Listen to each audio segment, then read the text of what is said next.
Thank you for waiting. I finished checking your adventurer handbook. Here are your commission rewards. We have no other urgent commissions on the books at present. Thank you for all your hard work lately. Perhaps you two could consider taking a vacation. Amazing! Paimon never thought we'd end up having downtime in Nod-Krai. Things were pretty hectic when we first got here. Everywhere you looked, it was either the Wild Hunt causing chaos or the Fatui stirring up trouble. It felt like this whole region was one giant slime in a barrel, ready to go boom at any moment. Sure have. Things were looking pretty dicey, but in the end, we managed to turn it around. Whoa! Paimon just got deja vu! Oh, that's right. It's because we've done this like a million times now. Ah, yes. Are you two aware that the Moon Prayer Night is soon to take place? Oh, yeah! Lauma told us that was coming up soon. Wait, why do you mention it, though? Do people in Nasha Town celebrate it, too? Paimon thought it was just for moon goddess worshippers. You're partially right.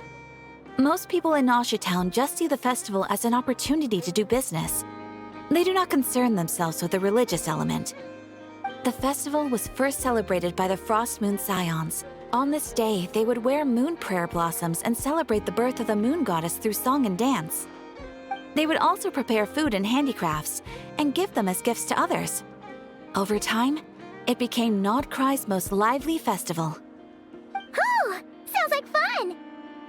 Great! Well, in the meantime, since Catherine doesn't have any commissions for us, let's focus on some personal business instead. When we first got here, you mentioned that this was where your spaceship landed? We didn't get to follow up on it at the time, because we got wrapped up in that whole Rerir situation, but now we can finally start investigating it properly. Well, there's a saying Paimon's heard around these parts, which goes, if you lift up a rock, you'll find something you weren't looking for. By that logic, you'll never find what you're looking for while you're searching, but the moment you stop looking, it'll jump right out at you. Could be worth a try though, right? Anyway, Paimon suggests we focus on other stuff we want to do for now, and just keep an ear out for spaceship-related intel as we go.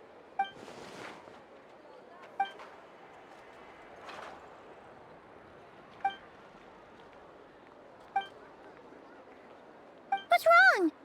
She looks super serious all of a sudden.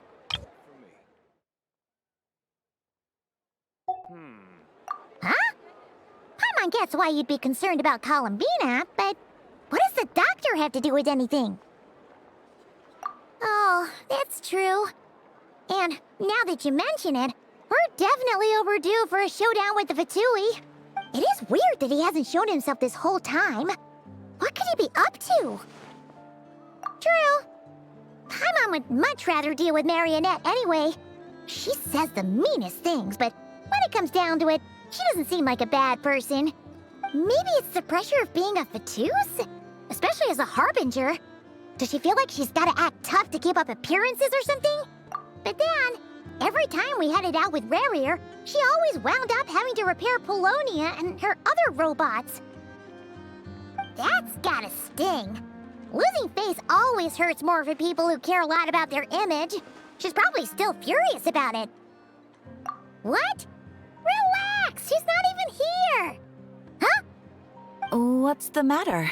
Oh, nothing. Sorry, we'll be on our way now.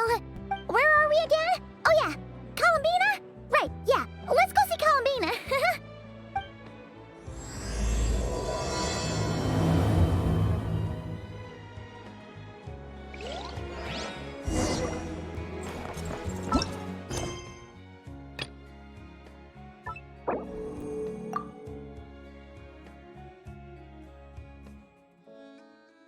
Talking about. But rest assured, I protect client and adventurer confidentiality as a matter of principle. He won't snitch on... Phew! He won't snitch on us, will you? I'm not entirely sure what you're talking about. But rest assured, I protect client and adventurer confidentiality as a matter of principle. Phew! That's a relief. Paimon does not want to get an earful from her.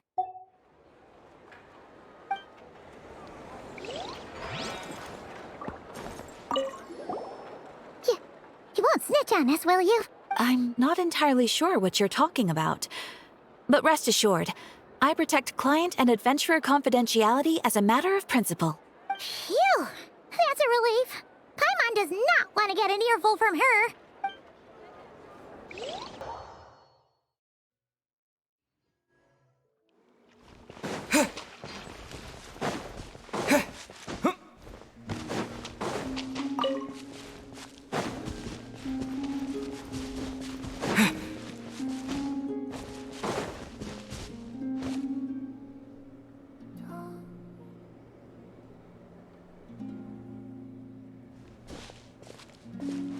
She's sitting up! Is me sitting here a rare sight? No, we just thought you'd be resting. Perhaps I would have been, were it not for the sudden arrival of some unexpected guests. Not that I consider it a disturbance. After all, you are the only ones who are free to enter. Would it not be a little unfriendly of me to lie down while we speak? I didn't realize you put so much thought into little things like that.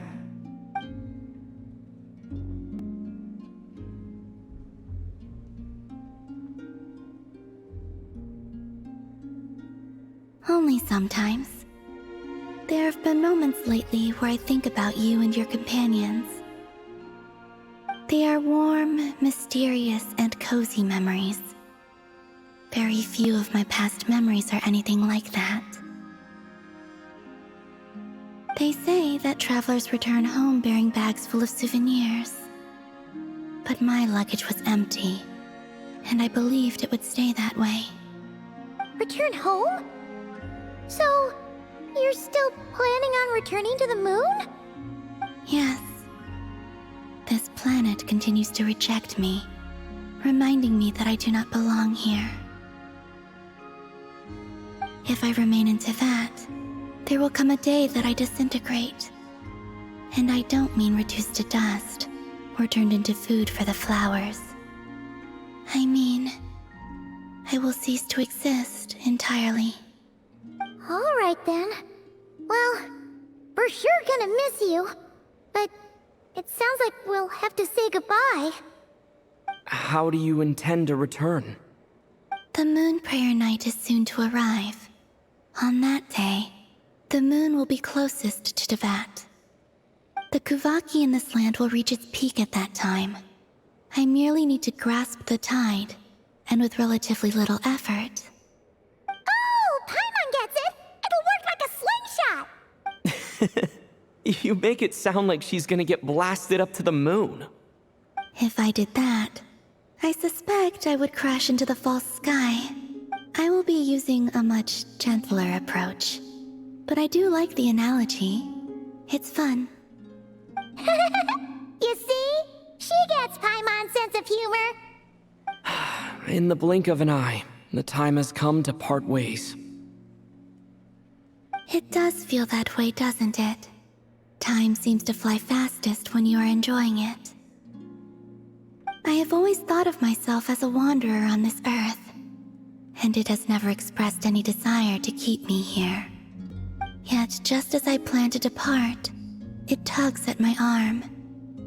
Is this a gesture of affection? Or is the world mocking me? Oh. Were you hoping I can answer that? Yes. You are a traveler, so you must have a lot of experience in this area. Then, what I would say is...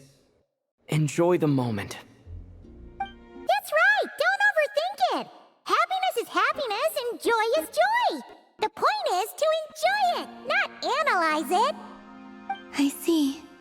Then what I would say is, even though I am very tired right now, I am still happy. I can't tell from the tone of your voice. Oh, really? You don't think I sound happy? I'm just kidding. I could tell you were in a good mood today from the moment we saw you. Ah, a joke.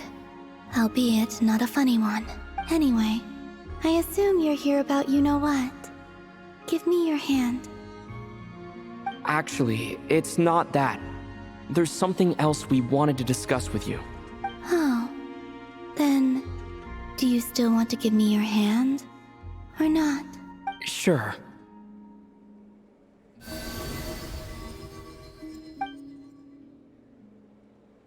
Thank you.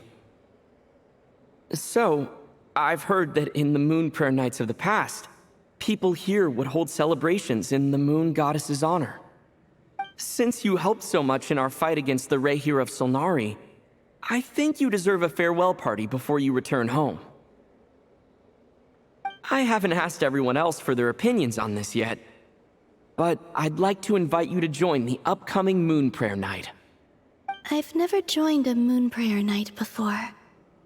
I'm not sure what I would even do. Oh, don't worry about that. We take care of everything. All you need to do is show up. Of course, there's no need to force it if you're not feeling strong enough. It's just, this kind of felt like a golden opportunity. But they call me Kutar, and the Fatui have an arrest warrant out for me. I shouldn't appear in public right now. I'll make it work. You have my word. Yeah, we got your back. Well, he does. Paimon's actually not too sure what he's planning. All right, if you're sure. I will not refuse your invitation. I suppose it wouldn't hurt to pack a few more sights from this world into my suitcase before finally learning what my homeland looks like. Oh, if you see Lauma, please tell her that my answer to the question she asked me is neither yes nor no. Rather, it is. There is no need. That was kinda cryptic, but sure. Guess it's between the two of you. We'll pass along the message. Bye for now.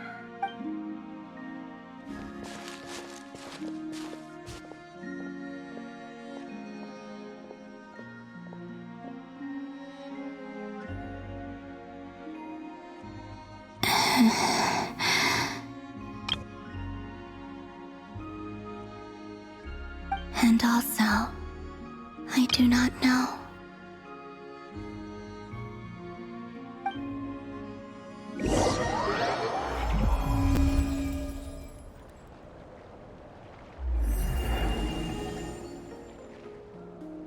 Since she's agreed to join the festival, let's go see who else wants to take part. Lauma's gotta be the person most familiar with the Moon Prayer Night. We should start with her. Also, what exactly is your plan to keep her safe? Not sure yet. I'll figure something out. What?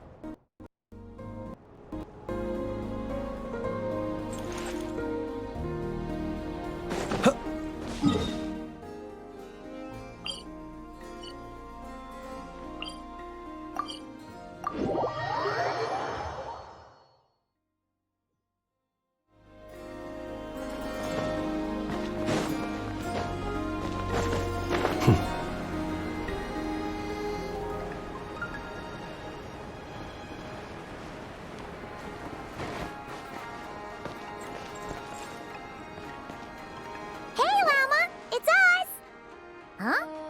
Varka? What are you doing here?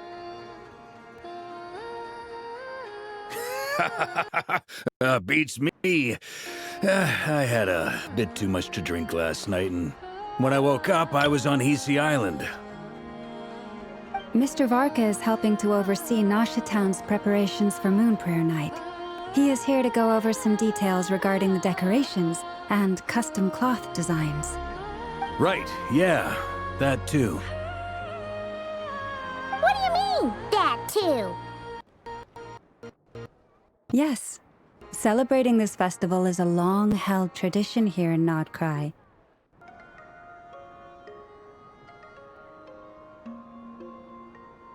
On this day, the crescent moon at the top branches of the verdant crest turns into a full moon, and the moon prayer blossoms bloom with a special radiance. Our people take these to be blessed omens. It's an especially welcome event coming off the back of all that nasty business with Rerir. Everyone got put through the ringer recently, and now they're looking to turn their fortunes around. The big shots in town all agree that a big, lively celebration is just what we need to rebuild people's faith in this place. No wonder Catherine said that people weren't so bothered about the religious element. That's right. It's become more of a local custom by this point. The celebrations have little to do with whether the religious stories behind this event are true or not.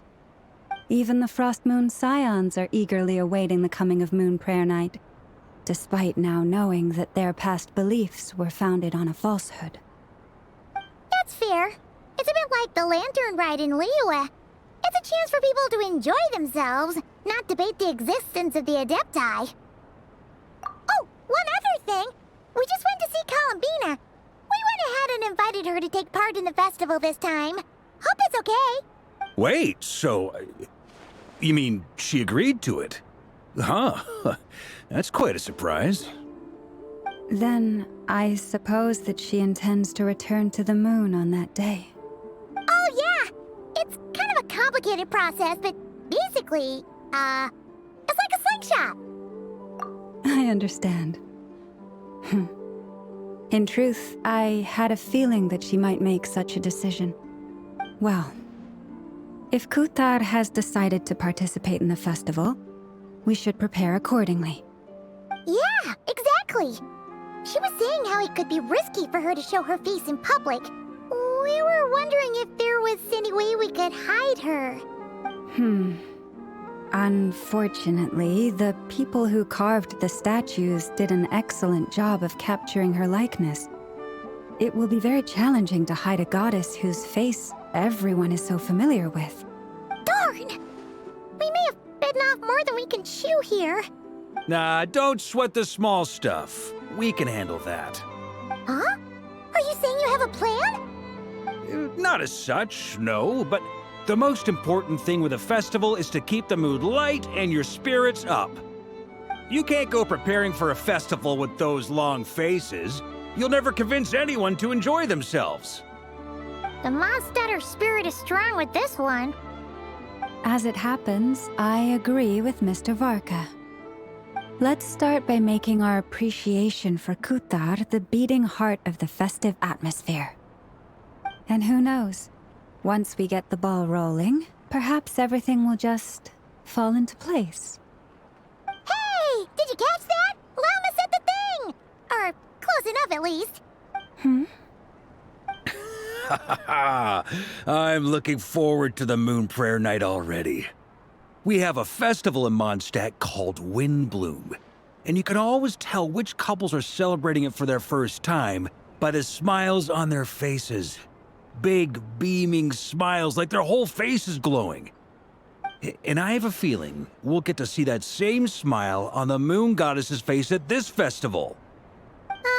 Not quite the same, surely. Anyway, I'll take care of business in the city, but I'll have to leave the decor up to you and the Frost Moon Scions. No one else can capture that traditional aesthetic quite like you guys. But lastly, there's the final key element that brings the festival to life. Companionship.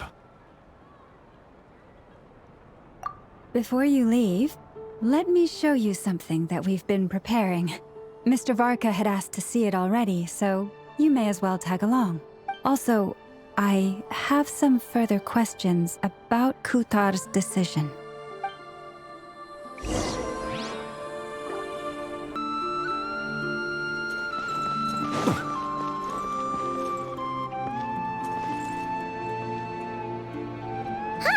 What's this? They sure look like they're having fun. I believe so. Kuhenki seem very skilled at playing drums like these, although I'm not sure where they learned it from. Maybe it's an innate talent? In their eyes, they're probably just playing with toys. Luanatar! You want to play too? Yeah. She looks more confused than anything. Maybe we can teach her next time if we get the chance.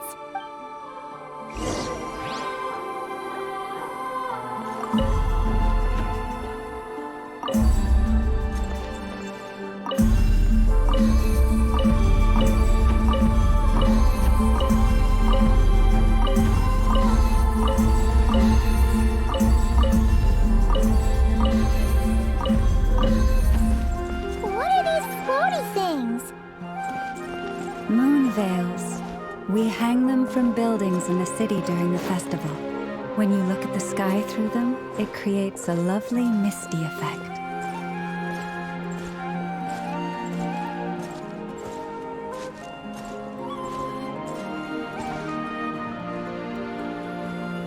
Everyone seems hard at work. They are preparing items for Moon Prayer Night. For instance, the sculpture being made over here, Mr. Varka and I were just finalizing the details of where it will be placed. Ah, there she is. I didn't know the finished article would be so large. Not to worry, though. All the necessary arrangements have been made. Just let me know once it's ready, and I'll get some people to ship it over. You have my thanks. And over here, we are preparing a very traditional confection.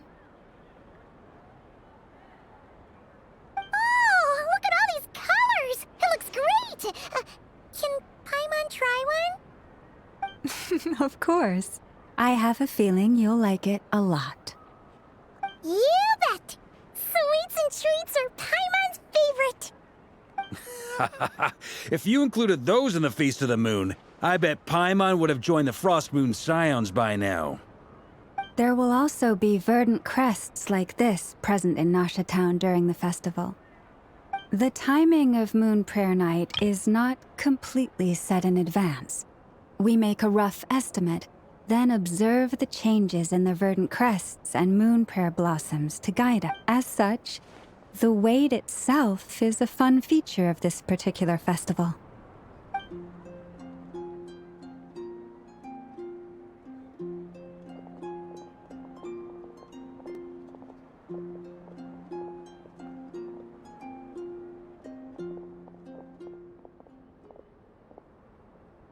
Let's talk here. To tell the truth, I am very surprised to hear that Kutar is willing to participate in the festival. I once asked her if she'd be willing to stay with the Frost Moon Scions. I could introduce her to everyone, and we could be a family to one another. She did not answer, but she has not appeared here since. I took this to mean her answer was no. But if that were the case, she would not have accepted this invitation. Ah. I see. Maybe she is right. Maybe the Frost Moon Scions of today no longer need a moon goddess. But my wish was not for her to come here and be worshipped as a deity. I simply wanted to offer her a place to stay. I'm sure she believes that showing herself here might invite Fatui intervention, and as such, she does not wish to cause us trouble. But what really pains me about all this is that this is her birthplace. She ought to belong here, yet no one has been able to grant her shelter. I think I'm qualified to weigh in here. When someone's about to depart on a long trip, what they need is blessings, not burdens. We should wish her the best, not make the journey harder than it already is. Anyway, she's agreed to attend, hasn't she? All we need to do is simply respect her decision. I see your point. Yes, she will soon depart after all. Our job is to leave her with some happy memories. Besides, who's to say her journey to the moon is a one-way trip? It's not like she can't come back and visit if she wants, right? Paimon agrees wholeheartedly. Festivals are all about having fun, so let's keep it simple. All right, I'm gonna head back to Nasha Town soon. Want to come with? I'm guessing you have some other folks to visit there. Sure thing, let's go! Bye for now, Lauma! Thank you all. Goodbye.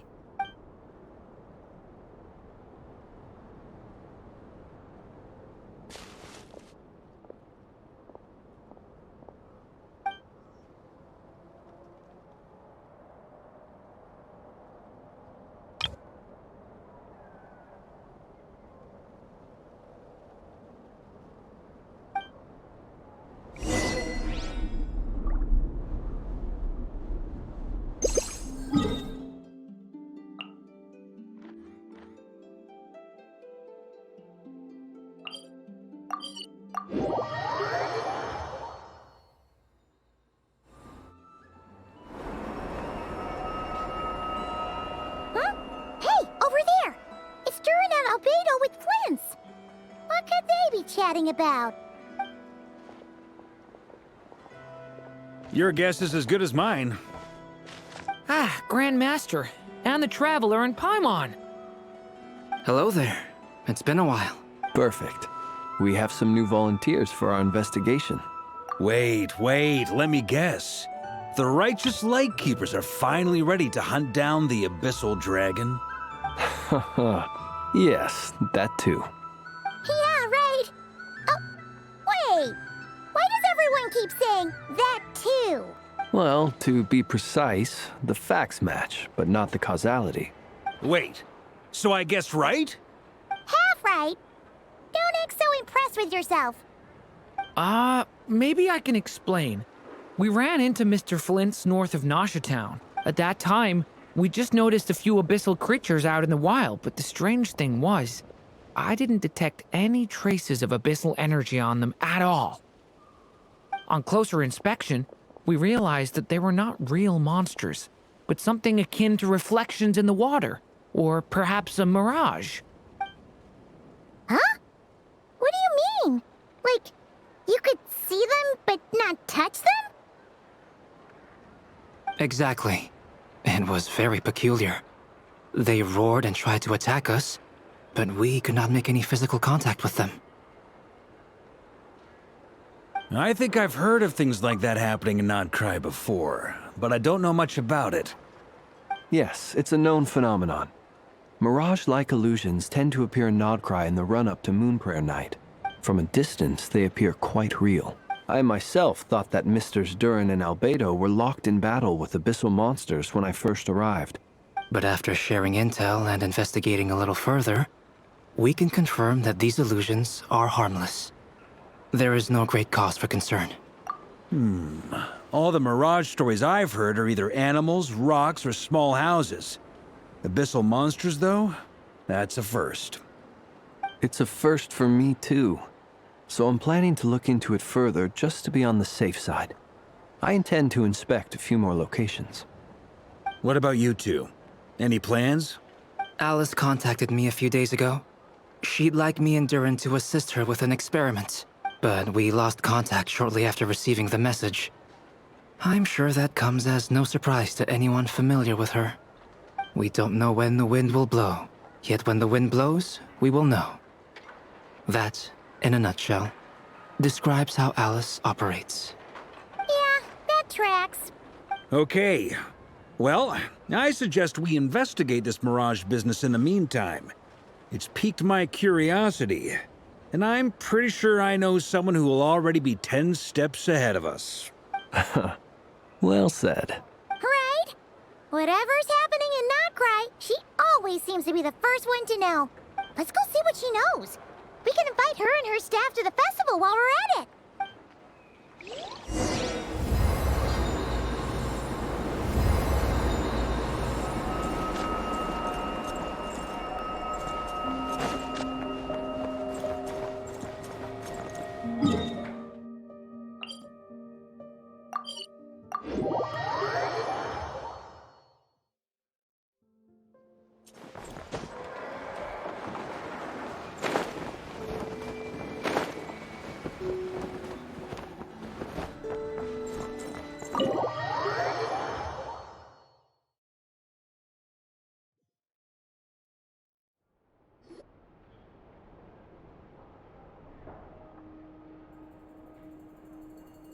You're right, I have noticed.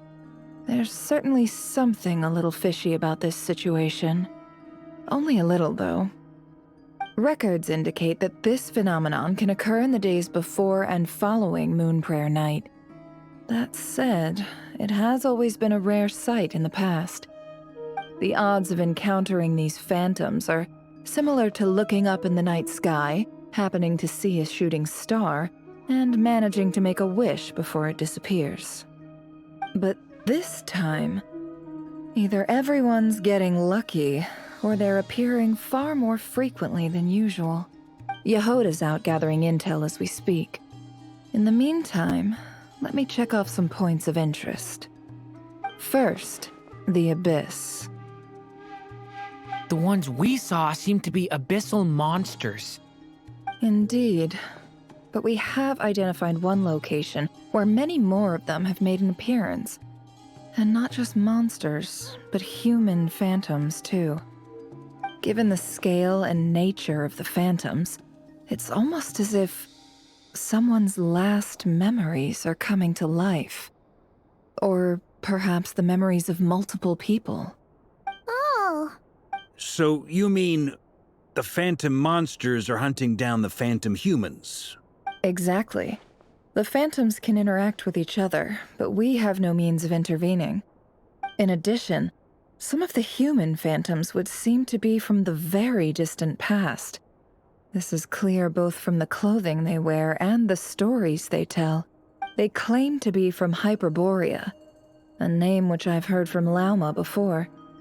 If this is true, it means they must be from 6,000 years ago. Did Paimon hear that right? 6,000 years? It sounds like this merits further exploration. That'd be a big help. I'll leave it with you, Albedo. My knowledge of ancient history is non-existent. I used to doze off every time the pre-Knights of Favonius era came up in class. It's quite a miracle that you were able to understand these phantoms' speech, given how long ago they lived. I suppose you're right. But I'll leave the archaeologists to ruminate over that conundrum. As an intelligence broker, my sole interest is in the value of the information I gather, which, in this case, hopefully means earning myself some good favor with our dear Lady Moonchanter. So calculating. Whew, this intel broker logic always catches Paimon by surprise. Sounds to me like we could split the work up. I think the abyssal phenomenon is best left to Albedo, Flins, and me. Agreed. It coincides with my duty as a lightkeeper. For my part, I'd like to understand the abyss better. Even a little knowledge would go a long way. This is certainly a rare opportunity to study the abyss. But even rarer, perhaps, is the chance to make contact with the ancients. The Curatorium will take the lead on investigating the Hyperboreans. We put in the work to learn what we know so far. It seems only fair that we get some quantity of exclusive intel. That just leaves our trusty team of 2 unassigned. Since you became an honorary knight, of course. This was part of my grand plan all along. Ha ha ha! Oh yeah, by the way, we managed to convince Columbina to come to the Moonprayer Night celebrations. Would you and Jahoda like to join too? She agreed to that? Huh. Quite an achievement. Never underestimate the traveler, I guess. I'd be happy to join. No point shutting myself inside when the streets are all decked out. I doubt any clients will be visiting during the festival in any case. And Jahoda loves a party, so I'm sure she'll jump at the opportunity. No. No, no, no, no, no, no, no, no, no! Way to contradict me in front of... Wait, no, that's not what I have bad news, boss. So many people. All right, everyone inside, quick!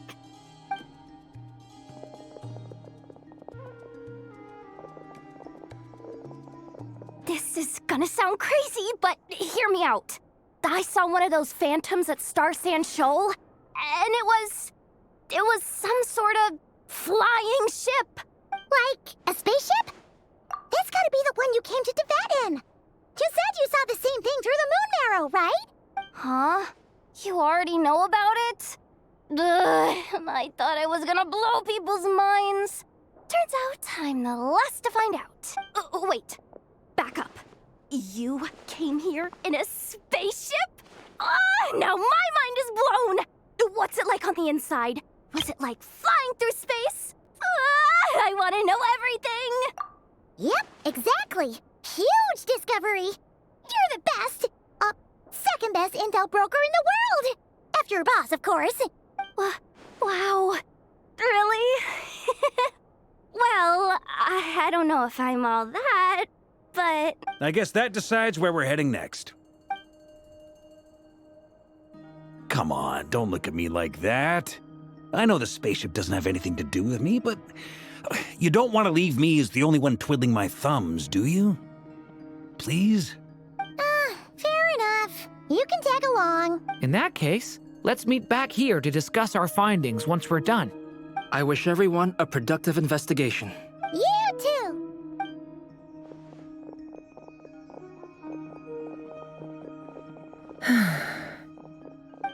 What's up, boss? Aren't we gonna head out?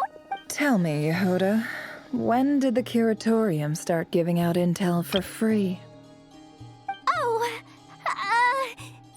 sorry, boss.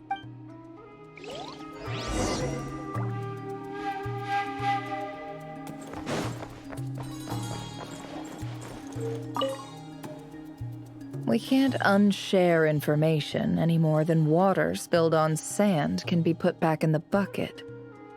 I'll just have to balance the books some other way. Please, boss. There's gotta be another way. Who knows? Depending on what they find, maybe this will work in our favor. Please don't find me. Please.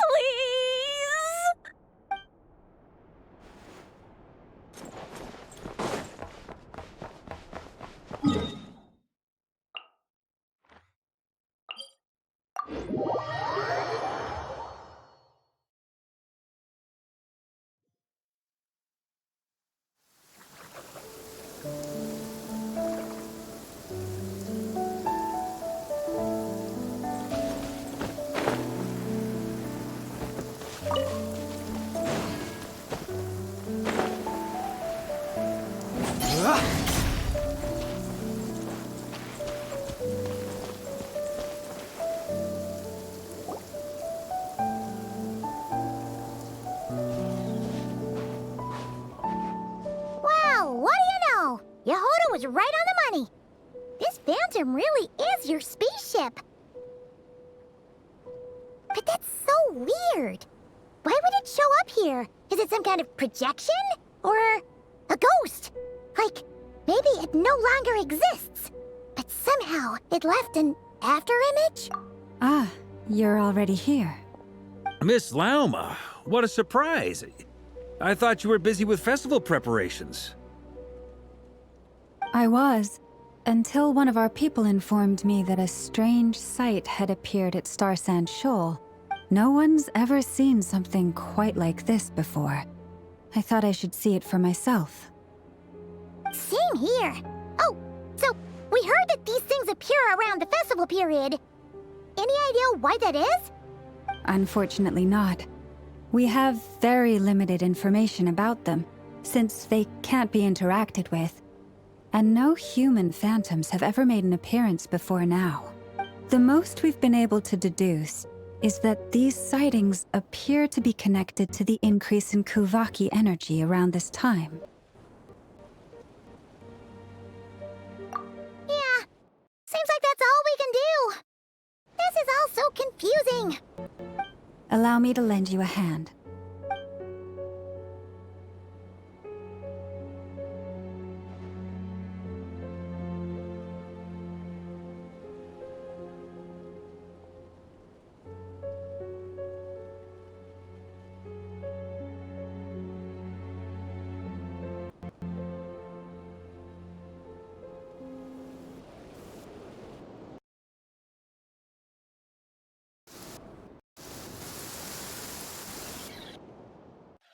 Everyone, our friend here should be able to provide us with some information.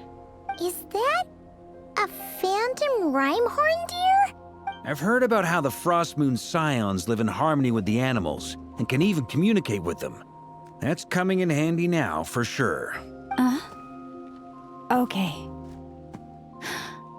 Yes, I understand. Then how about this?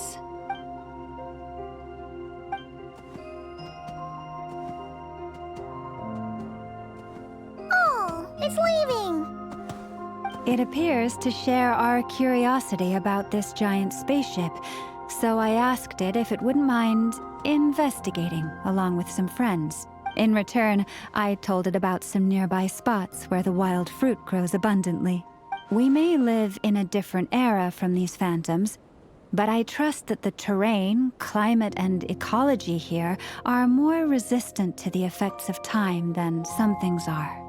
let's give them a moment and hope for the best.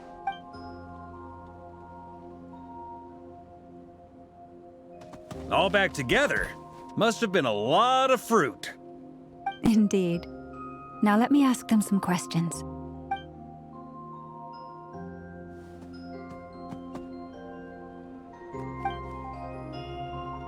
It did find a lot of wild fruit, enough for them to feast for a long while. This puffin circled in the air several times, but didn't spot anything out of the ordinary. Certainly nothing to do with the spaceship. Huh. Well, it definitely makes sense to get a bird's eye view. Indeed. Other than that, I was also thinking that the world these phantoms see is also different from ours. Oh, I get what you mean.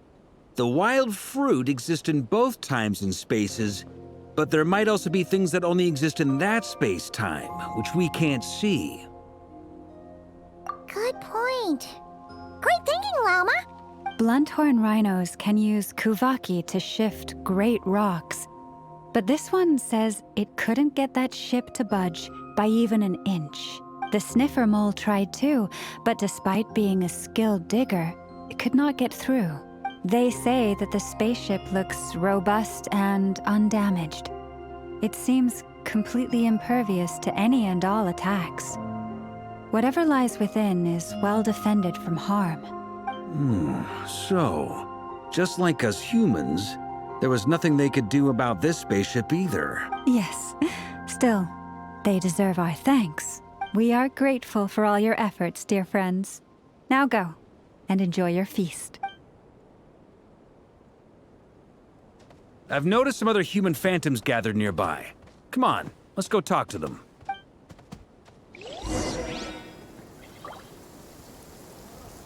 You look worried. Relax. It takes more than a little rainfall to extinguish my lamp.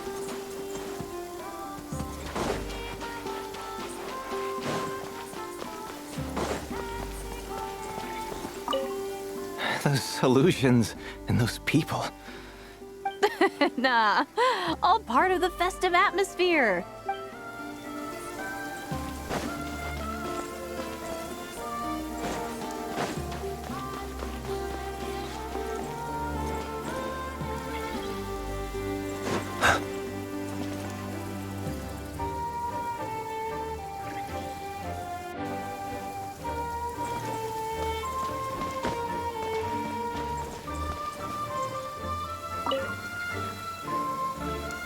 What is this thing?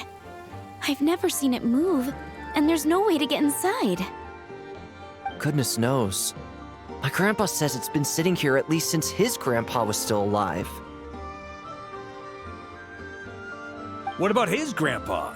Did he say anything to your grandpa's grandpa about it? Huh? I don't know.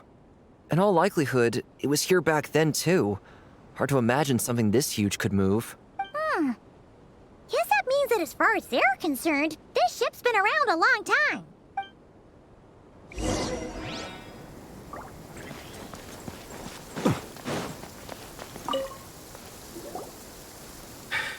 Come on, brothers.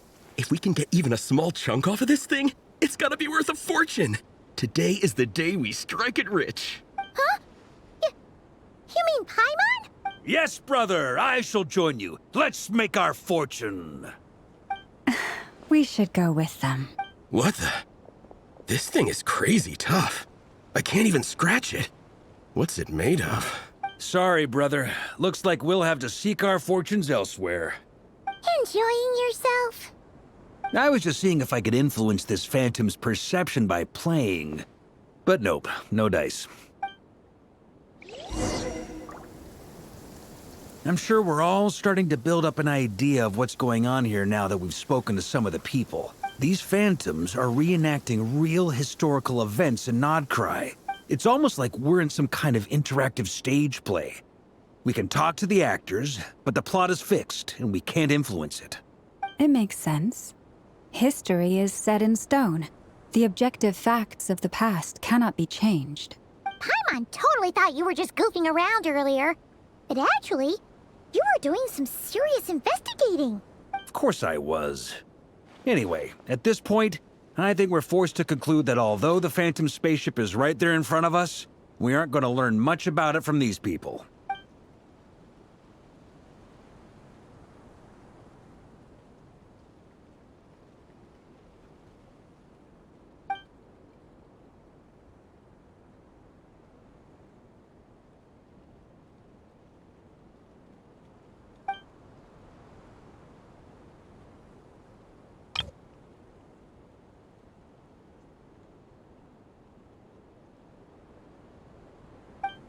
Don't be discouraged. If nothing else, this is proof of the ship's existence. And think about it. So many people tried to hack their way inside, but no one could get the door open. It's made of very tough material. To me, that says that we'll either find the ship itself or the story behind it. It's just a matter of time. Huh. Every now and then, when Varka gets serious, he actually does seem like Grandmaster material for once. I wonder how the others are doing. Let's head back for now. Sounds good. Also, drinks are on me if Team Knights of Favonius is the first to finish. Wait, we have a team name now? Am I in Team Knights of Favonius as well? You're very welcome to join. We've even got a cathedral ready for you. Isn't that technically blasphemy? You wouldn't dare make a joke like that if Barbados was in earshot. Nah, I'm sure Barbados doesn't mind a little harmless blasphemy once in a while.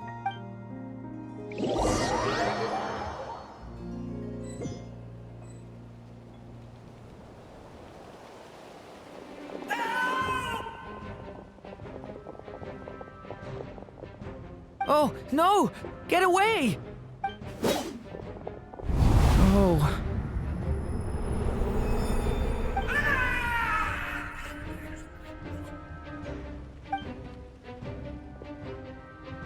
I know it's hard to stomach, Mr. Durin. But as I'm sure you've noticed, there is nothing we can do to intervene in that which unfolds before us. But we have to at least try. And try you have. But are you aware of how many unsuccessful attempts you've made now? I wasn't keeping count. I'm afraid this is the 39th failure so far. Or the 5th if we're only counting this particular victim. There are no indications that these phantoms may be altered in any way.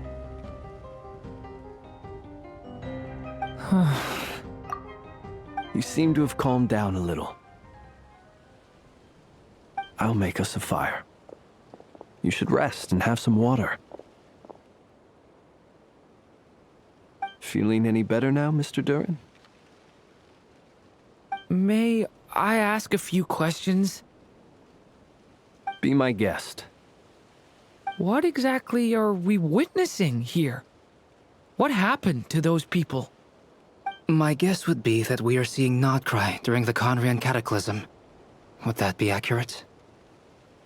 Conria. That is correct. As you know, once the Abyss senses even the tiniest crack, it floods in and spreads like wildfire. There was a time in the distant past when it permeated all of Nod-Krai, causing immeasurable harm. The people paid a terrible price to heal this land. Then, 500 years ago, the whole of Teyvat suffered an abyssal disaster. Once more, Nod-Krai was dealt a devastating blow. I see. In the face of the abyssal onslaught, all were like grains of sand tossed around by a tidal wave, be they human, fae, or god. The moment you witnessed is but one drop in a whole ocean of catastrophe.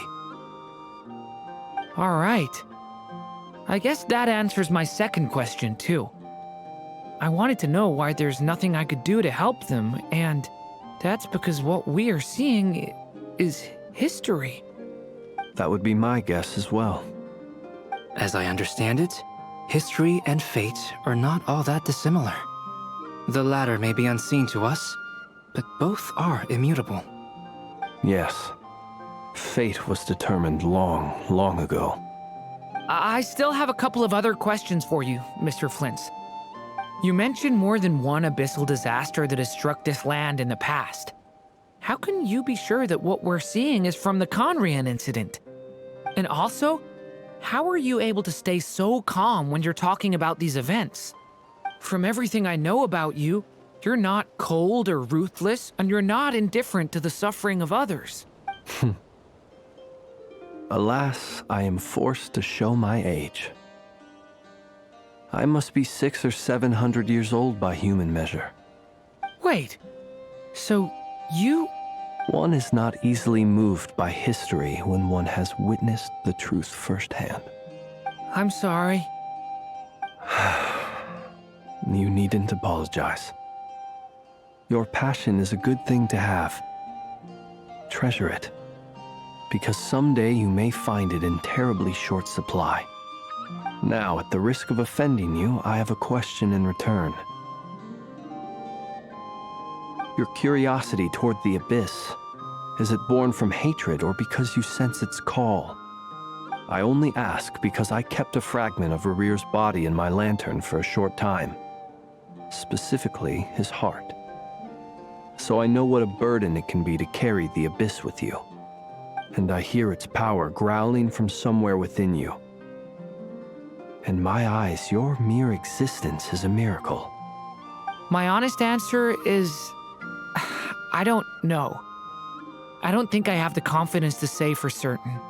What I will say is the abyss is not the only issue that haunts me. Even before I became who I am today, the question dogged me constantly. Should I even exist at all? My doubts remain unresolved. But when we fought Rerir, something became a little clearer to me. Sometimes it is the darkness within us that allows us to achieve the impossible. I certainly got the sense from your 39 attempts that you were trying to achieve the impossible. It sounds like you've resolved to see the truth for yourself. Absolutely. In that sense, he and I are quite similar. Then I wish you every success. I look forward to the day of your transcension. Well, if everyone's caught their breath, I suppose we should head back. Oh, and one last thing. I'd appreciate if you kept our discussion about history a secret.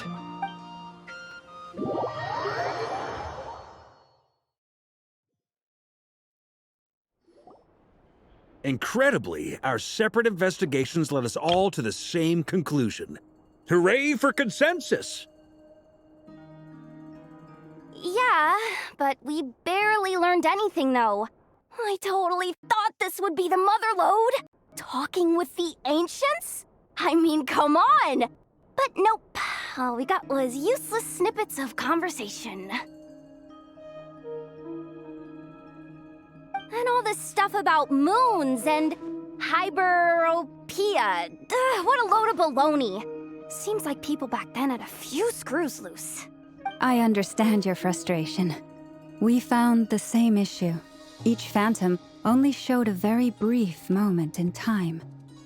There isn't much value to be found in these miscellaneous fragments of a civilization's history, no matter how glorious it may have been. If there's a silver lining, it's that these phantoms are harmless to the present reality. They shouldn't get in the way of the festivities. Paimon agrees. And not just because it's the first thing she understood in this whole conversation. You look disappointed, Nefer. Is something the matter? What do you think? We all worked our tails off, but the only one to gain anything from it was you, Lady Moonjanter. Well, please do share the Hyperborean records with me. I will gladly inscribe them in our people's documents. Oh, duh! Yeah! That was it! Hyperborea! Hyperborea. I'm serious. Only an expert in the Frostmoon Scions and their history can turn these records into valuable research material. The alternative is to let them gather dust on the Curatorium's storage shelves until the pages turn yellow. Nefer, you're wise enough to know that cooperating and sharing the profits is the best course of action here. Well, that goes without saying. Sure, let's do that. Huh? But didn't you say we aren't supposed to give out intel for free? Sorry. Shutting up. Now is not a good time to push Nefer's buttons. Anyway, back to Moon Prayer Night. I'm thinking that we should prepare something a little special, aside from the usual decorations and so on. You mean a parting gift? Can't go wrong with food. Although, does food go bad on the moon? Perhaps a lantern would be a better choice. It might be dark up there. It could prove difficult to light a lantern on the moon. Magical stones might serve that purpose better. What about a clockwork mecha model from Fontaine? I've got a whole bunch at home. I use them for fighting practice in my free time. None of these sound like things she would be even remotely interested in. But we don't interact with her enough to know what she likes. Yeah. It would really save us the guesswork if someone could find out what she's into. Wait, what the? Traveler? They're all looking at you.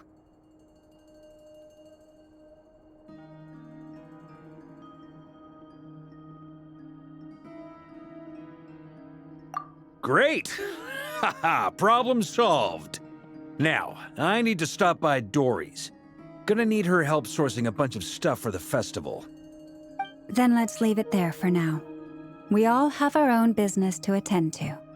Traveler, if you find out what Kutar likes, let us know right away.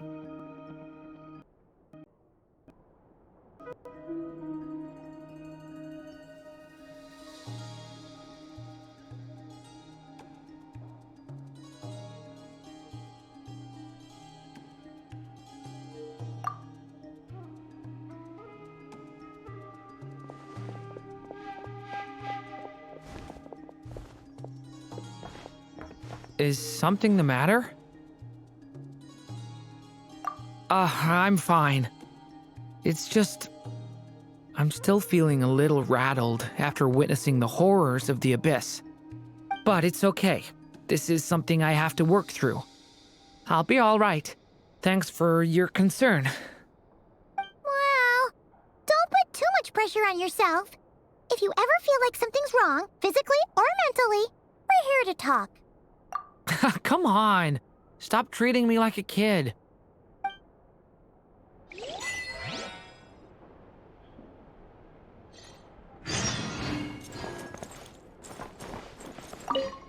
Could you do me a solid and try to smooth things over with Boss Neff?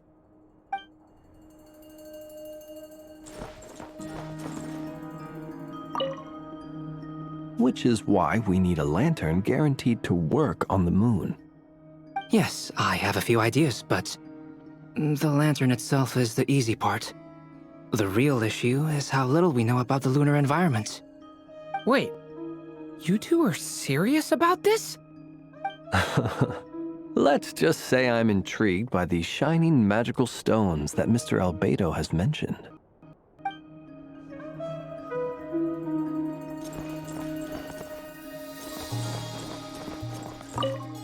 Miss Lauma, would you accompany me into town? I think it'd be best if you saw the Frost Moon Scion's decorations for yourself. Very well. Let's go.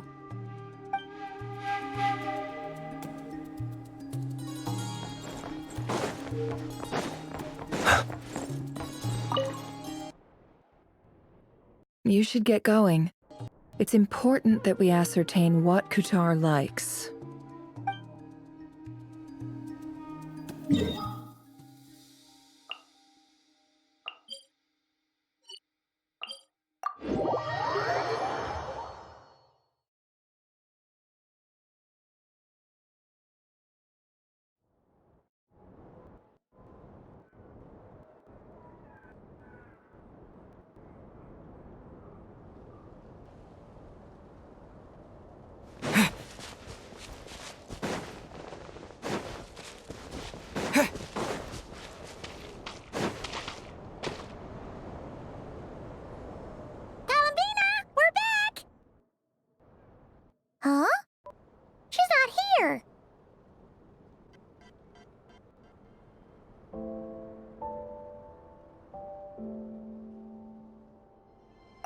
Weren't there a few Kuhenki here last time, too?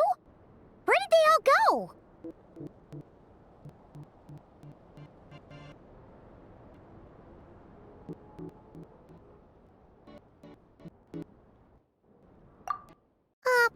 Walkies? For Kuhenki? You're not pets, you know. Oh, well. Looks like we just came at a bad time. Let's try again tomorrow. There's still a few days until Moon Prayer Night, so we're in no rush.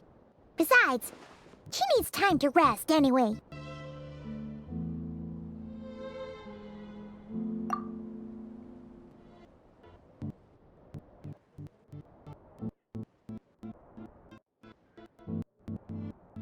Columbina!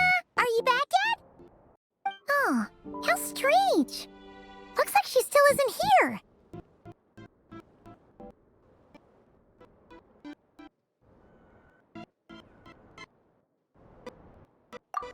Right? It's not like her to spend so much time outside. Especially since she's worried about attracting unwanted attention. What about Luonatar? Luonatar, you there?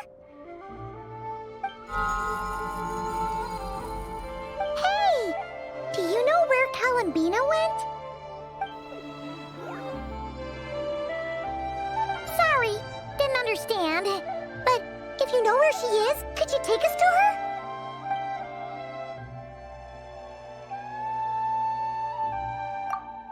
Yeah, that's even stranger. What about him? Oh, that's not good news. They change color when Columbina gets weaker, right? And they look super pale right now. Good idea. She might know what's happening.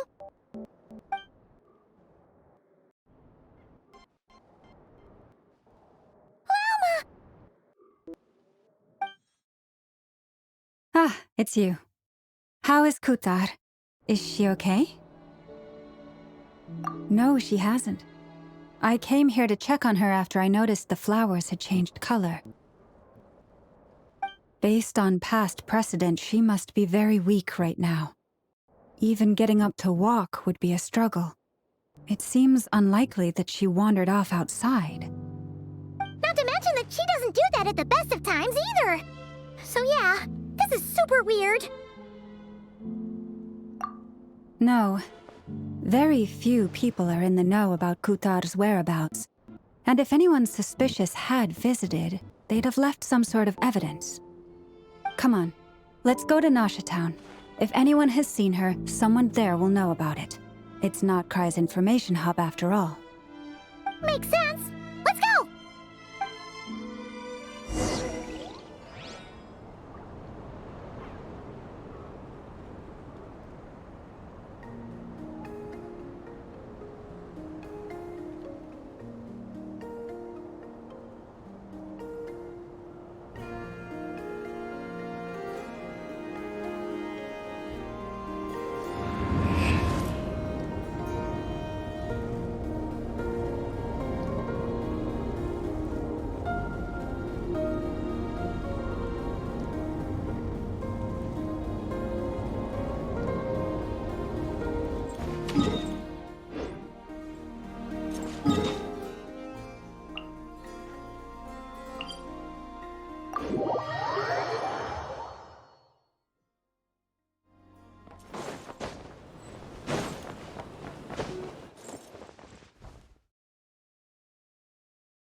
Moment. Is it just Paimon, or is this stall kind of suspicious? It's never been here before, right? No, I don't recognize it. Alas, your free and easy adventure time is over. Now, Prepare to face the final boss of Nod-Krai. Whoa! Where'd that voice come from? Not sure, but it's definitely hostile. No, no, no, not that way. The final boss is right here. The sniffer mole? That's the final boss? Surely not. Okay, the jig is up. I'll stop teasing you. Turn around. I'm right behind you. It seems I've managed to leave quite an indelible impression, even though you've never seen my face. Ah, nothing could make a great mage more pleased with herself.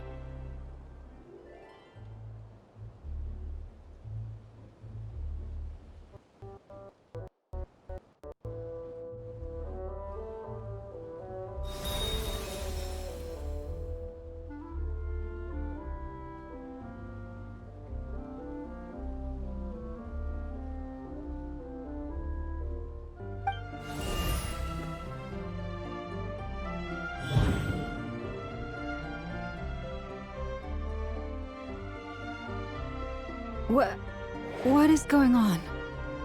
I've heard that all the big shots in Teyvat have long, wordy titles that stun people speechless when they make their entrance.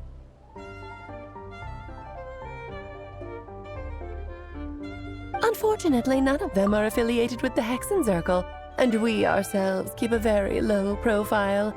The notorious name-dropping doesn't quite work for us. Still, I, for one, think I'm really quite amazing. So that didn't stop me from coming up with a title anyway. Alice! It's really you this time? Not a lantern or a Dodoko, but Alice in the flesh? Oh, that's right. So, what do you think? How does it feel to finally meet me? You look like...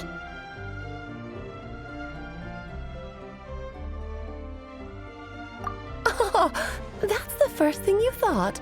A little surprising, but that actually makes me very happy. Because that means that when Klee grows up, she'll be just as stunningly beautiful as her mother. So she's a friend of yours? Kind of. This is actually the first time we've seen her in person. I see. Madam Mage, that was, quite a powerful entrance. I certainly won't be forgetting it anytime soon. It's okay, Lauma, don't force it. Paimon will do the honors. This is Alice from the Hexen Circle. She's a friend of ours, and of Varka's too.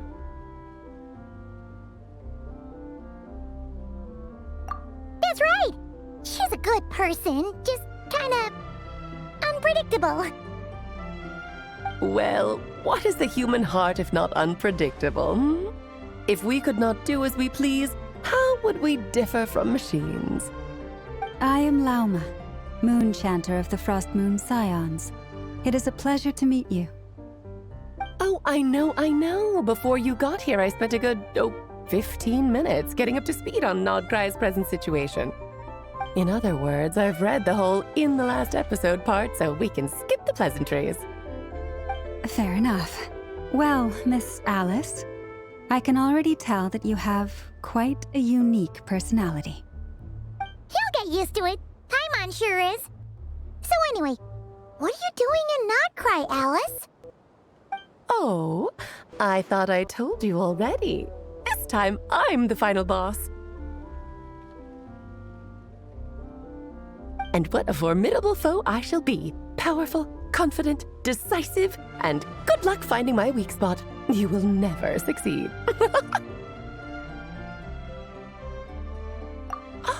Oh, drat! My one weakness, and you found it in an instant. Fate has been dealt a devastating blow. Thus falls the great Dodo King. Why are you playing along with this nonsense? For funsies, of course. What's wrong, Paimon? Are you disappointed in me? Am I a gigantic letdown? No, it's just... You seem like a busy lady.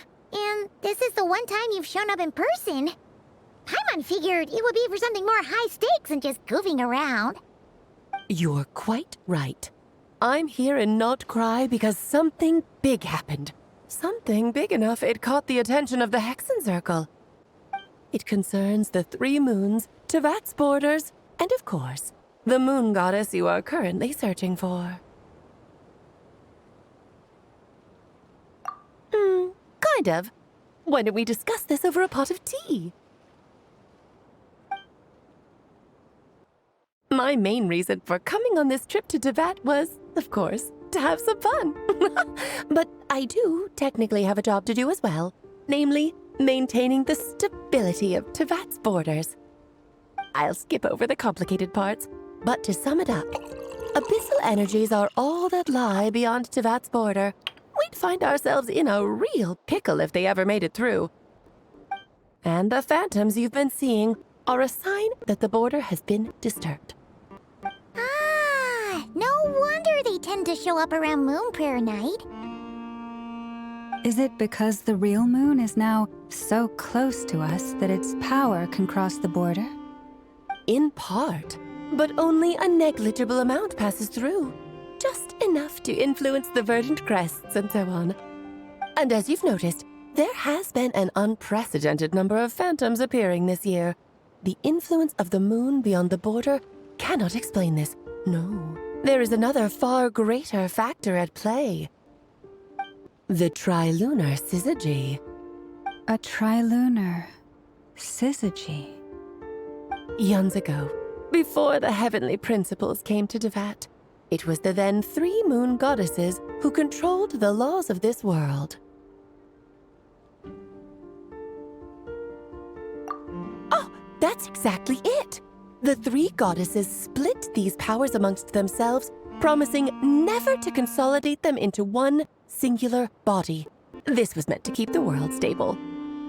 But, fast-forwarding to the present, the eternal moon's marrow is with you, while the iridescent moon's marrow, which should never have appeared in this world, has been retrieved. Add that to the presence of a moon goddess in the flesh and... the power of all 3 moons is gathered here in Nodkrai. There hasn't been an event like this since the War of Funerary Flame. And it's having a noticeable effect on Tevat's borders.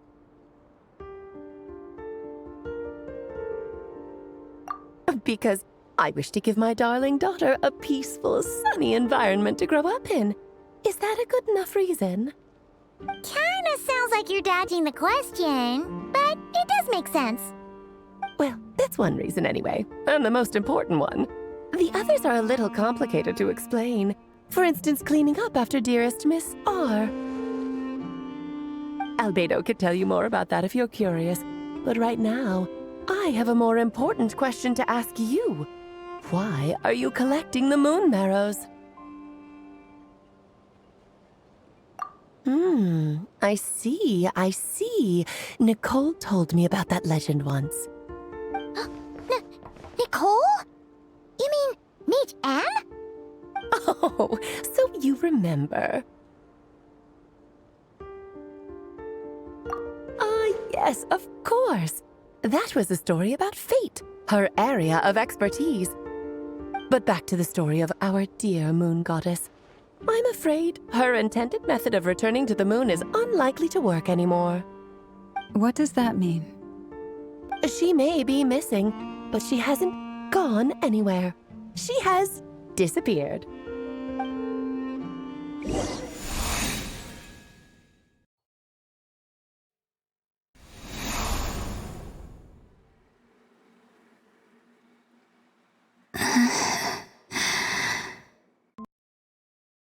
My body is so heavy.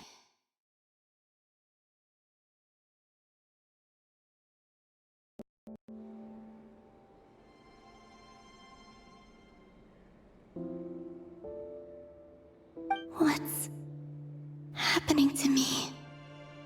I feel drowsy, like I've been asleep for too long.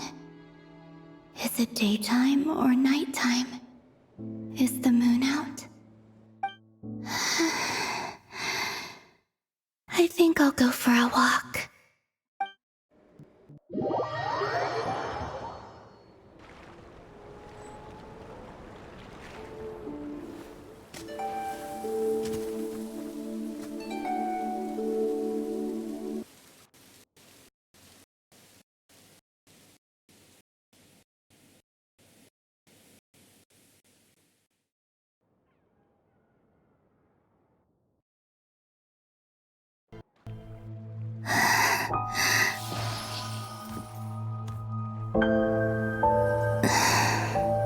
The day has come at last.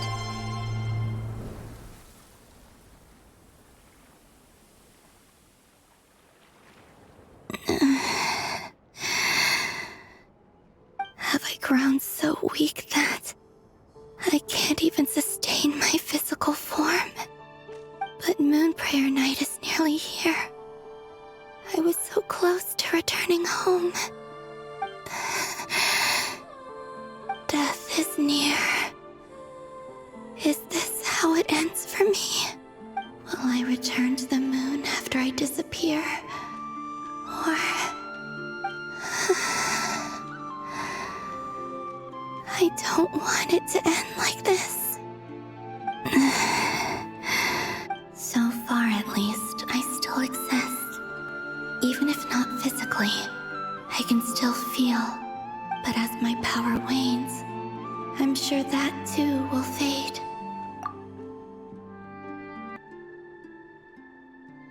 I suppose I might take one final look at this world.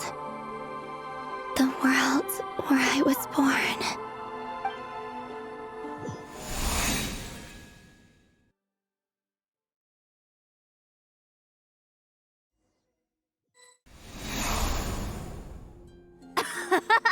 Come on! Come on! Wait for me! The Frost Moon Enclave. How much it has changed since I was born. These decorations, they're so heavy. It's times like this when you kind of wish men could be priestesses and acolytes. How fascinating. I've never had the chance to be privy to people's private lives in this way. In the past, people would get so solemn and serious the moment I showed my face. Like they were frozen stiff. Karina, Lametti, it's time to eat. Coming! I want to watch them a little longer.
So just fill these balloons with air, right?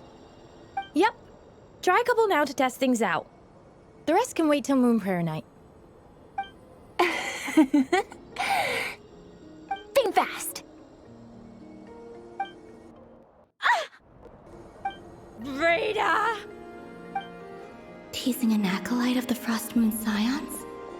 Surely that's a punishable offense. Take this!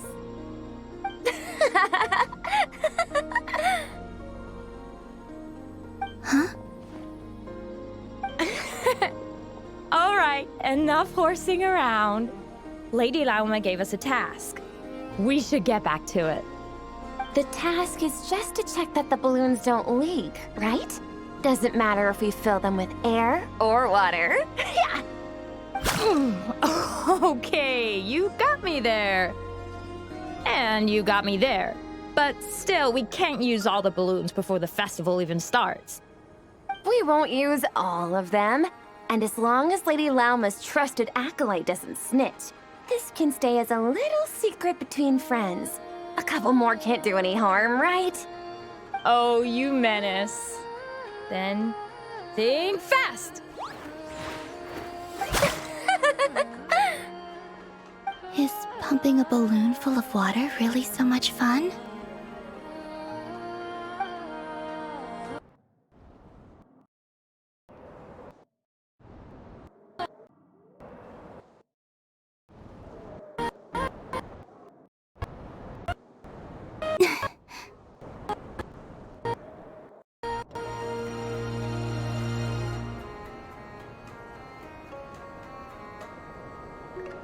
I'm sure you're both tired from playing all day. Come on, eat up. A plain, humble meal. That has always been the way of the Frost Moon Scions. Huh? How come Lamatti got a midsummer berry dessert? Oh, I always get Lockaberry. I don't mind sharing. You can have a bite of mine if I get to have a bite of yours. They're sharing food? I've never shared food with anyone before. Even at the Harbinger tea parties, everyone just ate off their own plate. And when I couldn't finish my food offerings from the Frost Moon Scions, they'd leave the leftovers out under the moonlight for the animals to claim. Hey! That was 2 bites! Oh, then you can have another bite of mine. Oh, you too. Oh, don't fret now. Here, have some of Granny's too. So this is what it means to be family.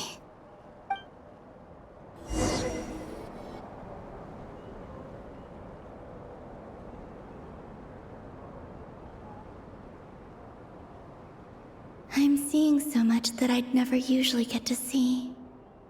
They'd never act like this when I was around. It's nice, being able to just watch people in peace in these final moments. What a rare opportunity. I think I'll go take a look around Nasha Town, too. Maybe the Traveler will be there.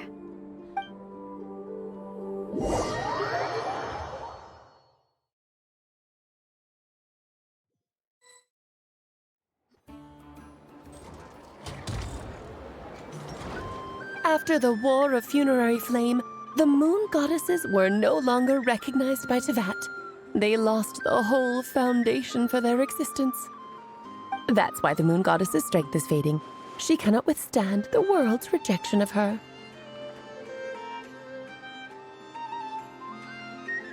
To be more pedantic about it, the Moon Goddesses did something to offend the heavenly principles, and that's why they were ousted. Something of a recurring theme in Teyvat's history. Theoretically, speaking so candidly should put me in their crosshairs too, but they can't tell me what to do. I'll say whatever I want. Anywho, the Moon Marrow energies were but a drop in the bucket for her, and that battle against the Rerir of Solnari only weakened her further. Fortunately, it happened close enough to Moon Prayer Night when the Kuvaki concentration here is high.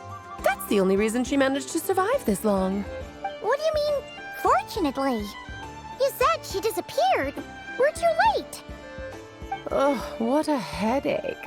I thought this was all common knowledge. I guess I have some more explaining to do. Okay, buckle up. It's time for another lecture.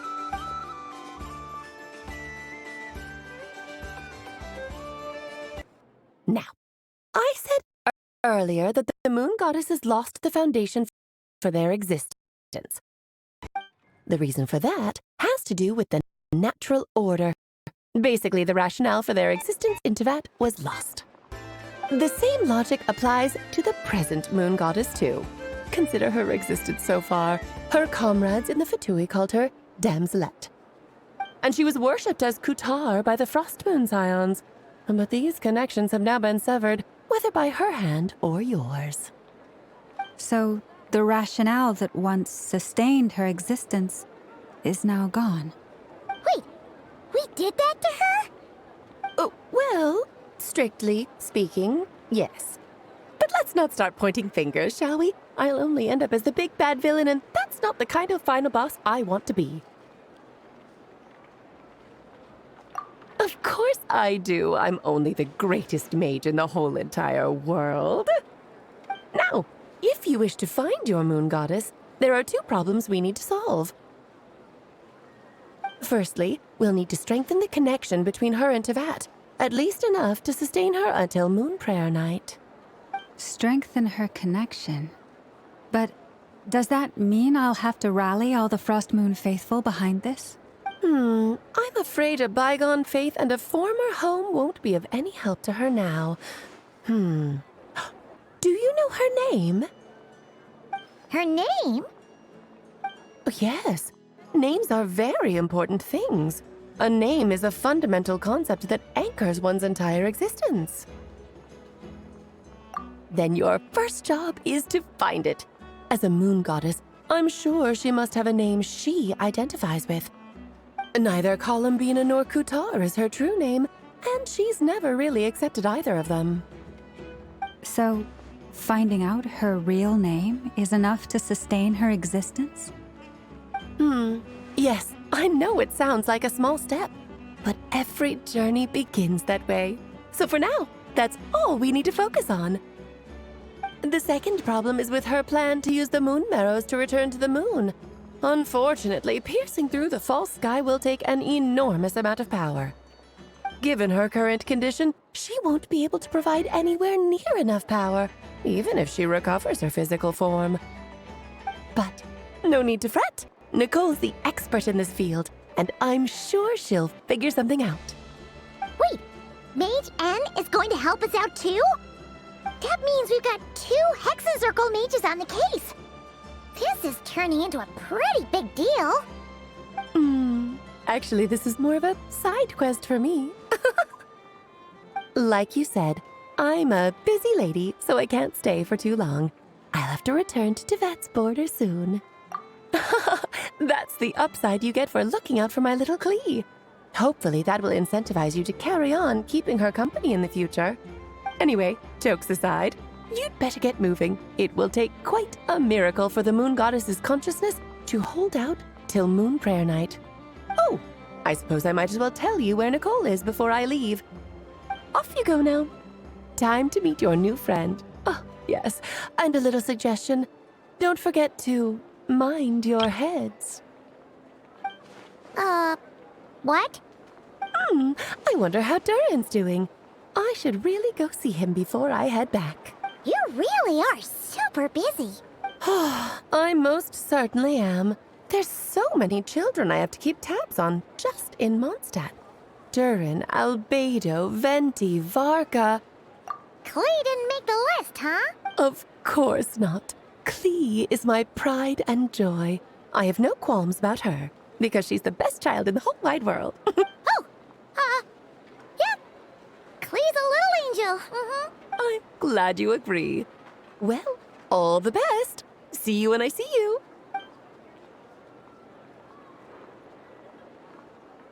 She left in a hurry. Yeah. She didn't pack up her stall. Should we handle it for her? I must say, I'm now very curious about her daughter. Klee, wasn't it? What's she like? That's a long story. Come on, we'll fill you in as we go.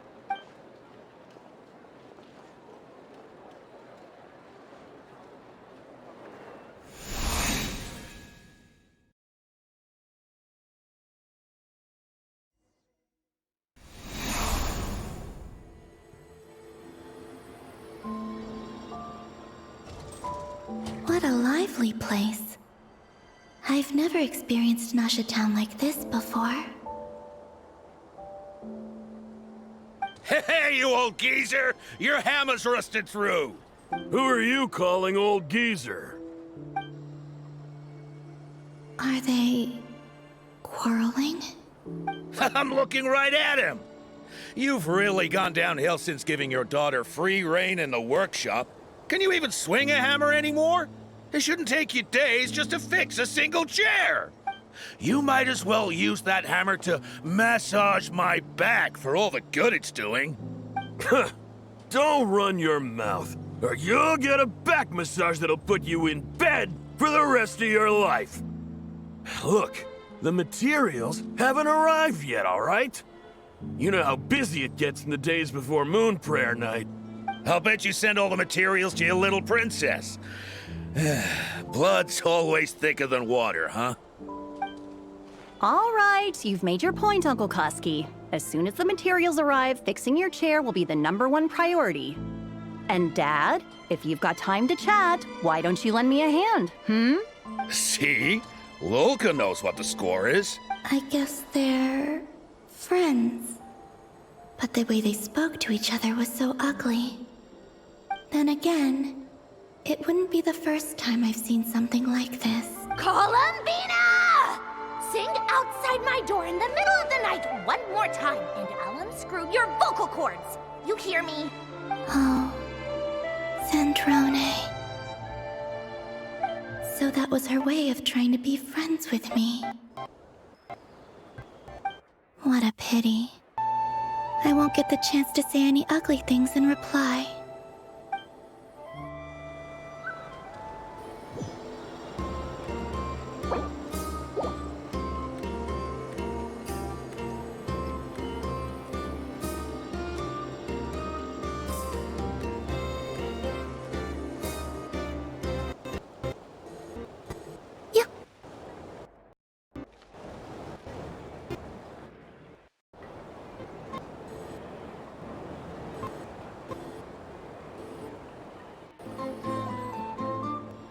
Hey, have you decided what to give her for Moon Prayer Night?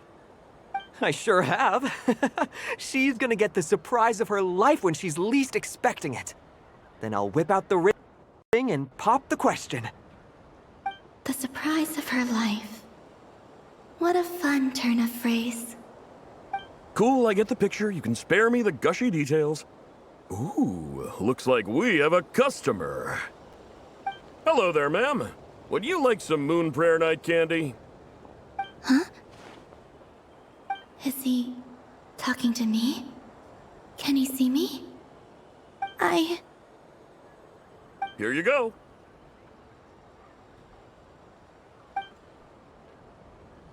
Oh.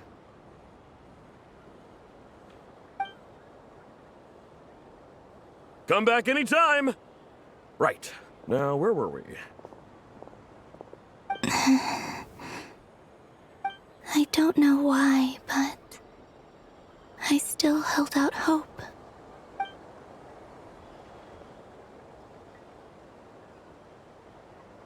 The most important thing right now is to find that mage.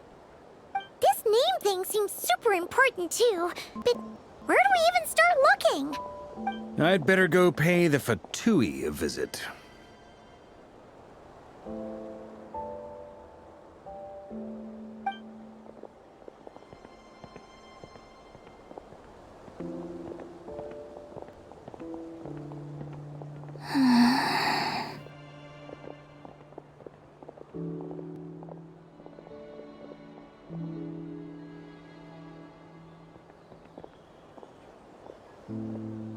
Columbina?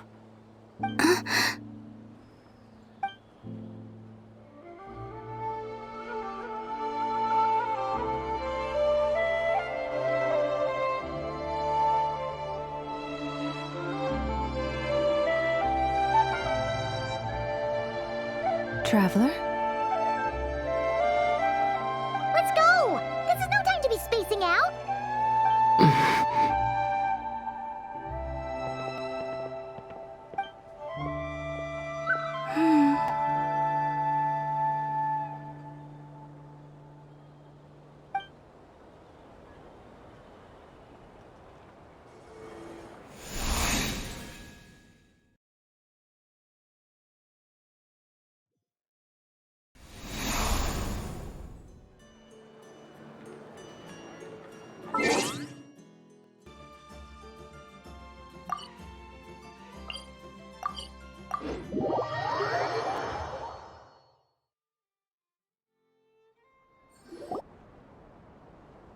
they going? They mentioned a mage and... a name? So, Mr. Varka, are you acquainted with this Nicole? Or should I call her Mage N? Not really. We've never met, though she has come up in conversation. From what I've gathered, Alice kinda took Nicole under her wing. Taught her how to speak in a more ladylike fashion, that kind of thing. Huh. Hard to imagine Alice as an etiquette coach. Yeah, Alice is a larger-than-life personality, I'll give you that. But then again, that's why she's able to draw such an eclectic mix of people into her inner circle. If I remember correctly, being an interesting person is actually one of her main entry requirements. So, if you ever wanted to join the Hexen Circle, I'm sure you'd both be eligible to apply. Hey! Don't go around making promises on Alice's behalf! I wouldn't dare. I'm just trying to paint a picture of the Hexen Circle for you. Okay, sure. Anyway, since none of us have ever met Nicole, how are we supposed to find her? We can't just go up to every woman in sight and ask, "Hey, are you Nicole?" Maybe something she's wearing will give it away? Like, a wind bloom pinned to her chest or something. Wait a minute. Alice never said Nicole was from Mondstadt. Oh, true.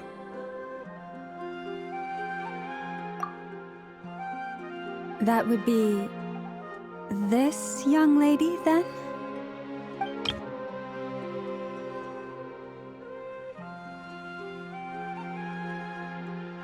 Hey there! Sorry to disturb you, but...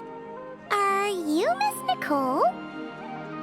Varka, Knight of Boreas of the Knights of Favonius. Alice might have mentioned me before. If we got the wrong person? Sorry.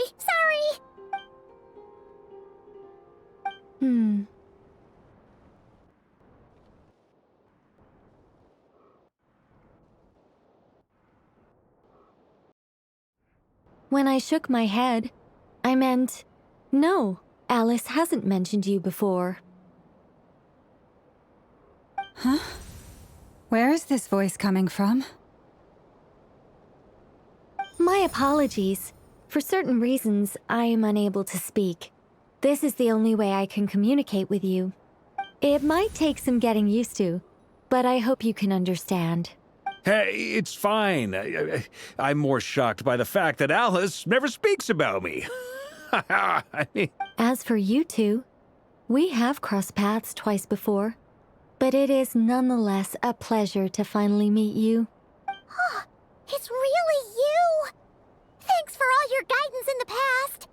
You're quite welcome. This time, things are different. We have reached the unwritten pages of the story. You might say that we stand at the crossroads of fate. Now then, allow me to formally introduce myself. My name is...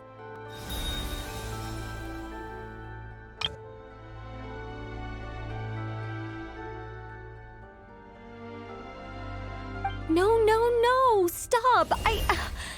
Alice! I can't believe it!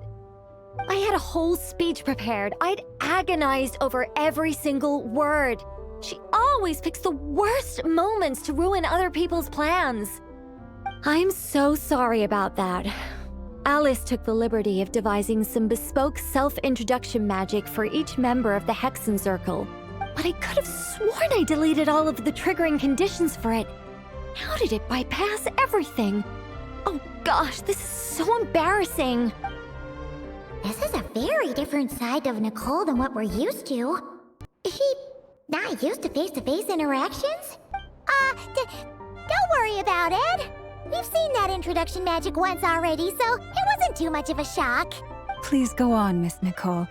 We'd love to hear what you have to say, or... well, communicate. Huh?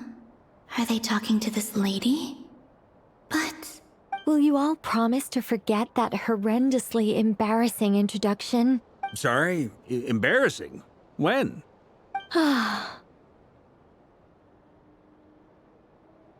Yes. My name is Nicole, and I am one of a very few angels who have retained both their preferred form and their power. The Traveler and Paimon should be no strangers to this concept. There is another of our kind in Natlan. They call her the Lord of the Night. Right! Paimon remembers her! Yes.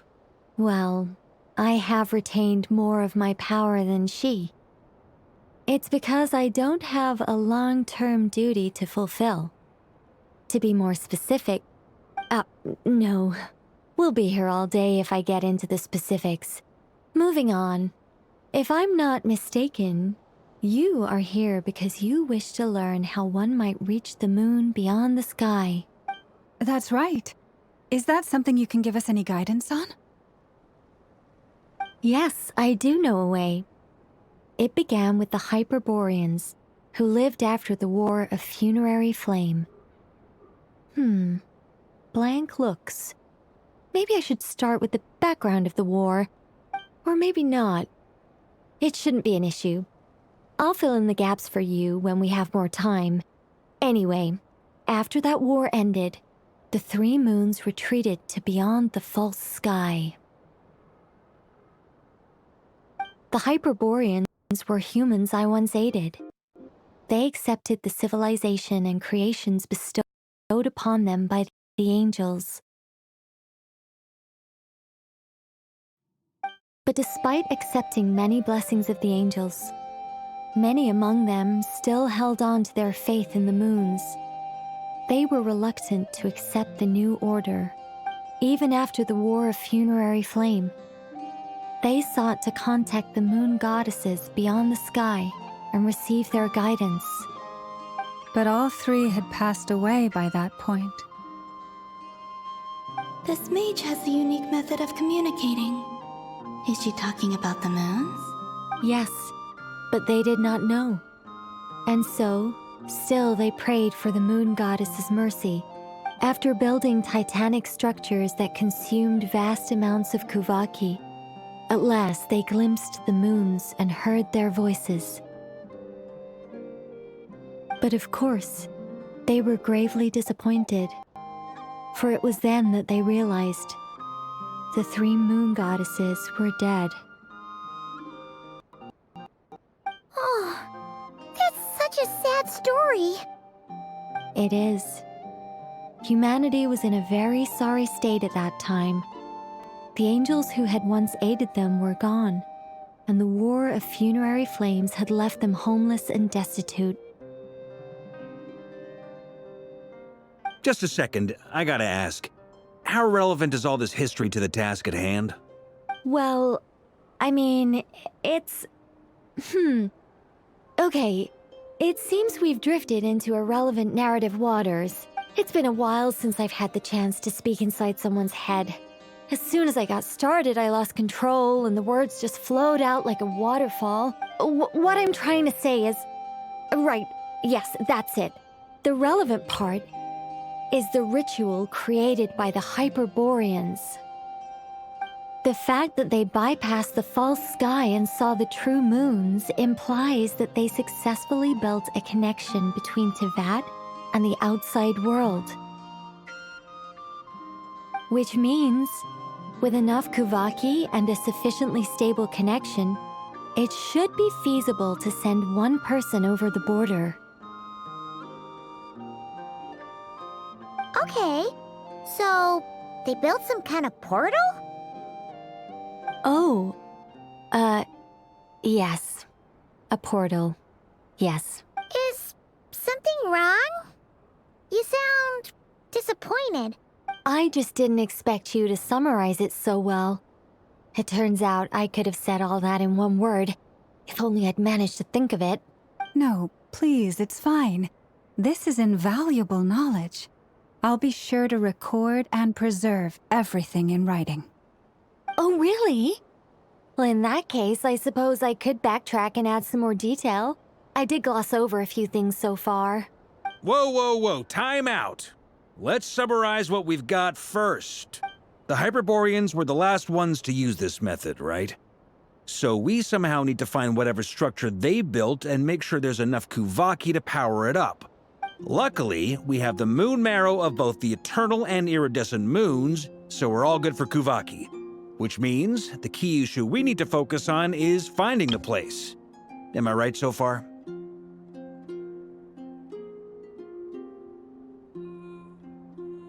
Yes. Although I expect the structure is long gone by now.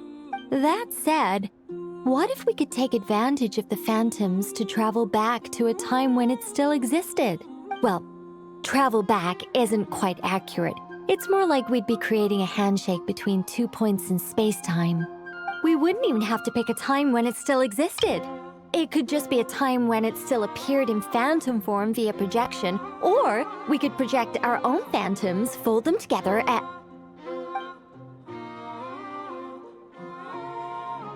You look lost. Was that too hard to follow? Yeah, things got a little, technical there. Paimon's brain is reaching capacity. All right. Let me think about how to put this more simply. Okay, got it. Over the next few days, I'll search for phantoms that we can use. Once I find one that meets the criteria, I'll let you know and we'll regroup. By completing certain rituals, specific individuals will be able to enter the phantom and make it to the Hyperborean structure. If everything checks out, and it looks feasible, we'll just need to wait for Moon Prayer Night, and we can send the Moon Goddess back home. I'm really skimping on the detail here. Is this making any sense at all? I think so. For now, we'll just wait to hear from you. Yes. Basically, yes. Great. Counting on you. In the meantime, we'll focus on finding the Moon Goddess's name. My name? Are they looking for a way to stop me from disappearing? Excuse me, Miss... Go on, Miss Nicole. This conversation was a little all over the place. I didn't catch your name. I am Lauma, of the Frost Moon Scions. Ah, I did wonder. I noticed that you listened very intently when I spoke about Hyperborea and the moon's history. If you'd be interested, I'd love to visit you this evening and go through it again in greater detail. Also, if you were serious about making a record, it would be too risky to simply write down the raw details as is. I would suggest some tweaks. Maybe rewrite the stories as fairy tales or fables, perhaps even prayers. Anyway, we can cross that bridge when we come to it. So, see you later then? Oh, and no need to prepare anything. Just a cup of tea will do. See ya! She seems friendly. It's just... It's so nice to find someone who's actually willing to listen.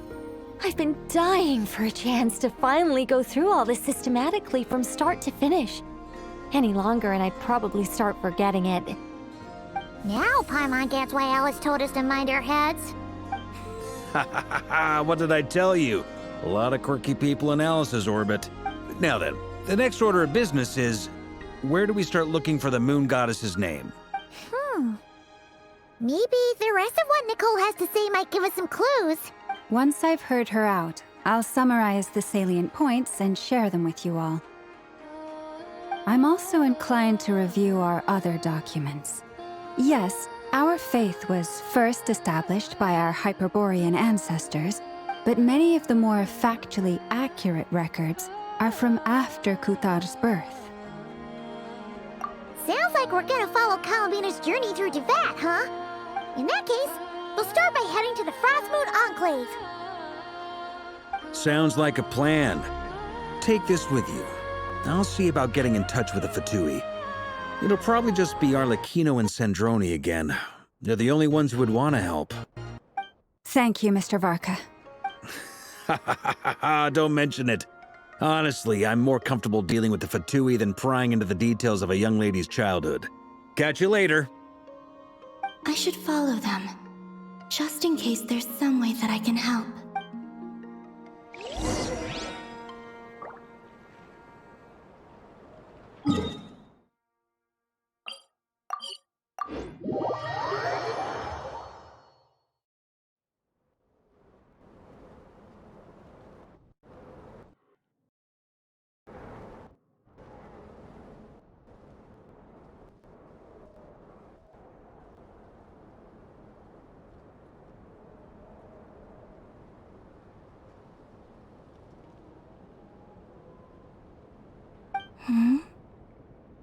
You're saying there's unreliable material too? Yes. Most of the information we have was transmitted through an oral tradition. Inevitably, some of her stories were mythologized and deified over the years through countless retellings. That's why I organized them into reliable and unreliable.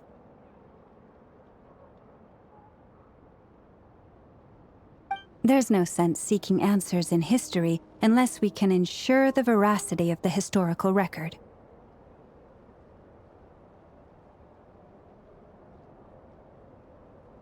Makes sense. All right, let's take a look through.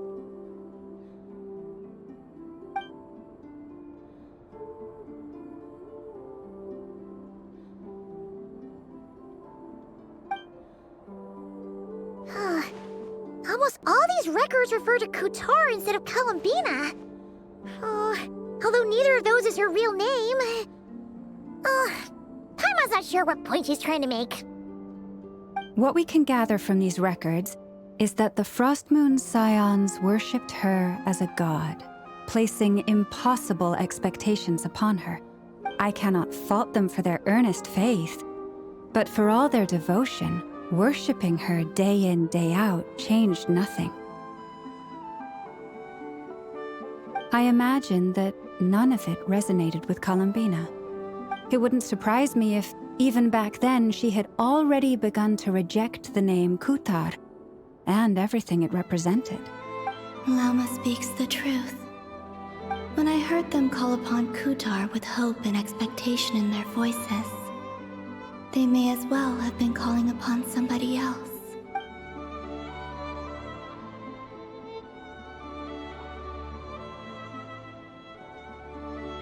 Well, that's a bit complicated. I looked at the level of detail, perceived authenticity, prose style, and how realistic their portrayal of Kutar seemed to be.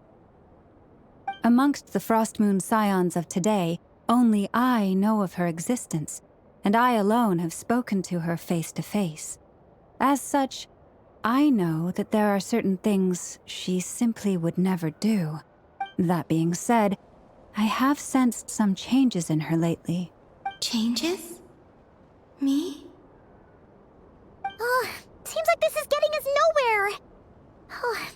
For what it's worth, why don't we check the unreliable sources too? Sure. Give me a moment.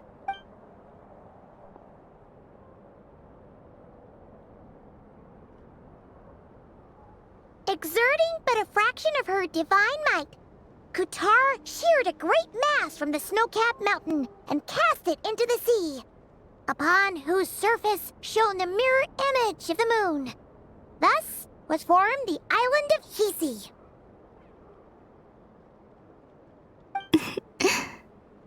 Yeah, right.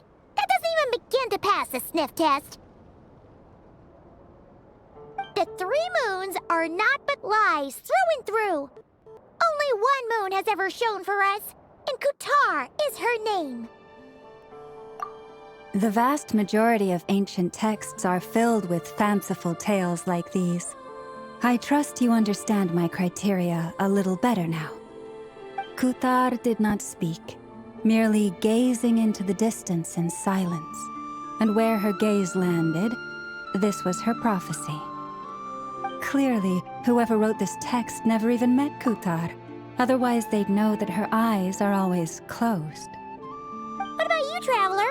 What are you reading? Come on, let Paimon see.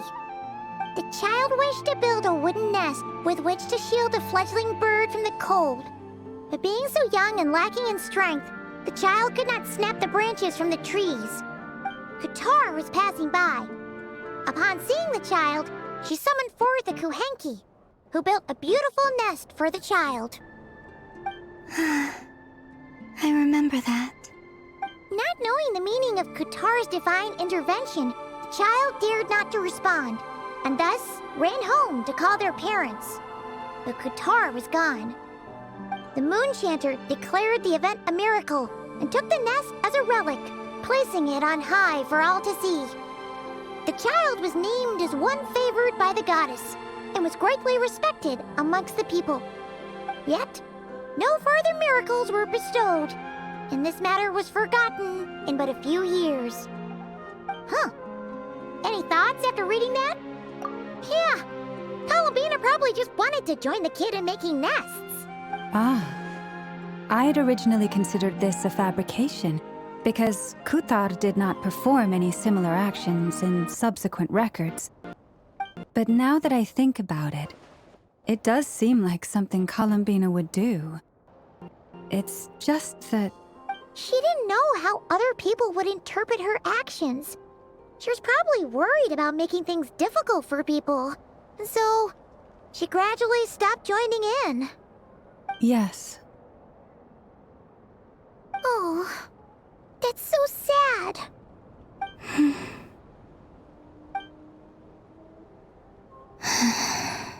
And now, I can make no such gestures of warmth, even if I want to.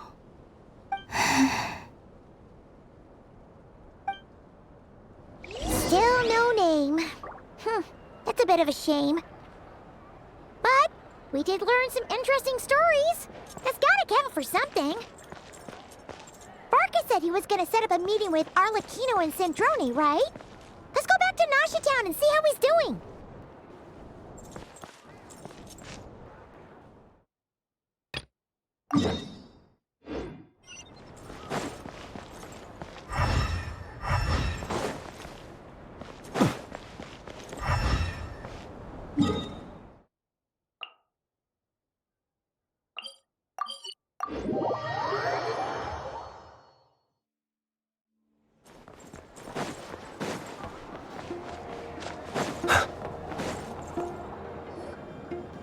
Let's see.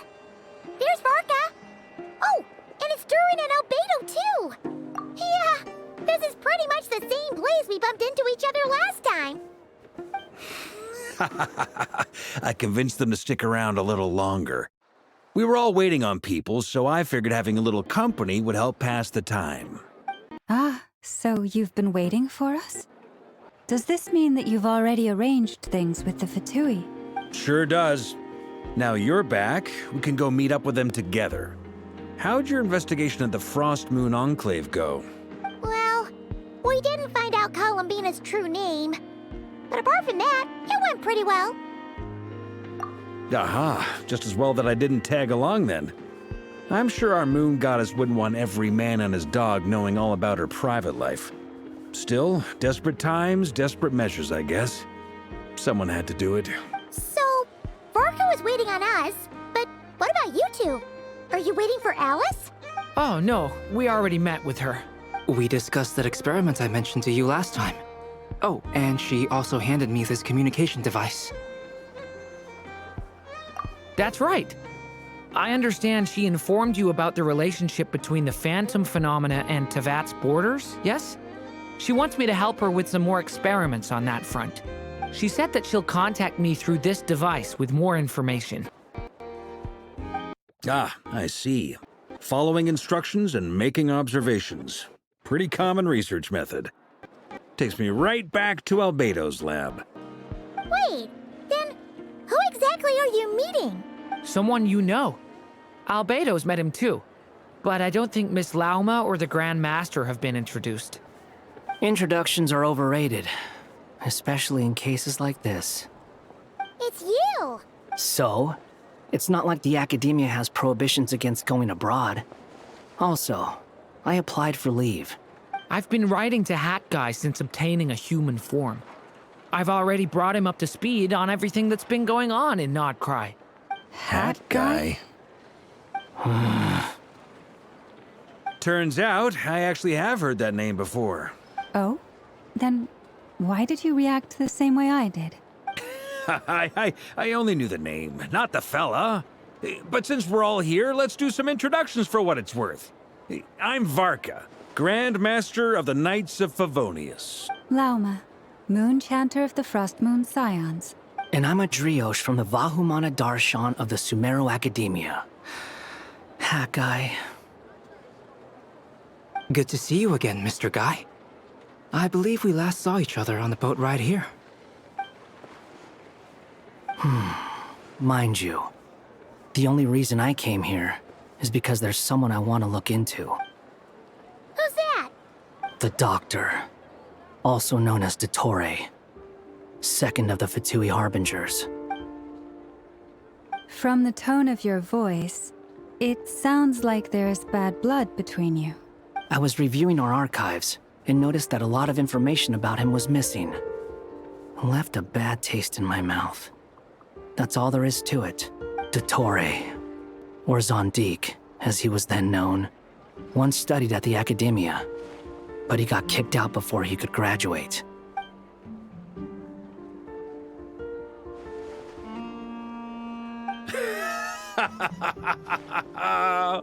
So the Harbinger's #2 man is a college dropout? How embarrassing for them. Last we heard, he was planning something. We actually heard that a few times before, even coming to Nod-Krai, but we haven't seen a trace of him since we got here. He only appears when something interests him. For all we know, he might have left already. But the fact he did something here at all is worth noting. It'll fill a couple extra lines in his file. Why does it sound less like a file you're writing and more like a criminal record? Anyway, we were just about to meet 2 of the other Harbingers.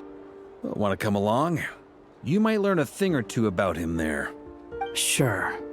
Even though they're harbingers, well, they're old acquaintances of ours, so, you know, when you talk to them, try to be... I got it. The Frost Moon Scion's relations with the Fatui remain tense. Forgive me if I do not attend. In that case, we'll continue assisting Miss Alice with her experiments. Good stuff. Everyone's having a fruitful time. All right, we better get going. I'll lead the way.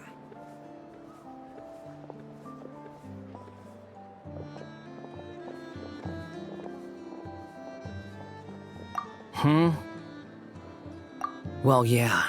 That's obviously part of it. But I'm not the only one who has a score to settle with him. Neither you, nor Lesser Lord Kusanali, nor I want to see him meddling with things again. What's the hurry? Don't worry. Pigeons always know which way home is.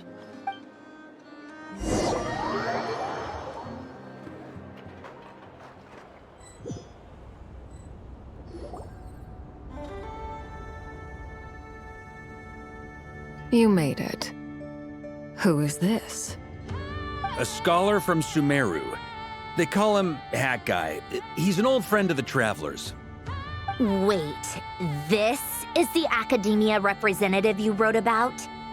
He doesn't exactly look the part. I believe this will prove my identity. You'll notice it bears the seal of the Sanctuary of Surasthana. Well, what do you know? So it does. All right then. My mistake. It's fine. I expected as much. What? So as I mentioned in my letter, the Academia's got its eyes on Dottore, but this matter remains top secret. Apart from those assisting in the investigation, the fewer people who know, the better. If anyone asks, I'm here in Nod-Krai to pursue my personal academic interests. Gotta say, Varka, you did pretty well to keep all this under wraps for so long. Sounds like you got in touch with the Academia about this way back. You flatter me. Where do I even start? Remember that time we fought Rerir at Star Sand Shoal?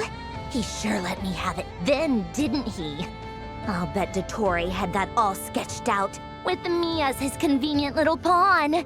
He could not care less about us if he tried, but hey! The feeling's mutual. Does Dottore really strike you as the sort who values his relationships with his colleagues?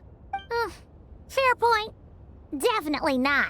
Which is why I always keep my guard up whenever he starts making suspicious moves. To that extent, our motivations align. On top of which, I consider you trustworthy people. Now, back on topic. In the wake of the Rerir of Solnari episode, Sandrone and I grew suspicious about Dottore's complete inaction during the entire affair. So we tried to find out what he'd been up to, but unfortunately to no avail. He never lets anyone in on his plans. The more he cares about something, the more secretive he gets. Indeed. Perhaps he believes that by keeping a low profile, he can avoid trouble. But that trick isn't going to work on his colleagues. Yeah, I mean, he's been researching the ancient moon's remnants. And he's been trying to get his paws on the moon marrows. Only an idiot would believe he doesn't have something more planned. With this in mind, I returned to Snezhnaya and relayed my thoughts to Her Majesty the Tsaritsa, entreating her to have him recalled. That's pretty direct. Did the Tsaritsa agree? Yes.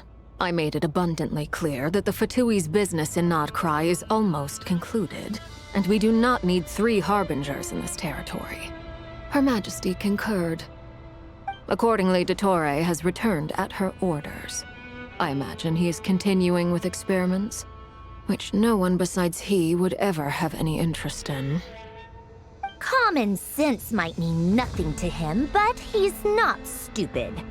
He knows that no good can come from opposing the Tsaritsa. Smarts alone won't get him all the way. He needs the Rooster's resources and Regrator's Mora, both of which the Tsaritsa can strip from him by waggling a finger. But doesn't he have a track record of publicly following orders while going against them in private? He probably has it down to a fine art by now. Wouldn't put it past him. We worked together on a research project once. Only briefly, but it was enough to show me that we're fundamentally different people. He has no interest in doing things methodically, stage by stage. His thoughts jump all over the place, and the moment his curiosity is satisfied, or he gets the results he wants, he disappears. The only similarity we share is that, once we set our minds on doing something, we will see it done, whatever it takes. Well, we definitely saw some of that in your battle with Rerir. You got so competitive. Ugh, do not remind me. Then I believe we all concur. Dottore will not simply give... Fantastic. Now this is turning into a whole day of unpleasant memories. Ugh. Then I believe we all concur. Dottore will not simply give up. Are you talking about the moon marrow stuff? He also strikes me as the kind of person to disregard experimental regulations, ruin all the equipment, and go way over budget. Then leave the first person he can find to deal with the fallout. Exactly! This one time, he was running some high-temperature experiment and the substance exploded. But does he care? No! He orders his subordinates to open the device so he can observe the results, which causes the gas inside to leak out. That gas was poisonous! If I hadn't been there, who knows how many people might have died. And after all that, he left while I was still cleaning up after his mess. What a waste of time, he said. Waste of time? The nerve! He wasted my time! You've been bottling that up for a while, huh? Hat guy, I must say, you seem awfully familiar with internal Fatui affairs, especially when it comes to Dottore. Thank you, Lady Harbingers, for providing such valuable information. I have no other questions for now, so I'll be on my way. Wait, what? You're just gonna leave? You're welcome to join if you want. Ugh. Just when Paimon thought he'd finally mellowed out. He makes quite the impression. I'll say. I've met tons of headstrong people, but not many of them would join me in bad-mouthing Dottore. Anyway, back to the main agenda. Varka, you said that Columbina has gone missing? Or rather, disappeared. Yeah. We're working on building a connection between her and this world. The simplest method is to find out her real name. I've actually asked her that question before, but she said she didn't know. Considering our relationship, I doubt she was lying to me. As far as I recall, she was never dispatched by Her Majesty to claim a gnosis or anything like that. The Tsaritsa's plans had long contained a place specifically for her. I always thought that was weird. What could she do that the rest of us couldn't? Knowing what we do now, it's probably something related to Kavaki, right? More than likely. When she first arrived, Columbina would often go to Her Majesty and ask when she could start the task assigned to her. But Her Majesty always gave the same reply. The time has not yet come. So she spent her days in Snezhnaya doing basically nothing.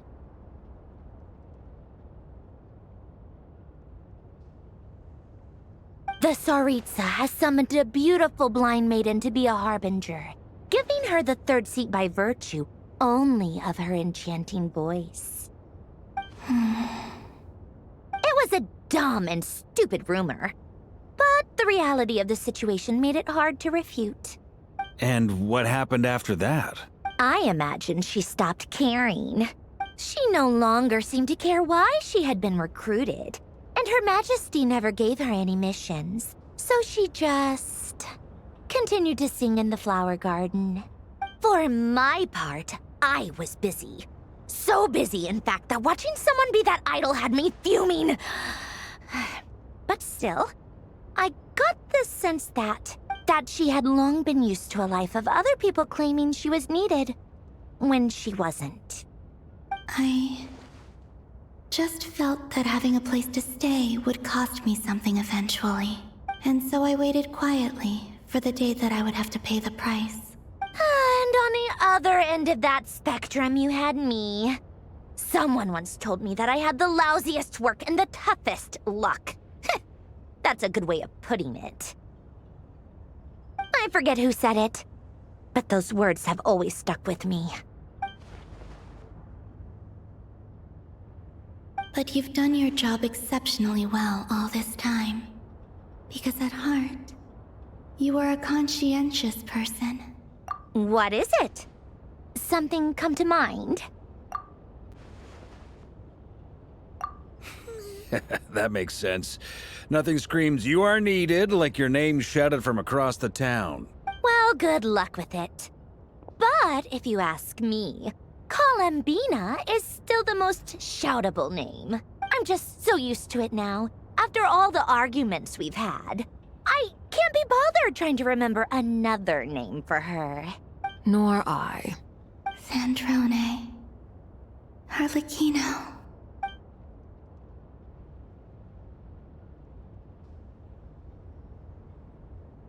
Huh! It's a Sealy! Does that mean Nicole has news for us? Ladies, I thank you for your hospitality. If the chance ever comes up, I definitely owe you both a drink sometime. I'm sure it will. You can make your own way out. Heck, you've been here enough times, you probably know your way around better than I do. Okay! Time to do what adventurers do best. Follow that Sealy!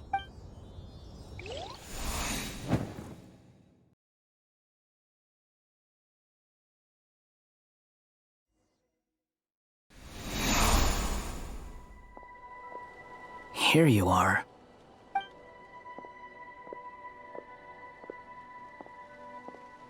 Oh, hat guy.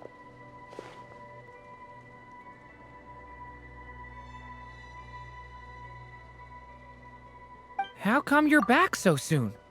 Did things go all right with the Fatui? Fine. Dottore's been summoned home by the Tsaritsa. Couldn't get much more than that.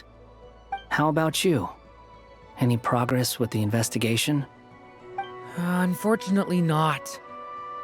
We've tried everything. Different phantoms, different locations, different points in history. But the results were the same each time. Abyssal monsters roaming the land. People crying out in despair, with no hope of being rescued. Every time I see it, I can't help but think, is this what it was like in Mondstadt when Dragonspine Durin attacked? And if I fail in the task I've been given, will I create yet another tragedy? That's just meaningless speculation? When we encountered similar phenomena previously, I tried to interfere with those illusions, using sounds and lights to guide them. However, we could not change their fates. At most, we were able to extend their existences. The events of the past are like fate that has been written into Irminsul. There isn't a living thing in Teyvat that can escape its past. But Miss Alice instructed us to try to find ways to change the outcome that these phantoms face. It's an impossible task. Can't you just refuse? Since she asked us to do this, I feel like it can't truly be impossible. Or if it is, well, mages can make the impossible possible. I could not have been born as Durin otherwise. But you also said that your past 39 attempts were fruitless. That's true. But you're still going. Yes. After this many futile attempts, surely you realize that you're not doing this because you still believe what some mage told you. It's because you want her hypothesis to come true. It's something you wish for deep inside. So, think for yourself about what you want to do. As long as you don't believe it's futile, it isn't. Yeah. Previous experience indicates that we cannot touch the phantoms, which limits the effectiveness of our interventions. If we want to clear this hurdle, we need to break this rule somehow. Same thought here. Following the same rules means repeating the same failures. Reducing ourselves to mere playthings of fate. So you mean we need to figure out a way to make contact with them despite knowing that we can't? Yes, and I suspect that's something only you are capable of. Everything in Teyvat is logged in Irminsul, but the withering that once occurred in Sumeru was a sign that the Great World Tree was being corrupted. This corruption allowed things that should not have existed in Teyvat to appear. This is tantamount to rewriting reality to an extent. You're saying abyssal power might be able to affect those phantoms? No one's ever tried it before. If you're gonna try it, it'll take courage. And you have to be confident that you can control it. Is anyone there? Has anyone seen my daughter? She's missing. I have to find her. I hear someone inside. Spargana? Are you in there? Ah! If I can use my abyssal powers to warn him that there is danger here, maybe it'll change his decision. Maybe he'll stay away. Yes. The important thing is not the nature of the power, but rather how you use it. To intimidate and obstruct. Sounds about right for the Abyss. Let me try. I should be able to influence that thing. Have you seen a little girl? This isn't the time for that! Just run!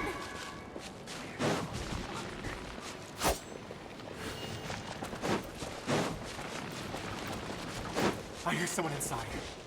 Spargana? Are you in there?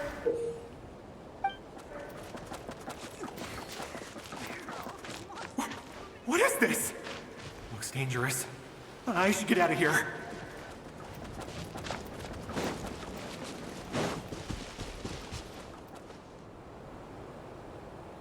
He really left.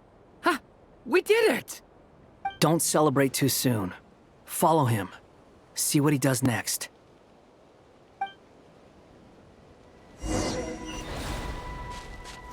Monsters approaching from the front. You need to stop them and create an opportunity for him to hide.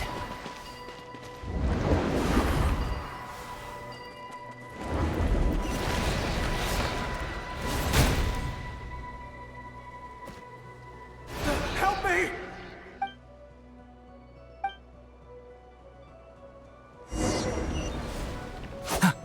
Monsters approaching from the front. You need to stop them and create an opportunity for him to hide.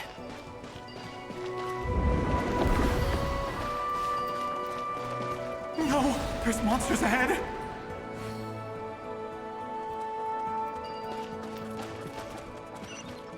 Wait, is that the barrier I saw earlier?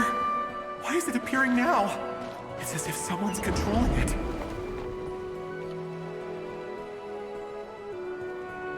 The monsters are gone.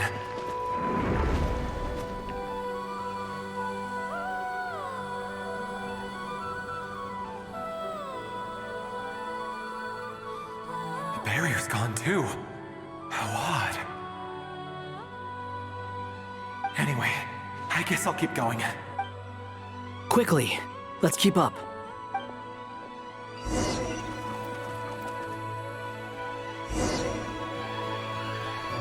Wait, there was someone else here? Don't go any further. We've got anti-monster traps laid out everywhere. But my daughter must just be up ahead. I have to go. This way's blocked.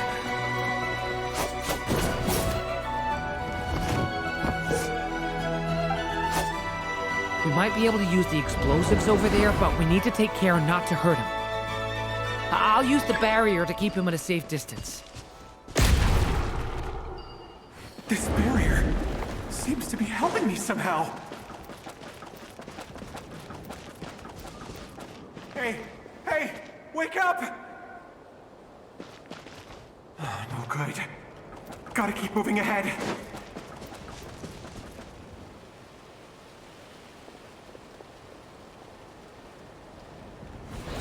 So many monsters! There's still a chance, Durin. Use the traps.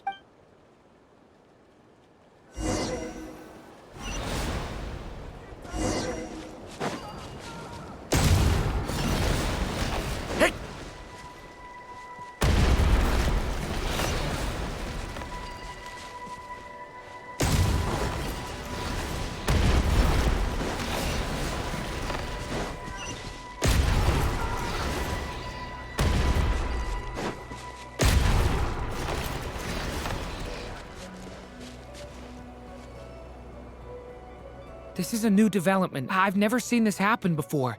We might just be able to save this person.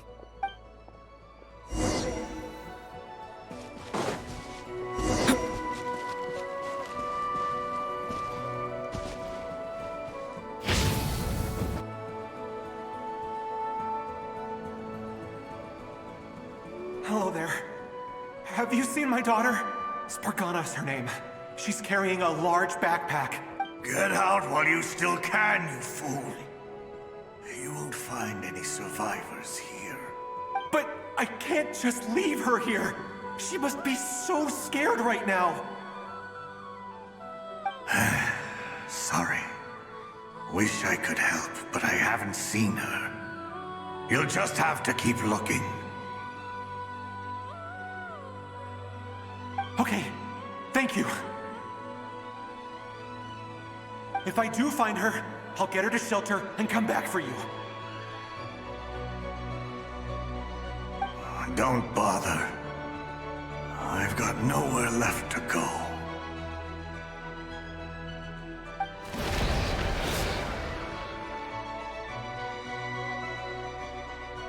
What's that noise?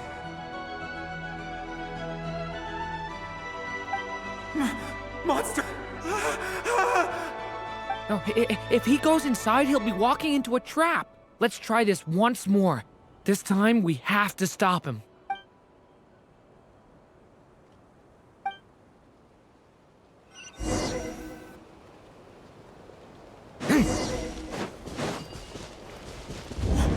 Why?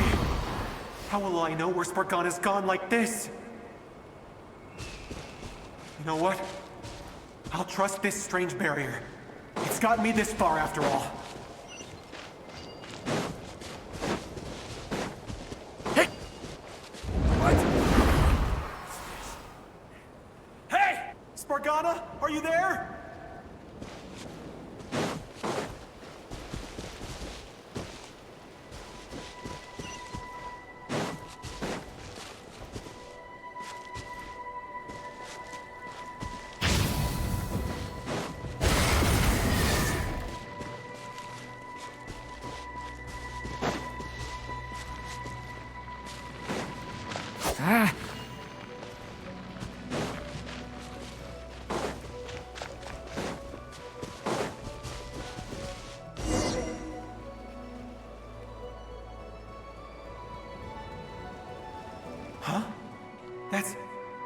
That looks like one of my daughter's books!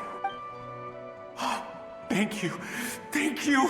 Yes, it's one of hers for sure. That's her name on it right there. She left her backpack here. Durin, just like last time. Use the explosives.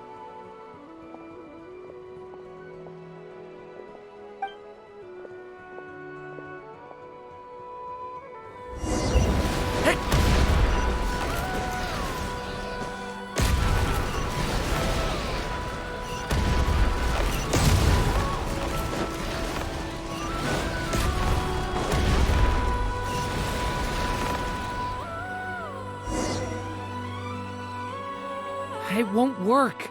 There's not enough left. If he makes it in, he'll die. But then, this clue could be the key to him finding his daughter. It might not be the only one. Better he misses that clue than loses his life. I guess so.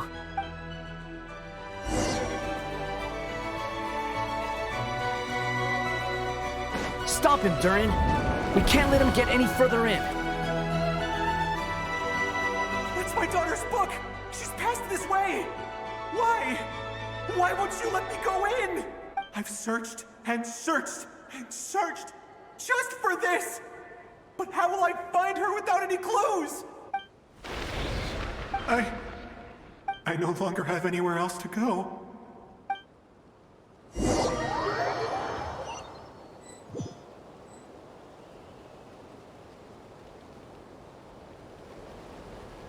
I'm sorry. I'm so sorry. He refuses to go anywhere else. Whether he opens this door or not, all that awaits him now is death. We couldn't change his fate. Albedo? Hat Guy? Let's try one more time. I don't know how we're gonna do this, but I don't want to give up either.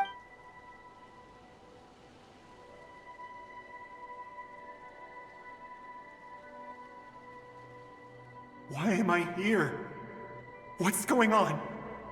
All these scenes running through my head. Where are they from? Huh?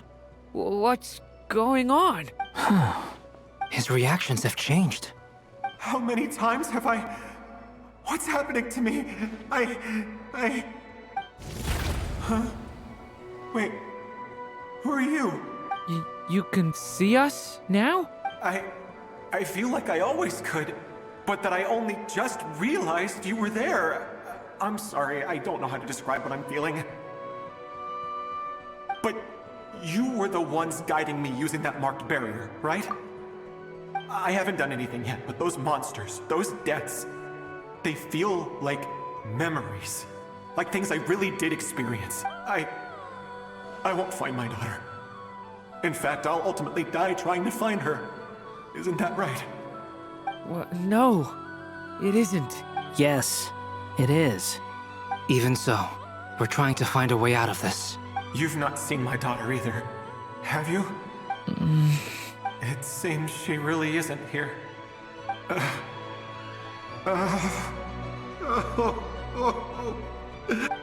I'm sorry we couldn't help you. I'm just tired. Maybe this is destiny. Maybe it doesn't matter how hard I search. How long do I have left? Experience says 15 to 20 minutes. 15 to 20. Thank you for all your help. Let's rest a while. You look exhausted too. Now's not the time for you to start pitying us. It's not pity. I'm just realizing that I've only got 10 or so minutes left. You know?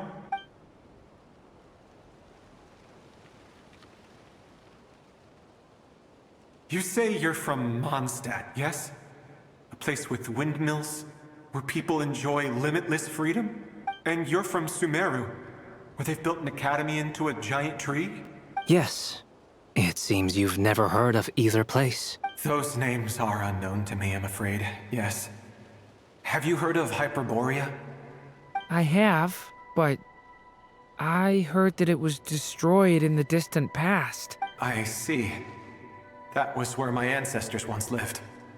What about Delphi Pytho? Was it later rebuilt? I've never heard that name.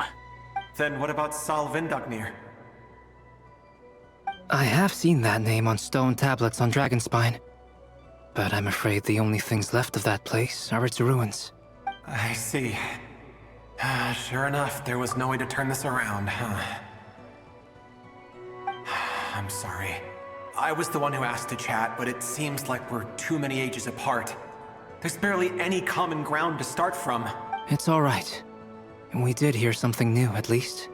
From how you speak of your lives, things must be going all right for you, I guess. They are. Mondstadt is a place of freedom and happiness. There's a lot of good people in the church and the Knights of Favonius, and even outsiders find that it's an easy place to feel at home. We have festivals a few times a year. Everyone gets together to drink, sing, and be merry. Sumeru is a lot more uptight. Not really the kind of place where you can relax. It's a nation fraught with problems wherever you look. But if all you want in life is to seek knowledge, I guess it's pretty much paradise. That's wonderful. In other words, after this all-devouring black tide passed, humanity did not merely avoid extinction, but rose to build prosperous civilizations anew. I mean, I can see you all right now. That must mean the future isn't a total mess, right? That's true. Well, time's almost up. Let's part ways, I think. Might be best if you don't waste too much time on me. The chances are slim, I know, but I'd like to spend these last few minutes looking for Spargana. If things work out, I'd love to tell her about what I've heard. May we meet again. Well, or not, most probably. In that case, may your wishes come true.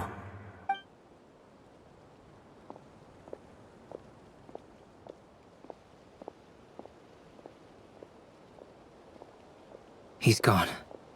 In a few minutes, he will meet the end that was his to begin with. The ending of this tale did not change, but I believe that we've just made the most progress we have yet. May your wishes come true. If only it were so simple. Hat Guy, could I ask you a question? You've never talked about your past. It seems complicated, and it weighs heavily on you, too. Would you be willing to tell me about it? I mean, sometimes it's better to get things out in the open. Take that guy we try to help, for instance. At least he said goodbye with a smile, right? I know about Albedo's past. Our experiences are very similar, and he created me. As for you, you're my first friend, and you've witnessed every step I've taken. But by comparison, I know nothing about you. Either way, I mean, we're still best friends. But if I knew more about you, I might understand your thoughts a bit better. I've told you about myself. I'm a student at the academia. And what did you do before that? Prepared for the entrance exam? All right. If you really don't want to talk about it, I won't press you any further. I was a puppet built from the branches of a white tree, using technology left behind by the Conrian schools of mechanical engineering. A white tree?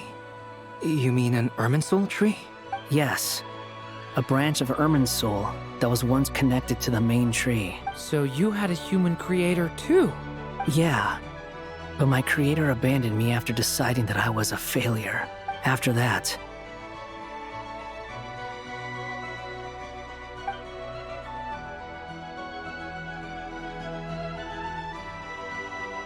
Durin. Resisting the influence of the Abyss, suppressing the urge to destroy, trying to do the right thing.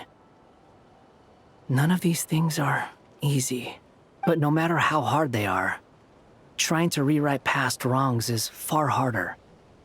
You asked me if you would create a new tragedy if you failed. I told you there was no point speculating about that, but the real answer is, yes.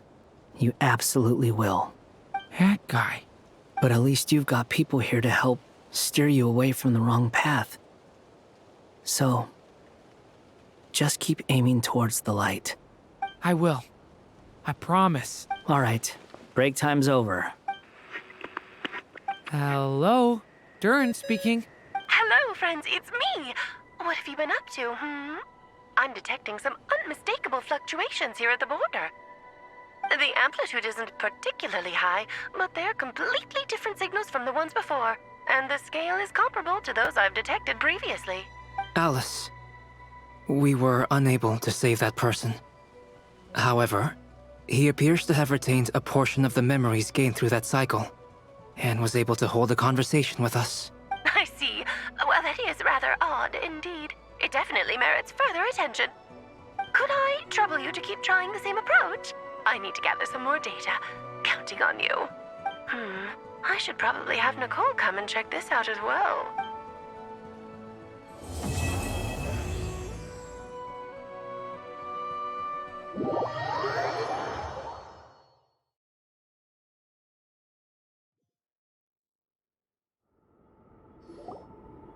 There you are. I was worried you might stop to collect treasure chests opened by the Seelie along the way. It would have taken you so much longer to get here.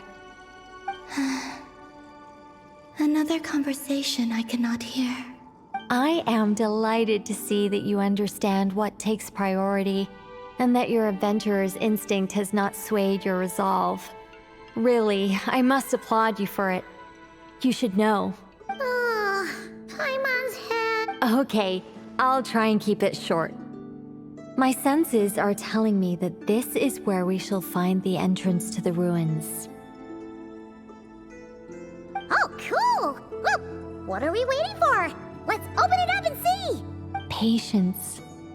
This was a sanctuary of great importance to the Hyperboreans. A special process is required to open the gate. Oh! Like the place that housed the Eternal Moon's Marrow? Okay, so what's the plan? Need us to do anything? And just a short version, if you can. All right then.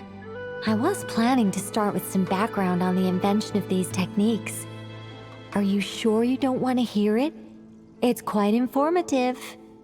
Remember what you were saying about priorities? Fine.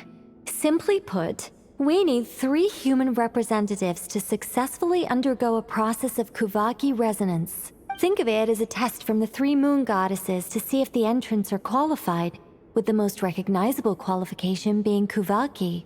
Pretty sure Lauma would ace that test. Oh, wait. But we need 3 people. I also have no doubt that the Moon Chanter would be qualified. But we would need 2 other people with the same constitution. Therefore, the most feasible method is not so much to follow the rules, but to figure out how the test functions and find a workaround. I've done some research, and it turns out the mechanism is rather crude. We'll simply need humans to stand before it who have sufficient Kuvaki energy within them. I'm with you so far. How do we get the Kuvaki in them? The easiest way would be transfusion. Take some Kuvaki from Nod-Krai's soil, put it into the bloodstream, and get it circulating in the body. So we're going to cheat on the test? Precisely. There are other methods, but this is the simplest one. Cheating the system is much easier than trying to hide from it. Huh? Sorry? Does the idea of cheating upset you, Miss Lauma? No, that's not it. I suddenly had an idea. Ooh, what is it? It's about Moon Prayer Night. I figured out a way for Kuthar to join in the festivities. Huh? But as Paimon said, we need to have our priorities straight. Let's get back to the test. I'll follow up with Nefer on the festival arrangements. Oh, okay.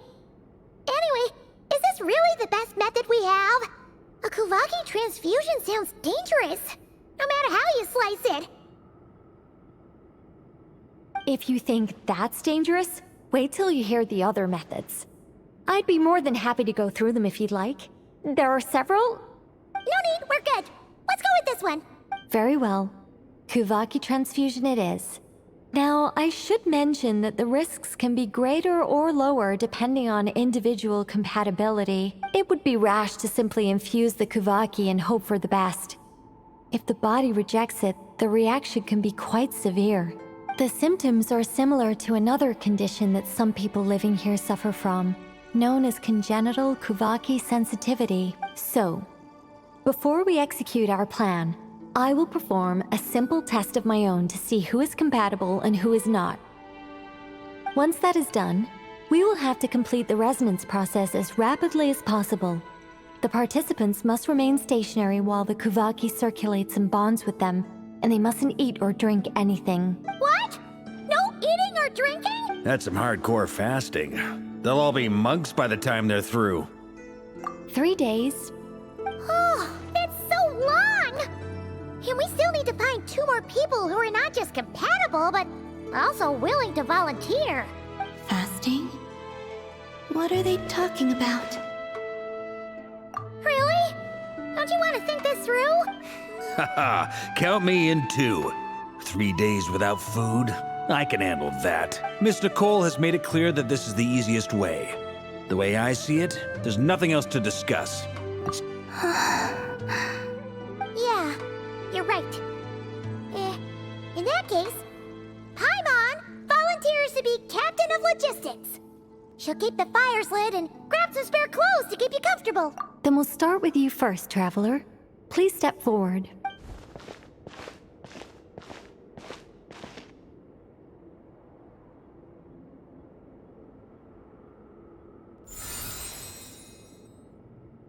How's it going? Do you feel anything? How about now?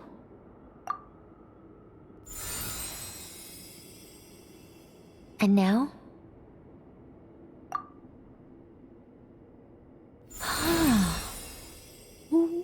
What about now?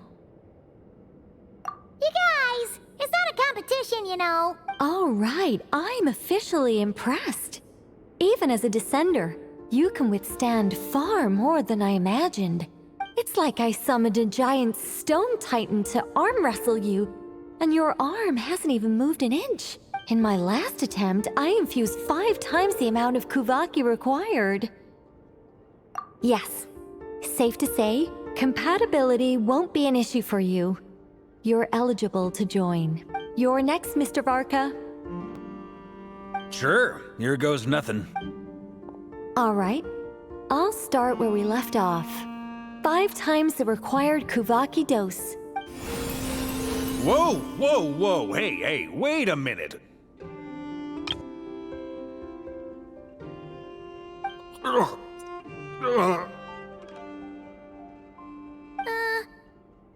it going? Ooh, no, not great. I kind of want to puke. Feels like I've been drinking too much. A few bottles of wine, then a big stein of Dark Horse, with some hard liquor from Liyue mixed in. You think this is funny? I just lost to a young lady in an arm wrestling contest. I'm never gonna live that down. My apologies. I'll lower the concentration and try again. Oh. How's it going now? I'm not as dizzy as last time, but I can still feel it pulsing around. In that case, you wouldn't be an ideal choice, Mr. Varka. Let's try someone else. Okay, let's go ask some of our other friends then.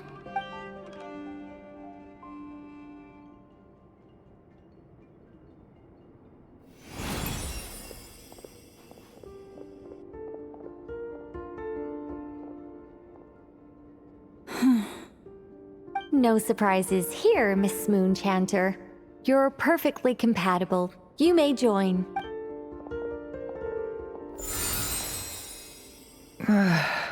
I'm getting a slight headache. Shame. You were so close. Whoa, I'm itching all over. Allergic reaction. We can't have that. Huh? Well, are lot. The Hexen Circle is an organization that cares for and protects children. We will not have them do dangerous things. Not even tests.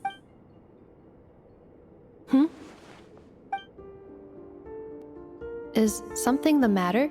The candidates have to be human. I guess that rules me out too. Huh. Everyone except the Moonchander got beaten. Guess I don't need to feel so bad after all. I mean, looks like this isn't gonna be as easy as we thought. Perhaps I could ask for volunteers among the Frost Moon Scions. I'll see about talking to some trusted Lightkeeper colleagues. Itlua springs to mind.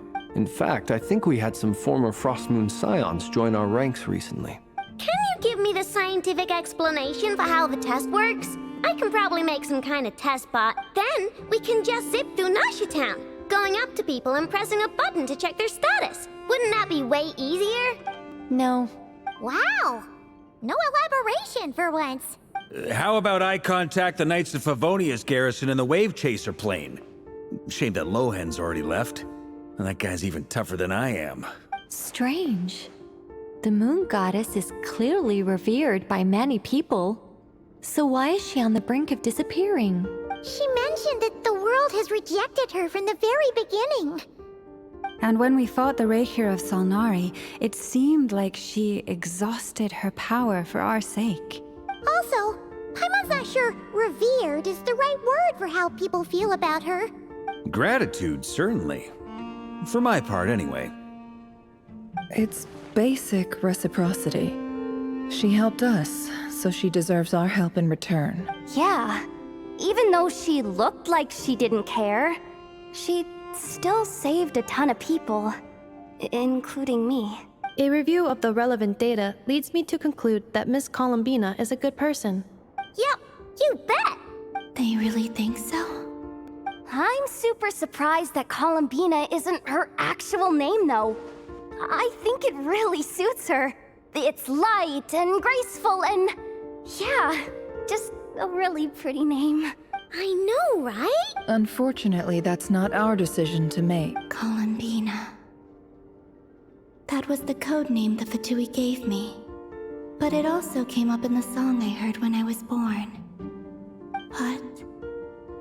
is that really all there is to it? What do I truly think of my own name? Is there anyone left who will still call me by that name?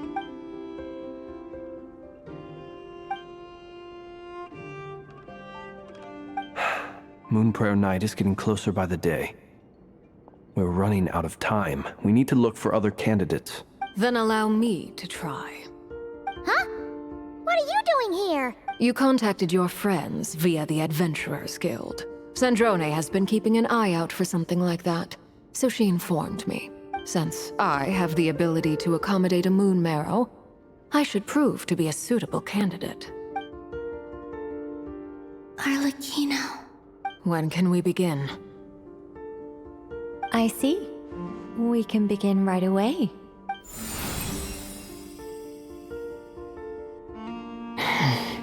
How was it?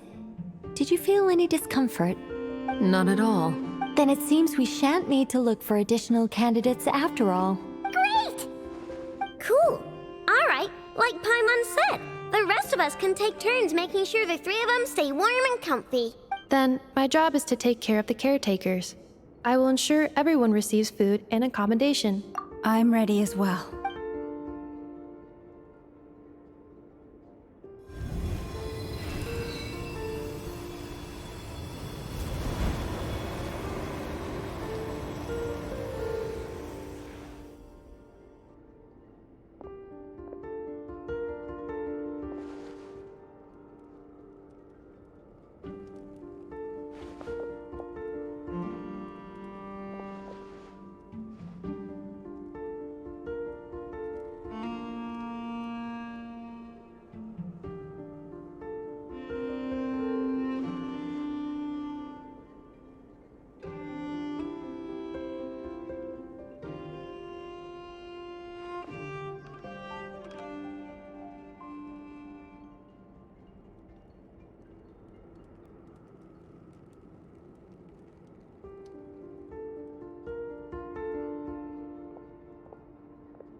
The work is done.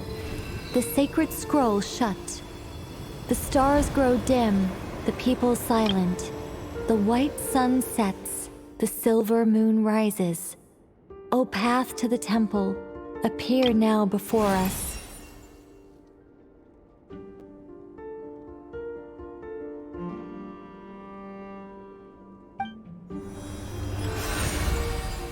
Wow! It really opened! So that's what all this is about. They've been trying to open this gate. Come, let us enter. It might be best to eat something first. Take care to chew properly and swallow slowly. It will give your body time to readjust to the digestion process. They will head in soon. They will need to enter this gate.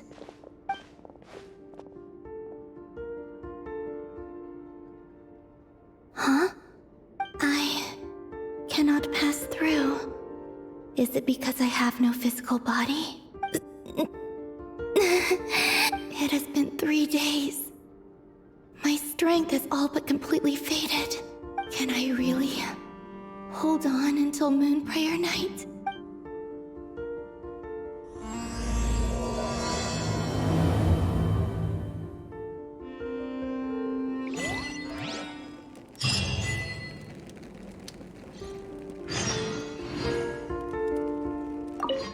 I have confirmed that you are all in good health.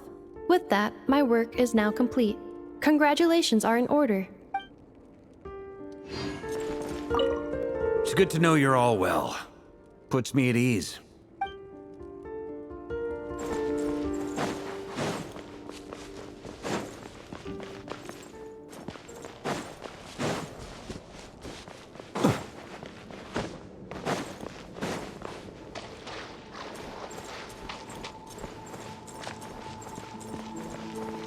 Close your eyes. Be silent.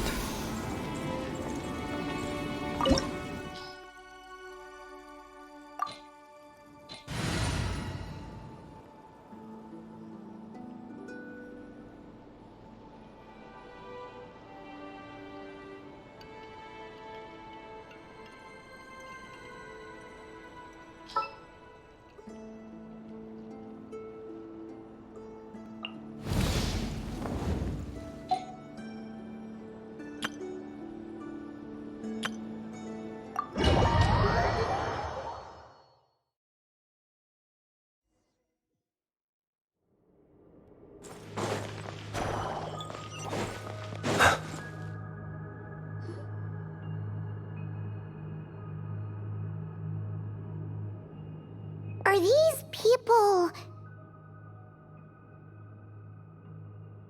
Judging by their clothes, they appear to be phantom Hyperboreans from the distant past. That could mean they have some clues about the moon goddess's name, right?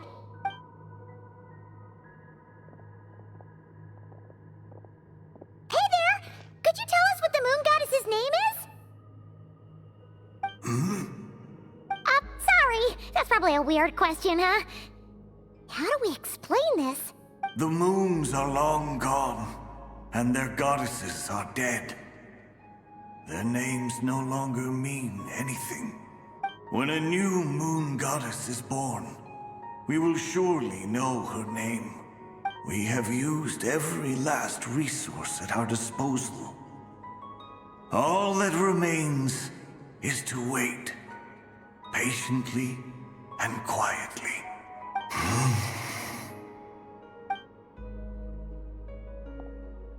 Were the people of the past all this devout? It looks like this phantom doesn't intend to converse with us any further. Surely the new moon goddess he speaks of must be Columbina. Alas, Kuthar's birth came long after the age in which he lived.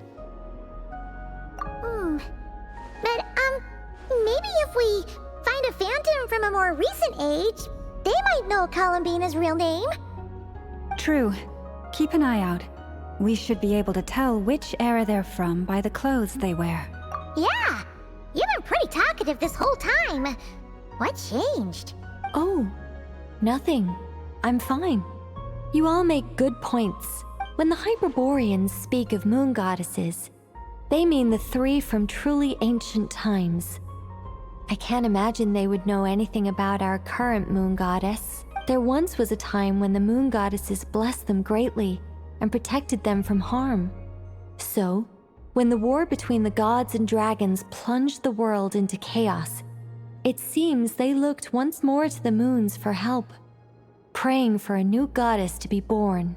Yeah, that checks out. Let's continue on. Who knows what else we may discover.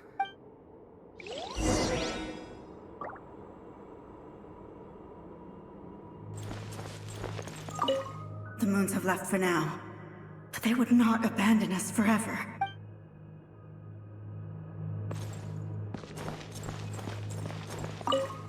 When the moons rise again, we shall receive their protection once more. Even in the darkest hour, there is always a way out.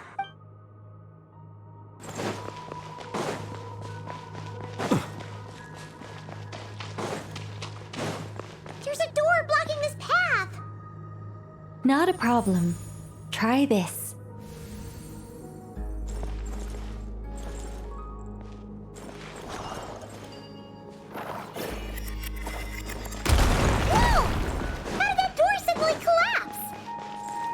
This device was maintaining the door's integrity. Remove the core, and the device stops working.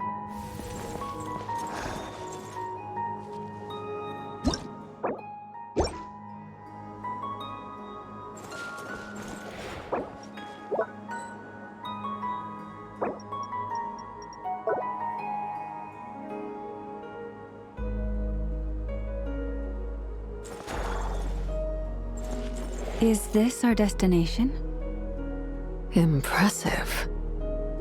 More precisely, this is a device that will help us reach our destination. Let's go. We still have a long distance to cover.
Let's try that device again.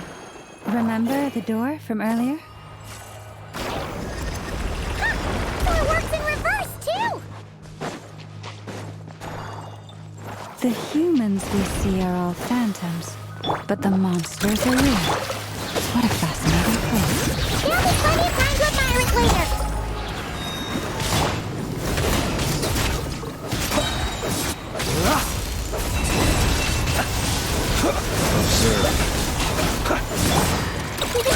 Go claw! Bring it!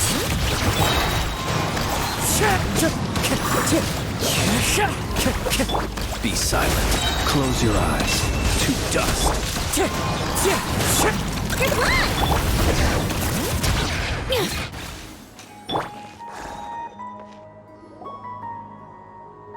Ooh, there's a whole bunch of artwork in here. Seems pretty old.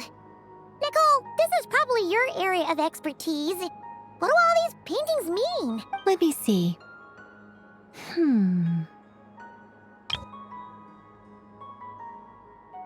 To understand these murals requires some knowledge of the history surrounding the War of Funerary Flame. I shared a little of this with Lauma before. Yes. I think I follow. The dispute between the Moon Sisters. The transformation by Nibelung. Oh no, it's no trouble. I'd be delighted to share the tale again. Alright.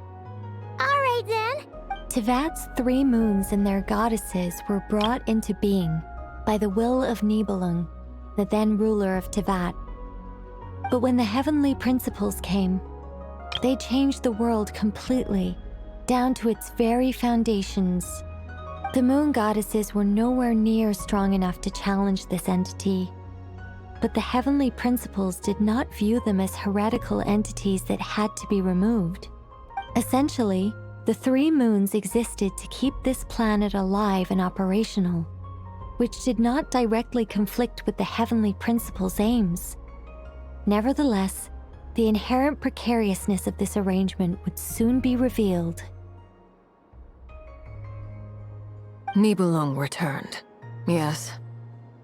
He did, and thus began the War of Funerary Flame, a battle for dominance between Nibelung and the heavenly principles. Discord would soon emerge between the 3 moon sisters. One would voice the opinion that they should follow Nibelung, for it was he who first hung the moons in the sky. Another would argue that taking sides in the conflict would only bring the world closer to ruin. There was no telling where it would lead. Especially since their creator had returned, bearing the perilous power of the abyss. Nibelung would eventually discover their disloyalty. He had all 3 imprisoned before transforming the moons into weapons with which to fight against the heavenly principles. What? Weapons? Yes.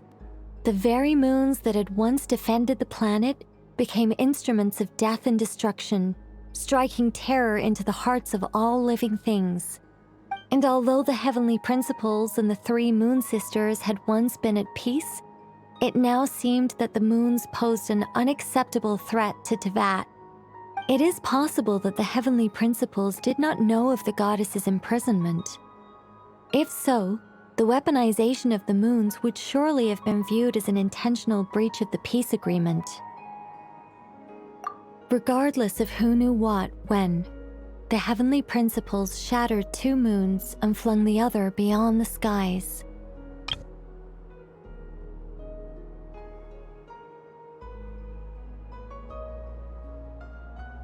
Whether the goddesses managed to escape Nibelung's captivity after his fall, nobody knows. But this much is certain. From that day on, the moons no longer belonged to Tevat. The rejection slowly drained their power until eventually they passed away. So that's the full story. You say the moon ceased belonging to Tevat from then on. Why then would Columbina be born here? That is perhaps due to the lingering connection between the Frost Moon, which was not shattered, and this world. You could see it as the 3 sisters' dying wish. They never desired war. All they ever wished for was to protect this land. I see. If the final fate of the 3 goddesses is as you say, then Columbina faces the same grave danger. Our investigation has yet to bear fruit. We must hurry. Yeah, you're right. Let's keep going.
trust him to keep his promise? We have to. There's nothing else we can do. Why? Why do the creators of this world no longer show mercy upon their people? Remember his words. We must change our fate with our own hands. Wait, that's odd. Who is he? Is something wrong? No, not really. It's just that over 30 possibilities emerged in my head, so I can't be sure who he is. It's been too long. My memory isn't as sharp as it once was. Okay. 30. Wow. Impressive.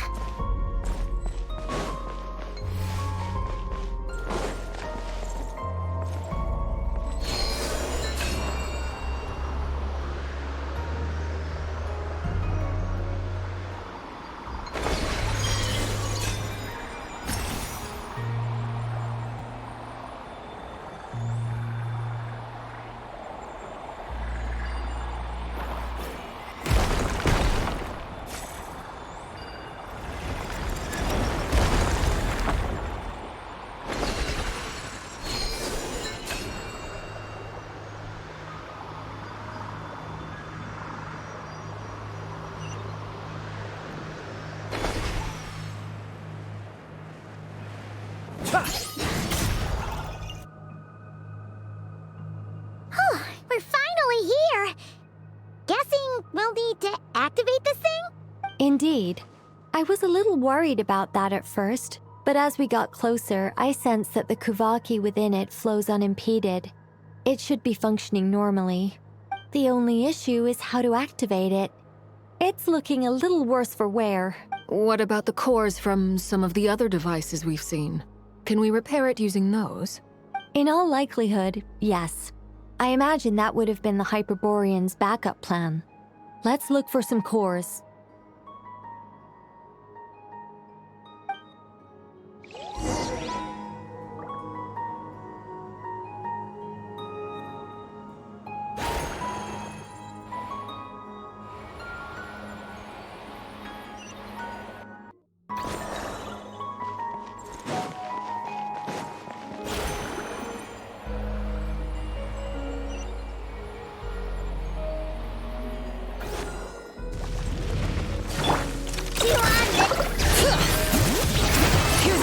Of the valley! Observe. Close your eyes. Observe.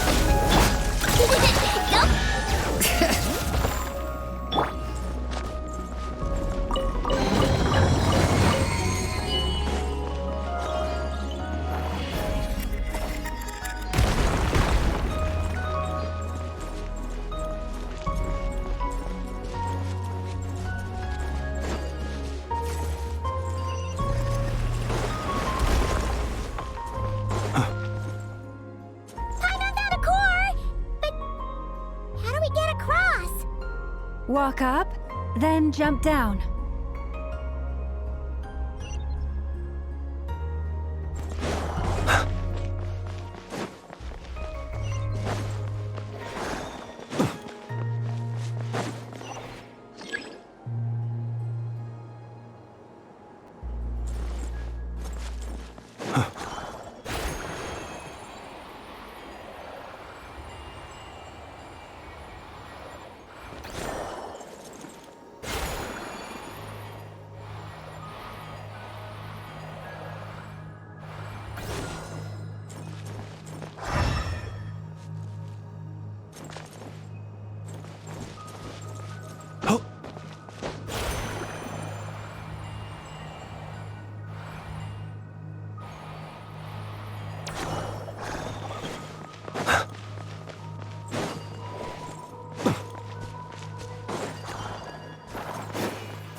to be enough cores.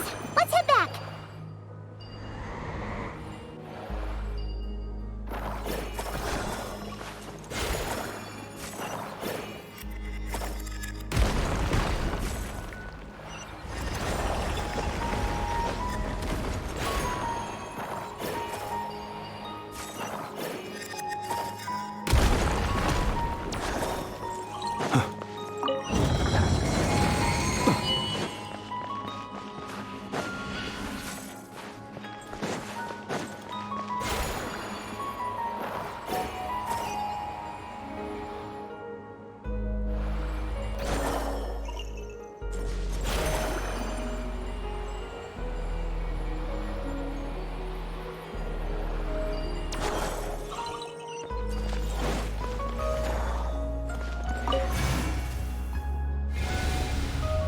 The device is up and running.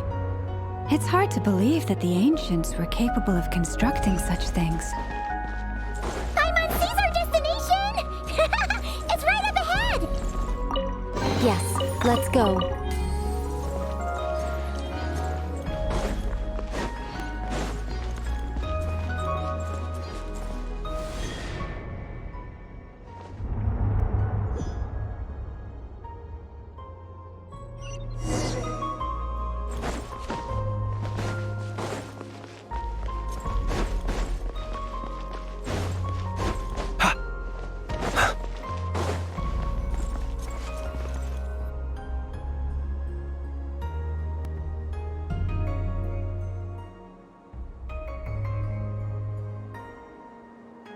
This is where the people of Hyperborea communicated with the moons. We need only place the moon marrow upon this platform on Moon Prayer Night, and we shall be able to open a portal to the moon and send our moon goddess back home. The assumption being, of course, that we can find her first. That's right. You want to know if it's safe there, don't you? And yet, she has no choice but to return. You know this. That's not the only issue here. This is the end of the line, right? We've explored everything we can.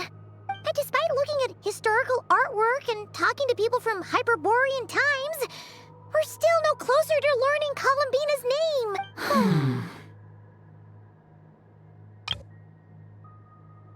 name. If it's not too much trouble, could you tell me exactly what Alice said to you about finding her name? Oh, sure. What she said was... Then your first job is to find it. As a moon goddess, I'm sure she must have a name she identifies with. Neither Columbina nor Kutar is her true name, and she's never really accepted either of them. Is it not also possible that she has never had a true name? Not at any point in history? That would be a hard pill to swallow. But at this point, we may have to accept that that is the truth. No one knows how she came into being, and she certainly doesn't have parents in any sense that we're aware of. Perhaps she was never granted a name at all.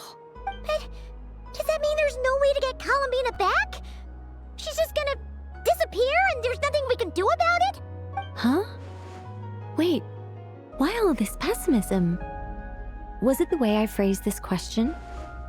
You all seem to be taking this in completely the wrong way. Well, just because she's never had a real name in the past doesn't mean she can't have one now. What? Think about what Alice said again. She never once said that you'd have to find a new name, did she?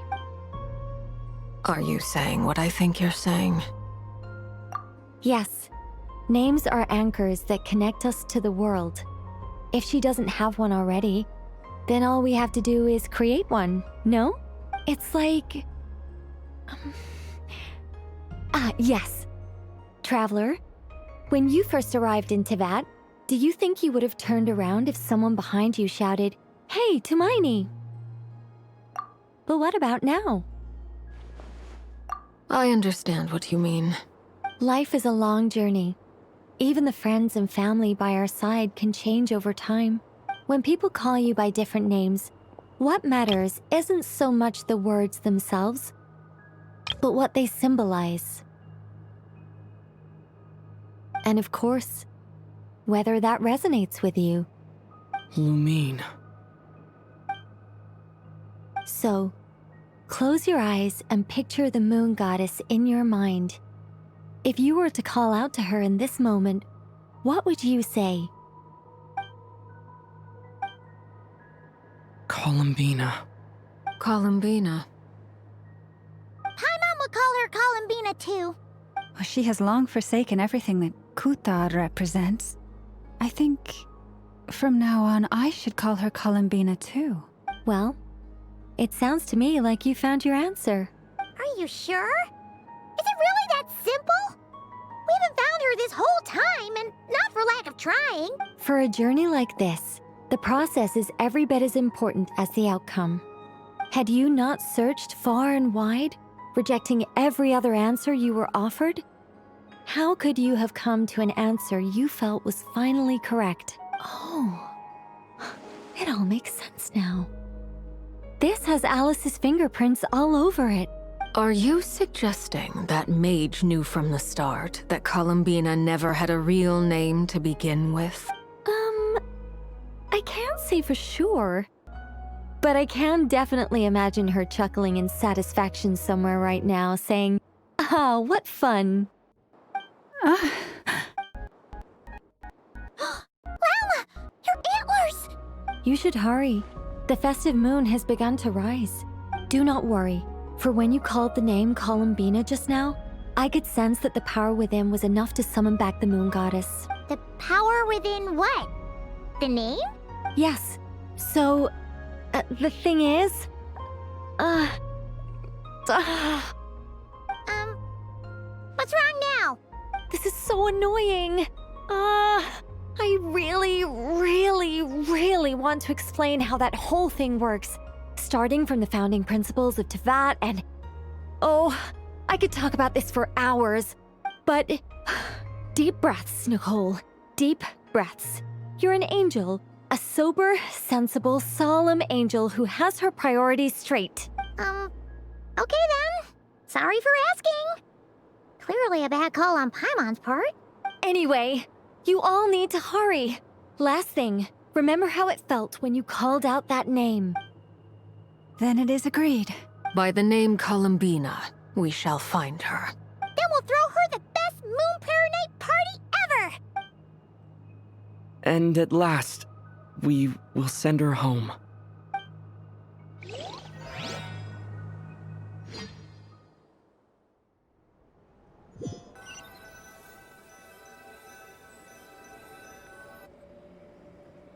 I can barely move anymore.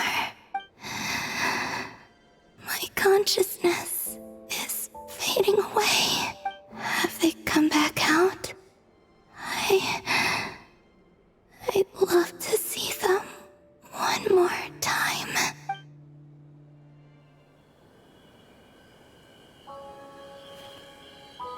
They didn't make it.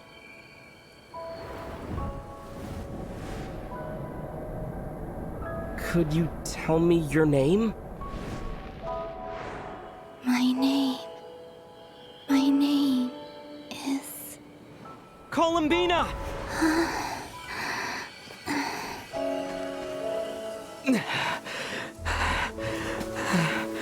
Columbina! Are you here? Columbina! That's the name you gave when we first met. And it's what I've called you ever since. Columbina. It's a fine name. I have many fond memories of Columbina, and so do all of your friends.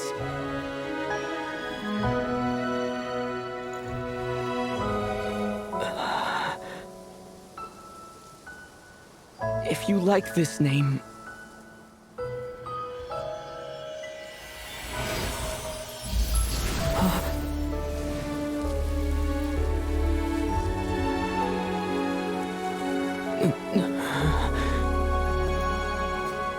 Looking for me? I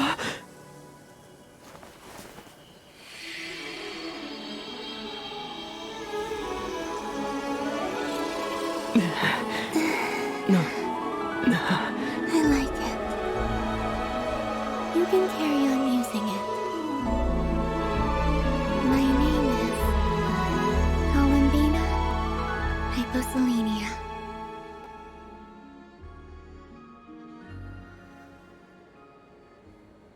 Columbina Hyposelenia. That's a wonderful name. I never thought that Columbina would become my real name, but after I met you and my other friends, the things that this name stood for slowly began to change. It went from being a Fatui code name to something my friends call me. What is it? Why aren't you saying anything? I'm just so happy for you. Thank you. So, where's everyone else? We can go and meet them very soon. Everyone went to different places to try calling your name. Great. I'd like to thank them as well. Everyone's done so much for me. Searching for my name, entering those ancient ruins. Huh? Wait, so you were... Yes, I was there. Not physically, but my consciousness was still holding on. I followed you the whole way. Starting from when? You turned around and called out my name while you were in Nasha Town. Do you remember?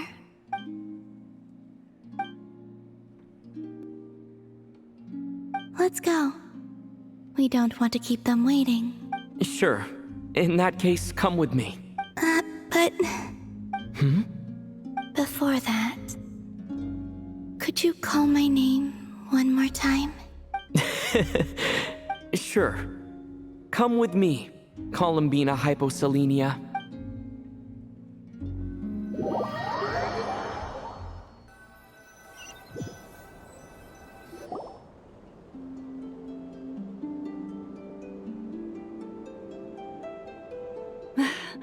Columbina!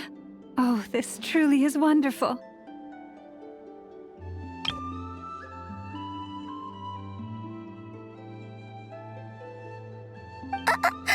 Lauma, I can't breathe. Ha ha! Just in time for Moon Prayer Night.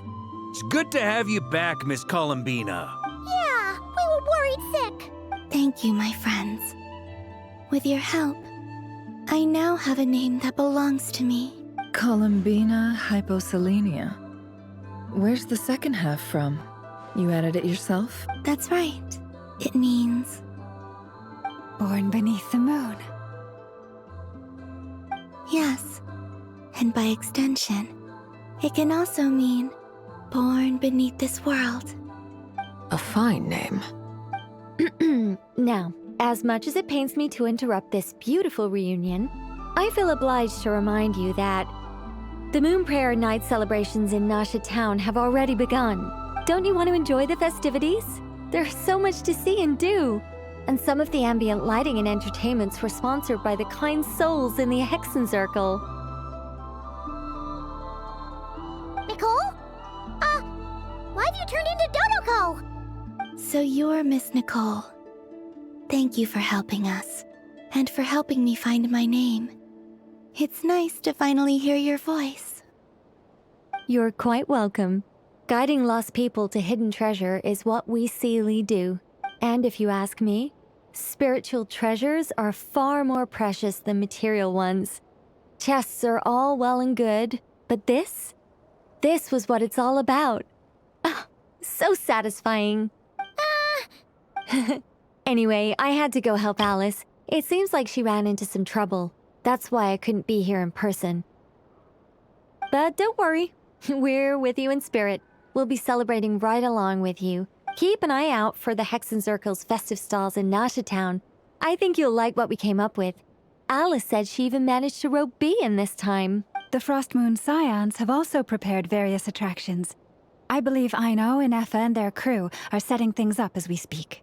On that note, Nefer, about that request I made. It's all in hand.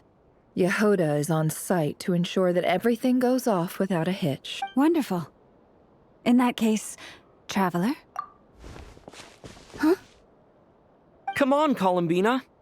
It's time to celebrate the best moon prayer night ever.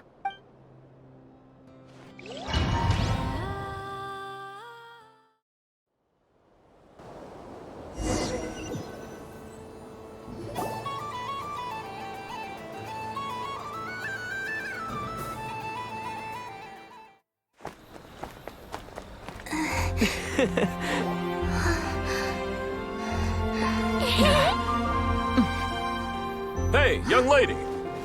Would you like some Moon Prayer Night candy? Happy Moon Prayer Night. Oh, yeah. I almost forgot to say. Welcome home, Moon Goddess.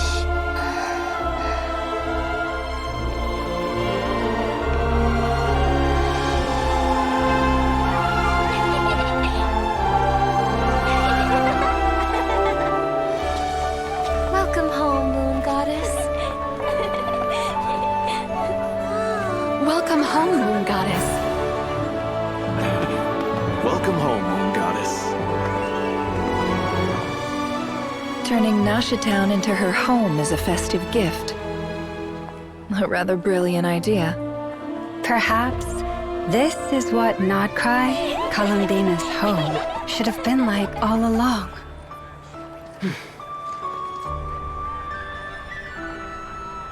Thank you for the gift. I like it a lot.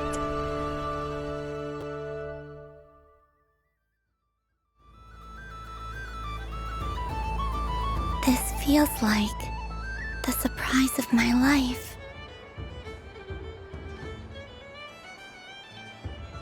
I do. I never imagined I'd ever get to enjoy Moon Prayer Night with everyone so freely. If you're happy, we're happy. Quite a strategy you came up with. Hide the tree in the forest. It's not your usual style, Lauma.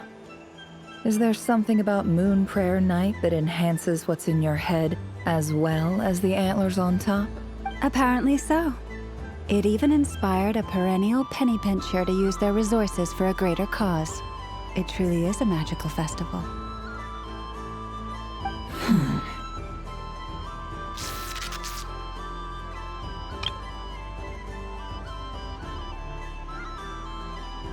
I see it now. This bickering is actually a sign of a strong relationship. Huh? What's everyone doing here?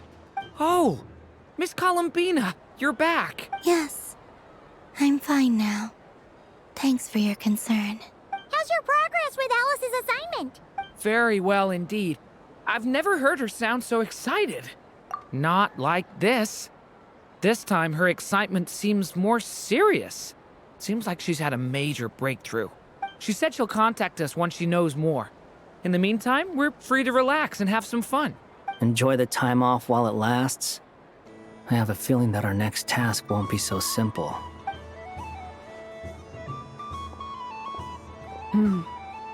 I should go. I still have a few things to attend to at the Frost Moon Scion stall. And I think I'll take a look around. With any luck, this once-in-a-year festival will come with once-in-a-year opportunities. Hold up a second. Where's Varka? I believe he made a beeline for the flagship the moment he entered Nashitown. Ah, that's Mondstadters for you. They know what they want when festivals roll around. Goodbye for now, Columbina. I hope you have a wonderful night. I will. Well, in that case, don't just stand there. Get up there and have some fun. You'll definitely get a warm welcome at every stall. Oh, also, take this map with you. It's a guide to the festival.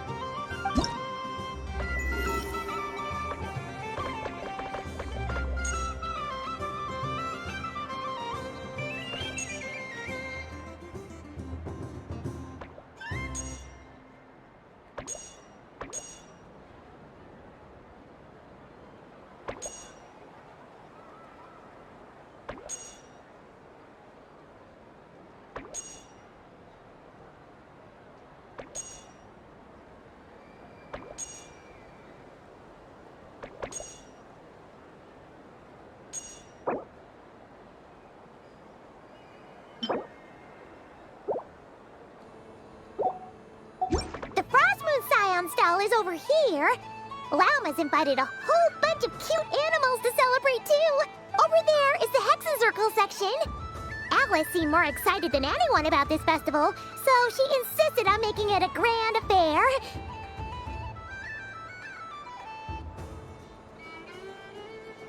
Oh, and then there's the Noshatown local specialties, including... Actually, forget that. Better if you go check them out for yourself. Thank you. It looks like a lot of fun. You're not coming with me? We'll be around. But don't you want to browse by yourself for a bit first? Yep. If you find something you like and want to try it out together, just give us a shout. We'll be right with you. Otherwise, just relax and enjoy yourself. There's so much on offer, so try to experience as much as you can. And don't forget to stuff yourself with all the delicious festival food!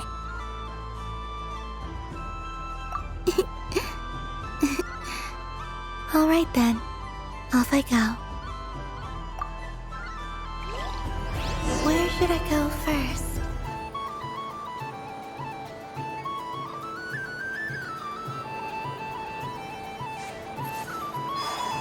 This must be the mage's stall. It feels like I've entered a fairy tale. So this is the Frostmoon Scions area. It feels very familiar. But everyone looks much happier than usual.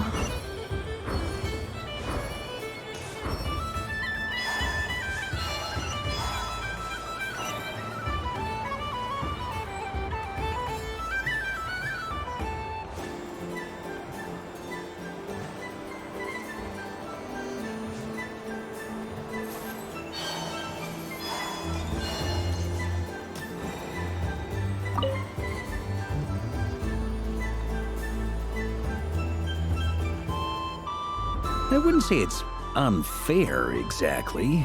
I mean, your voice goes right into people's heads. How would you explain that to the kids? You can't just explain it away as magic. Is something the matter? Ah, Miss Columbina! No, nothing you need to worry yourself about. Ah, impeccable timing. Stick around for a second, Miss Columbina. I need your input on something. This self-proclaimed Knight of Justice has yet to give me a satisfactory answer. I, for one, would like to hear your verdict on the matter. Hey, now, I left the flagship just to help you out, Miss Nicole. What's going on? So Alice and I are both using long-range remote control spells that work on similar principles, allowing us to attend this festive fair in Dodeco form. Sorry, let me backtrack a little. While similar, there are some key differences. Alice, being a great mage, wanted her Dodeco to reflect something of her own charm and mystique.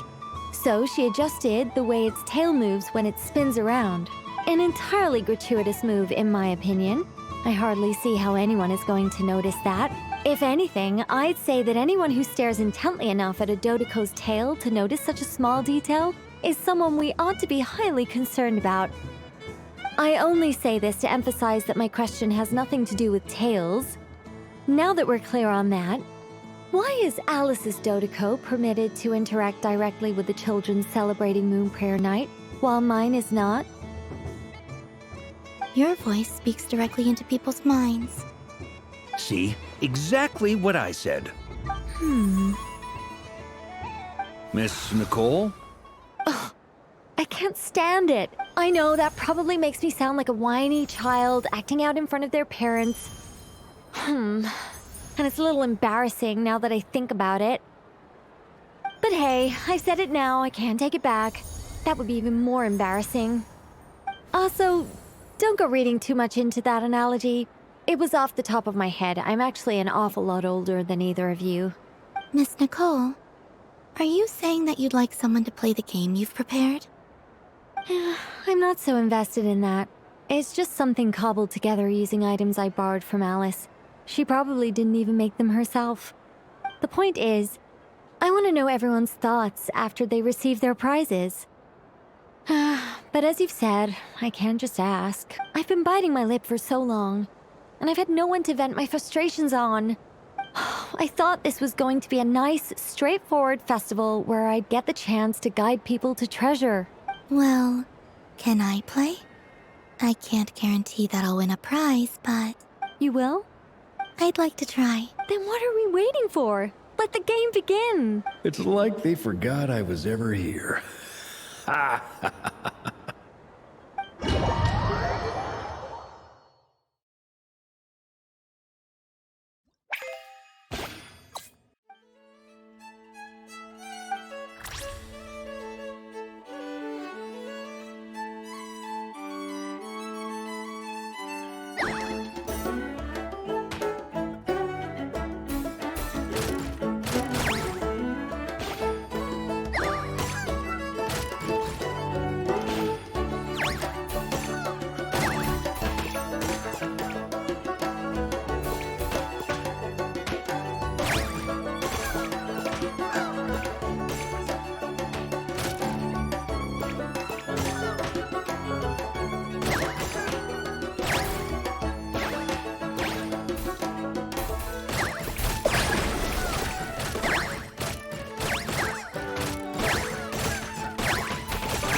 Congratulations, Miss Columbina!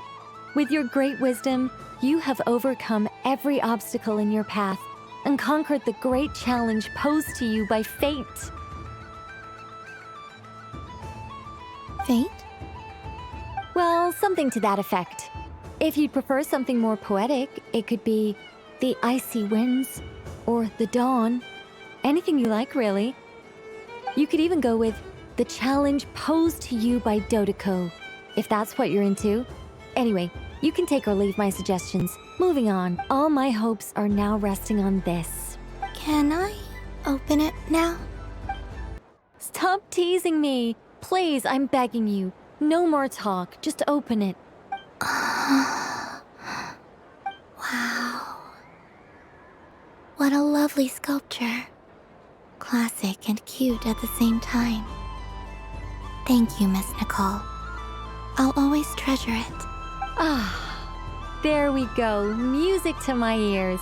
You have my sincerest gratitude, Miss Columbina. Thank you for sharing your precious time with me and fulfilling my wish. Don't mention it. You've all done much to help me. And still, I'm the one receiving all these gifts.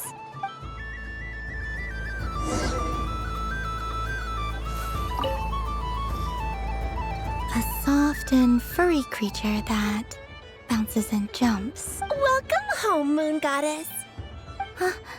This one talks, too. Allow me to introduce myself. I am a Dottore from a distant archipelago, the most mischievous of all my Dodo brothers and Dodo sisters. When the going got tough, I powered through, and when I met obstacles, I boomed them away. That sounds like a lot of fun. Doesn't it just? Oh, but then the trouble started. Recently, I found a lovely beach, the same beautiful jelly color as my hometown, and so I dove in to have a look.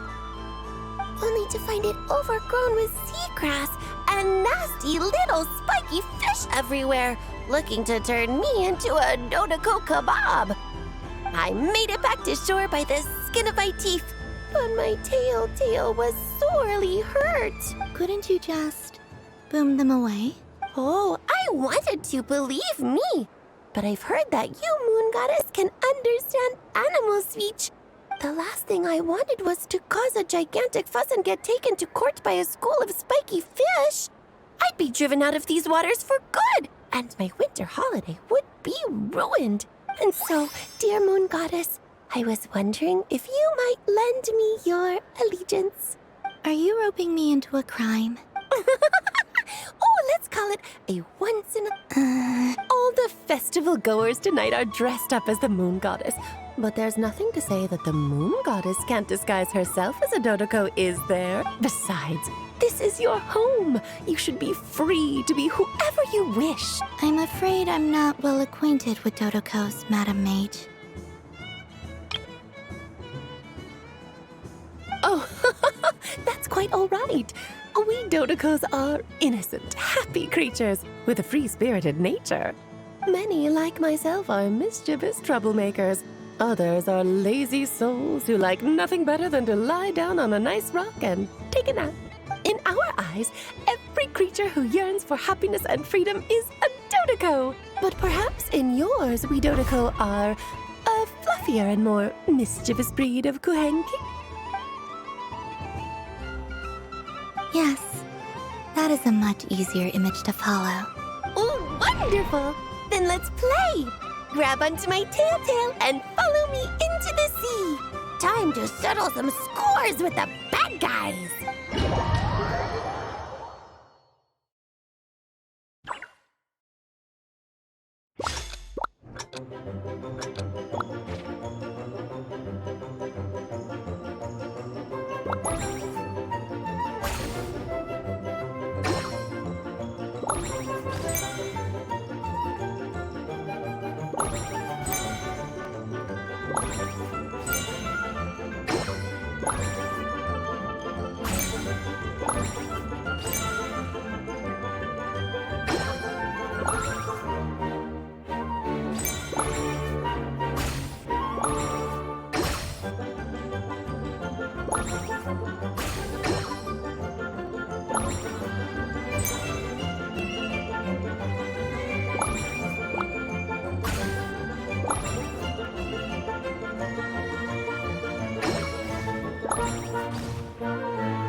Remarkable talent! So, what do you make of it?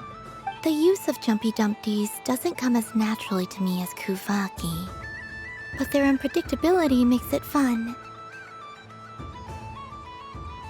I think they call this... novelty? Indeed!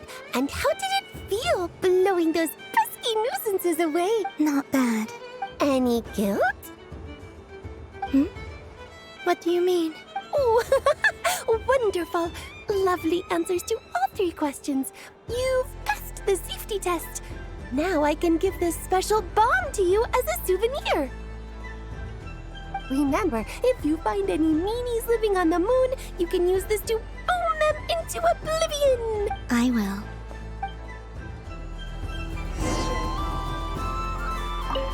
Up for another round of fish blast? Of bye-bye, bad fishies! Wonderful! It's Dodo Venture time!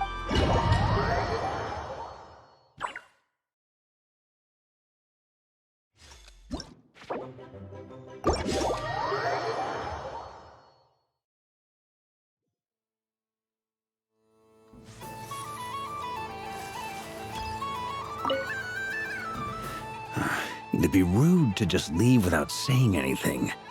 But at the same time, I don't want to barge into their lively conversation just to announce that I'm leaving. I guess I'll just wait a little longer. Huh? Albedo? This sketch is for you, Grandmaster. Oh, a gift for me. Thanks. Let's see what you've done for me. The North Wind left in the lurch.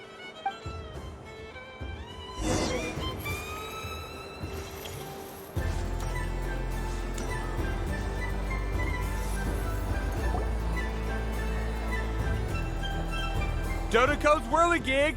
Come check out Dodoko's Whirligig! Ah, welcome home, Moon Goddess. Might I ask what this is? Ah, it's a very special amusement sponsored by the great mage herself. Ride on a soft and furry Dodoko and embark on an unforgettable adventure. I say that, but I'm just following a script here. Who is this mage, anyway? And what the heck is a Dodoko? I'd like to ride. No problem. But, are you by yourself? Is that not okay? Oh, no, it's fine. It's just that each Dodoko can accommodate 2 passengers. Would you like to bring a friend along? My friend. That should do it. Now, we just need to get everyone else to draw something on it too. But we gotta keep it a secret from Columbina. Traveler. I want to go on that ride. Will you join me? Let's go then. Don't worry. Paimon will do the rounds. You go have fun. All right. I think we have to wait in line over there. Please take your seats. For safety reasons, you mustn't try to leave the ride before it comes to a complete stop. All right, you're all set. I wish you both a wonderful journey.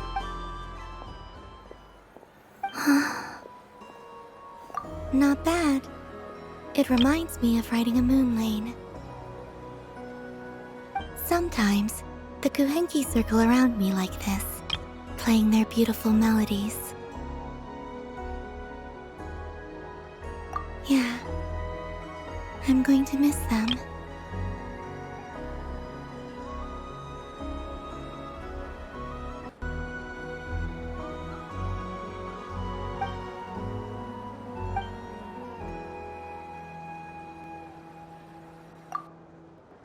It does.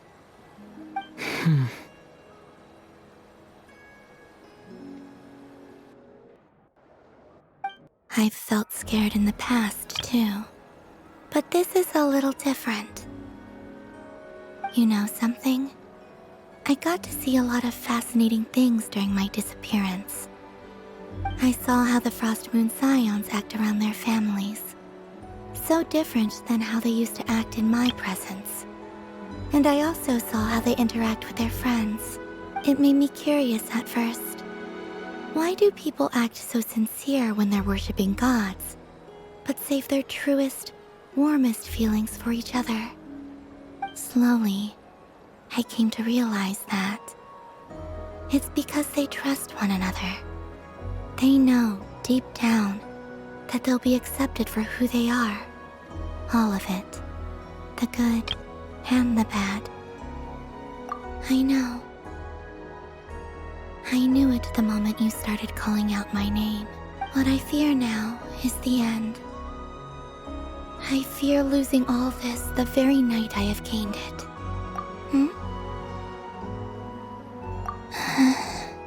Thank you for this conversation. Thank you for listening to me. Don't worry. This fear I have, and the unknown that awaits me, they cannot hurt me. Not when I possess a treasure far greater. I just want you to remember this version of me. The real me. On this final night together. Dear passengers, Dodoko's awesome adventure has come to a close. Please leave in an orderly fashion, and we look forward to seeing you again in the future. Don't want the journey to end, huh? Don't worry, you two. There's always another adventure waiting just around the corner.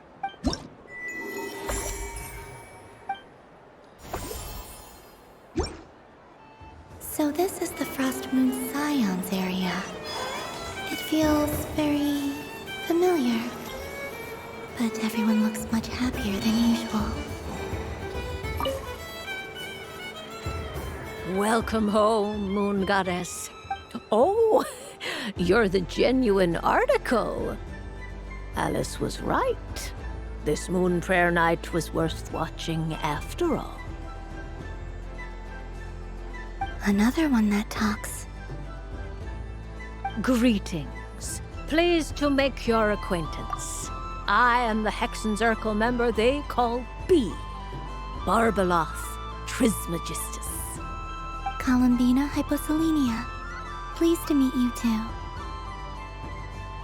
Hyposelenia. A fine name indeed. Now then, Miss Columbina, do you wish to hear a mage's divination? Divination? The Frost Moon Scions used to ask me what would happen in the future. Is this like that? From the perspective of the one seeking answers, perhaps. As you look to your journey ahead, if you seek to understand the unknown, resolve your doubts, and soothe the confusion in your heart, divination could be for you. The unknowns on my journey. Of course, if one wishes to peer into fate, then hydromancy is the more precise option. But that is a complex affair, and to relegate that majestic art to the status of a festive amusement would seem somewhat uncouth. Besides, it is sometimes better to not know fate with great certainty. Hence, I shall use the suitably festive Luna Arcana to tell your fortune instead. It is more popular with the youth in any case. Lunar Arcana. Indeed. Unlike hydromancy, this will only display possibilities and trends. People like to think of themselves as creatures of agency and free will. Peering too far and too clearly into the future is detrimental to both body and soul. I'd like to give it a try. Of course you may. Come then, take a seat, Miss Columbina. Before we begin, are there any specific questions you would like to ask? Let's stick to general possibilities and trends, like you suggested. Ah, very well. Then I shall use the basic Lunar Arcana deck. Now, try to relax. Cast your mind upon the things you have experienced and the things you are soon to experience. I will shuffle the deck. Would you like to cut the cards yourself? You do it. No problem. Now then, to make things easier for the seeker, that is to say, you, I shall decipher the cards from your perspective.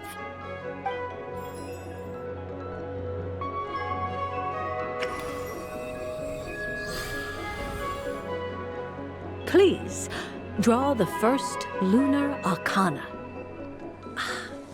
This represents destiny and is the foundation for the divination as a whole. Now, draw your second card. This will stand for the past, the sum of all your experiences that have come before. And now the third Arcana. This is the present, your interpretation of the current moment. Finally, the last card. This shall speak of the future, which...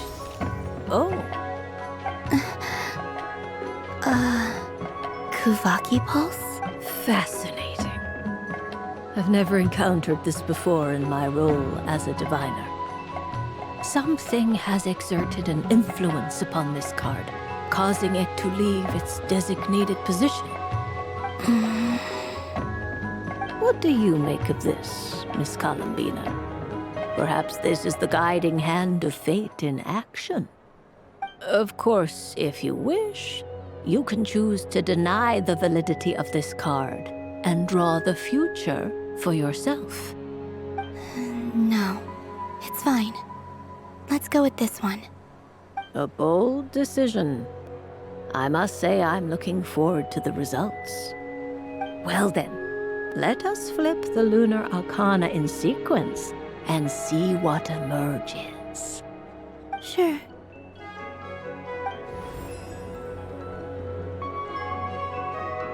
First, destiny. No surprises here. The card that represents yours is the moon. The moon. Indeed. The moon can represent the truth at some times, but deception at others. False peace, destructive calamity, and the world-changing power that lies within. When the moon is placed on the destiny tile, it indicates that your destiny is not what it may appear on the surface. Instead, it may yet have a hidden side. It symbolizes a journey through the fog, fraught with uncertainty and deception, where one must face inner challenges head-on. I don't understand. Patience, my dear. This is but the first card, which serves as a basis for the interpretations that follow. Our divination will only grow clearer from here on out. Now then, flip the second card, the one that speaks for the past.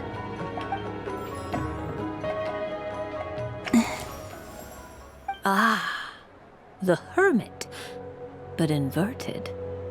Inverted? Yes. The Hermit symbolizes solitude, introspection, and the pursuit of truth. When inverted, it represents isolation, truth out of reach, and a path that leads one astray. Combined with the moon as one's destiny, the Hermit inverted represents a choice you made to stand alone in the past. It was a choice made not out of fear or arrogance, but for reasons that others could not perceive. You fumbled through the darkness without a guide, but you did not find your way. Rather, you went astray. More than once, it would seem. Is this about how I became Kutar despite not wishing to become a god? And how I joined the Fatui because I yearned for a place to belong? I suspect only you know the answer to this question. All is not lost. The past is in the past, and so it shall remain. Shall we look into the present now?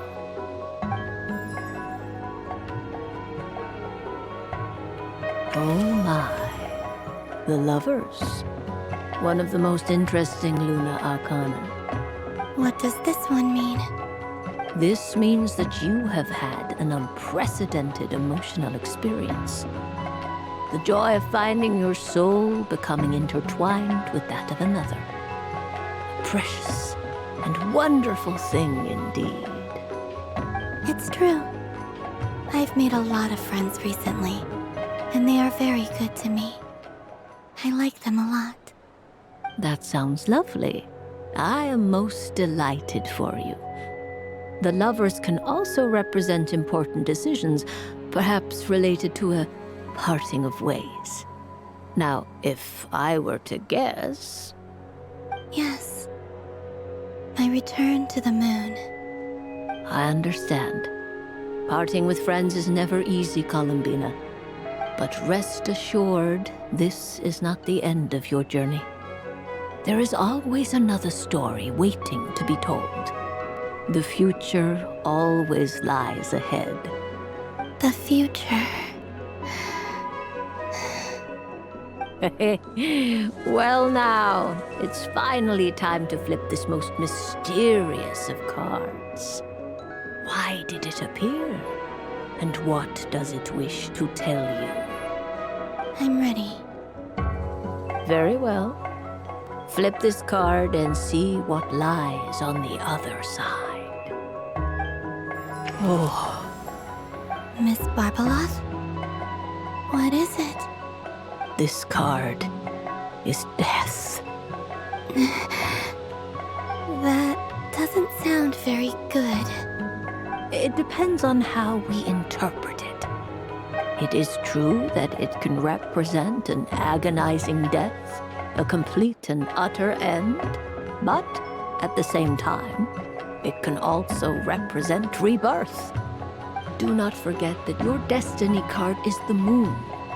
That lends your future many different potential meanings. If death spells the end, is it unavoidable? As I have said, divination can only display general trends. It is a rough guide, but it does not show predetermined outcomes. Allow me to summarize it for you. In the past, you may have lost your way, but now you have gained new connections and new strength. You now face an important decision, one that may bring about a great change in what is yet to be. This change might, in turn, be the end of all things, or their beginning. But remember, everything is subject to change because of the moon present in your destiny. You must see the truth clearly and face your innermost thoughts. The truth. My innermost thoughts. Thank you, Miss Barbeloth. Don't mention it. Some people dislike divinations, for fear of glimpsing an ending to their story that they wish was not so. But I can see that you're different. The result of this divination will not sway your decision. This is a rare quality, and one that diviners always hope to see in the seeker. We are here merely to guide, not to exert undue influence. I understand. Go then and illuminate your future, Miss Columbina. The moonlight that shines from you now is most captivating.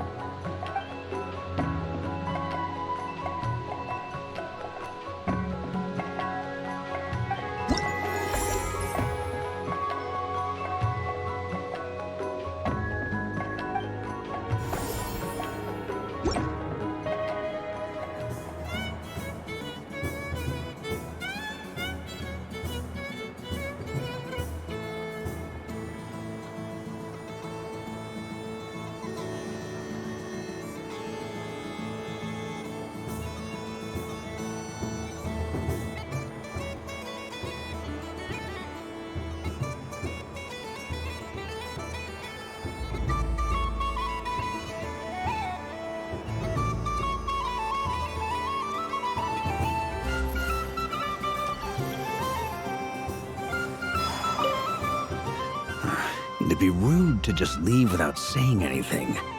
But at the same time, I don't want to barge into their lively conversation just to announce that I'm leaving. I guess I'll just wait a little longer. Huh? Albedo? This sketch is for you, Grandmaster. Oh, a gift for me. Thanks. Let's see what you've done for me. The North Wind left in the lurch.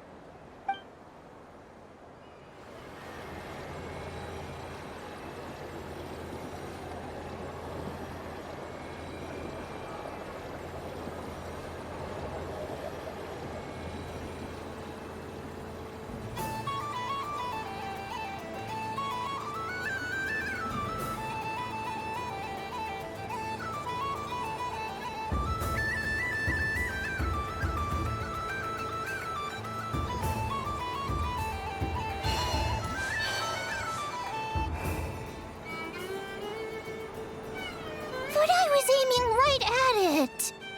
Aw, what a pity. I saw it with my own eyes. You were so close. So very close. That's not true! It dodged out of the way right as I was about to snag it! I'm sorry? You heard me! This paper frog can move! I swear! Dear, oh dear, what are you saying? How could a paper frog move? Unless you believe there really is magic in this world. But even if I, the mere humble merchant that I am, knew such magic, surely I would not use it on a paper frog. I'd sooner give Mora legs, so it could walk right into my purse. My dear, dear customer, Why not have one more try? This time I'll give you 12% off. A very generous discount for one of my most regular customers. Just think about how much experience you have under your belt now. You're sure to win the next one. Darn, I used up all my coins. I'll be right back. Just gonna fetch some more from my house. Take your time, but don't take too long. This event is Moon Prayer Night only. Miss it, and you'll have to wait a whole year before I'm back. Next customer, please. Welcome. Hello. Whoa! What's this big one doing over here? How do I tell my employees not to go running around this time? Shooting them a glance won't work. I haven't known them long enough. Dory? Why, hello there, Miss Columbina. Would you like to play my ring toss game? The rules are very simple, and it's easy to get the hang of. How much for a round?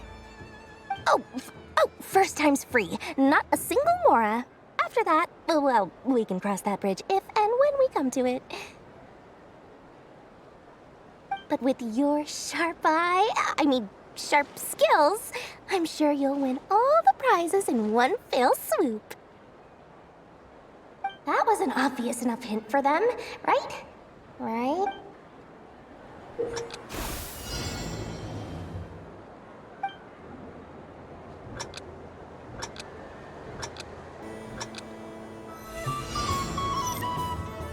Here comes the ring! Oh, peanuts.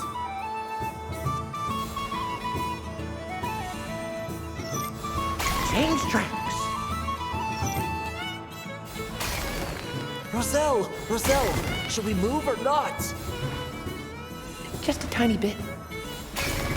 All right, then I'll... Oh, sugar plums, not the clock hands. How do I move the legs again?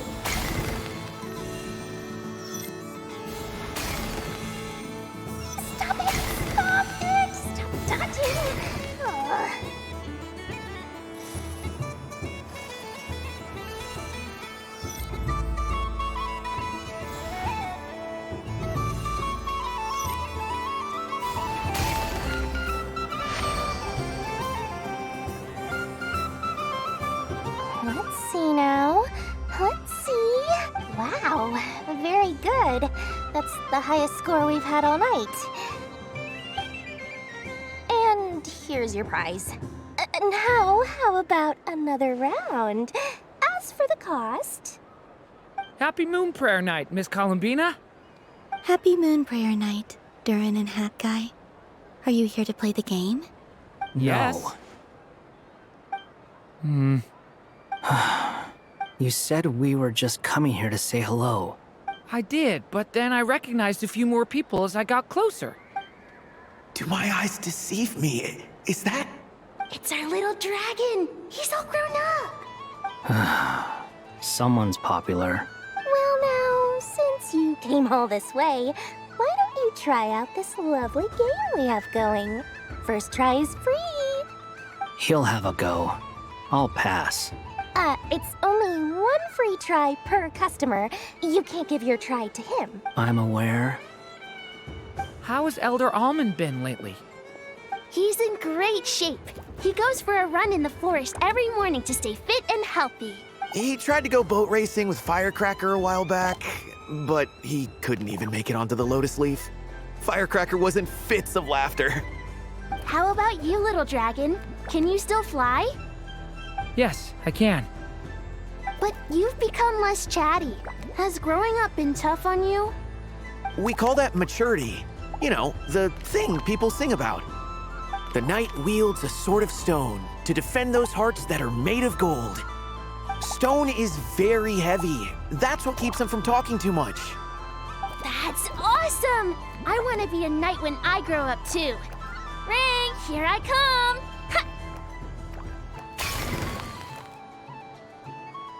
Oh, the hat-wearing man. I never thought I'd see you again. You seem more determined than when I saw you last on the train. If you say so. Oh, I do say so. The people you once helped see it clearly. It's because you are once again on the right track. May the engine in our hearts propel us to the station of our dreams. I can move! I can move now, Roselle! What are you doing, running into the rings like that? You got them all so quickly! I have never seen anything like this in all my travels. Is this guy actually an old friend of theirs? But how? They're origami animals and clockwork people from a fairy tale. Getting to know them would be quite an arduous task, unless they share a hometown? I have to get to the bottom of this. Next time I see the Great Mage Alice, I shall demand answers. Thank you, Dory. I had a lot of fun. Now for your prize. Where did I put it? Give me a moment to dig it out. Oh, sweet grand prize. How I wish I didn't have to let you go. Good thing I've already turned a profit from the customers earlier in the night. Otherwise, I'd have wasted all my hard work. Okay, I'm back. What? I leave for 2 seconds and someone's already claimed the grand prize? Oh, well, these things happen, you know? Perhaps you'd be interested in one of the other prizes instead. We've got all kinds of wonderful goodies here. Is this the thing you wanted? Here, you can have it. Huh? But... Don't worry about it. It will be happier with you. Oh, thanks so much, Miss. Moon Goddess. Oh, goodness gracious, Columbina. Give me strength. How am I supposed to make any more money from this child at this rate? Daddy, look! That's the game I was telling you about! Forget it. She is the Moon Goddess after all. I'll think of some other way to swing this. Maybe I can try to hook this new kid. Huh? Oh, someone already won the grand prize. You can take mine if you want. What? Why? Why are all these bleeding hearts coming here to ruin my business? Happy Moon Prayer Night, everyone.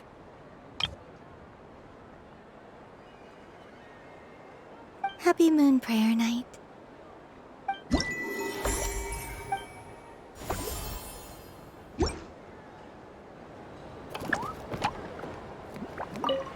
If all the prizes are gone, I might as well close up shop for the day. But you haven't had your fill of fun yet, right? So the next time a customer shows up, you're going to have to run faster, all right? And remember, run out of the rings, not into them.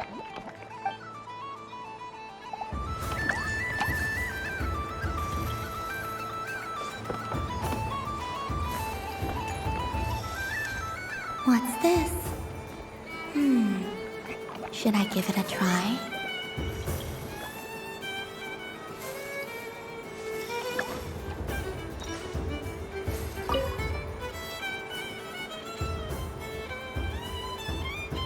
Come on, Citrus. One more round. Just one more. But my neck... oof. It's acting up again. You should take a break. Health comes first. Yeah, don't push yourself. We'll find someone else. Hey, don't look at me. I'm the referee. What are we gonna do then? Do you need any help? Yes, we do. We need one more player for our game. All right. Could you teach me how to play? It's really simple. You just throw the dice and move by that number of tiles. First one to reach the finish line wins. Rolling a hamster means you move one tile. A paper frog is 2 tiles, and a flying squirrel is 3 tiles. Because they go the fastest. Okay, I get it. So, we're all set? In that case, please take your places.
done being a do-gooder yet? Thanks for coming here with me, Hat Guy. Are there any games you'd like to play? It's your turn to pick. I'll come with you. Why does that hamster think you've grown up? You haven't changed at all. I know you don't mean that. You're just taking the opportunity to make fun of me, aren't you? Even if you won't admit that taking some time to compose yourself is important, I can see that you're doing it in practice. Otherwise, you'd have taken off your hat and flown away by now. Looks like Albedo's socialization program has been far more useful to you than all those Vahumana textbooks.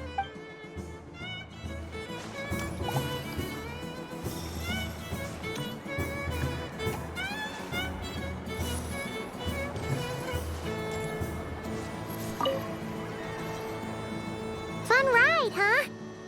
You and Columbina looked pretty sad to leave. This isn't gonna make Paimon dizzy, is it?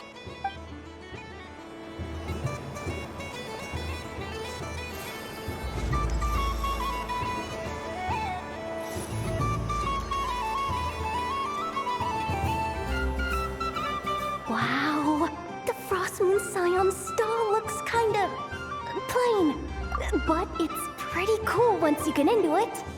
I don't go to Hisi Island much, but it's got that, like, old world cultural feel.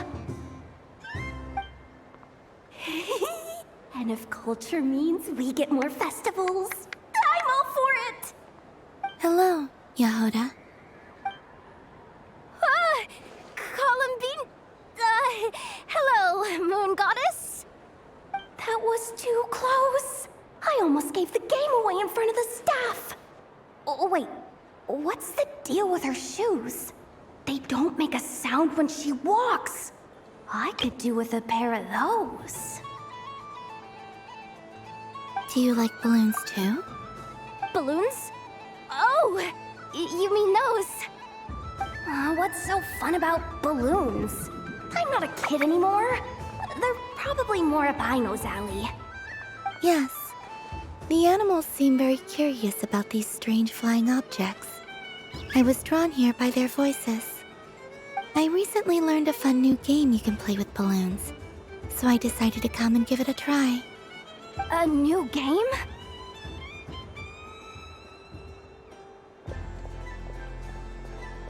Hello. Welcome home, Moon Goddess. Here to buy some balloons? Yes. Could you give me a few that haven't been inflated yet? Are you sure? I guess it's not a problem, but... Yes, please. Thank you. Uninflated balloons? But those are just little rubber pouches. What does she want with those? Would you like to play the balloon game, Jahoda? Huh? Sure. I guess. How do you play it? Wait here a moment. Oh. This is so weird. What have I got myself into now? I thought I saw Columbina nearby. Uh-oh! That's the fourth Harbinger! Although she's helped us out quite a bit, she's good people, right? Is she looking for Columbina? Oh, guess that's my ticket out of here. I'm not sure my heart can take being sandwiched between two Harbingers.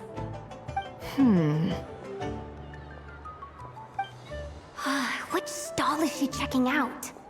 Oh, it's that other Frost Moon Scion's one. Try on the headgear, see what it's like having antlers or animal ears for a day. Oh, I wouldn't be caught dead wearing that stuff. So embarrassing. I have enough gear to carry as it is. Wait, what? She put it on? How peculiar. This would take some getting used to. I wonder if this is what it's like for Lynette.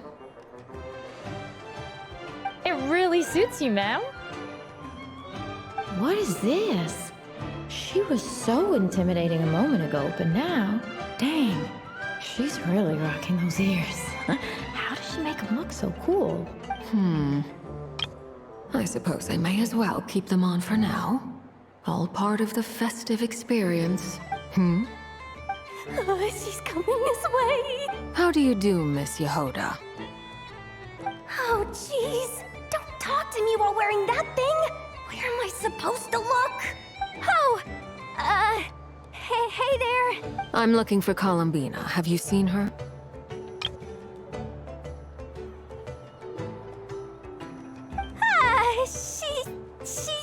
She just... Huh? Oh, wait. Is that what she meant by balloon game?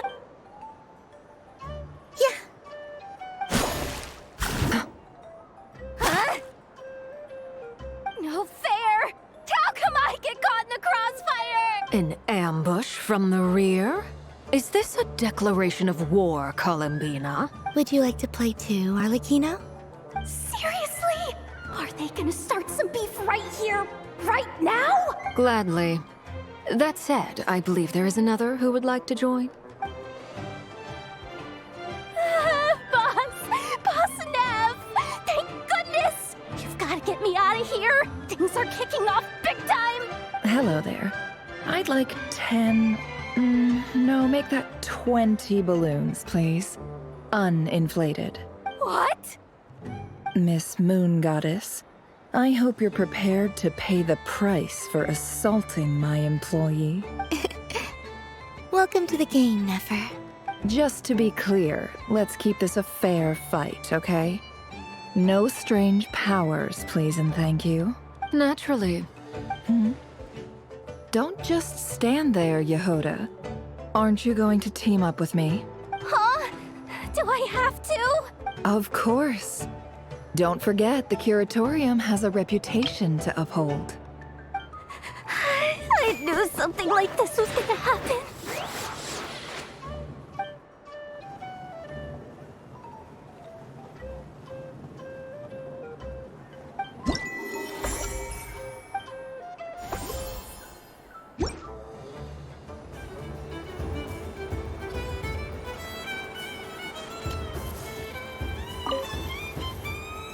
I've seen Lenny and the other children play this game before.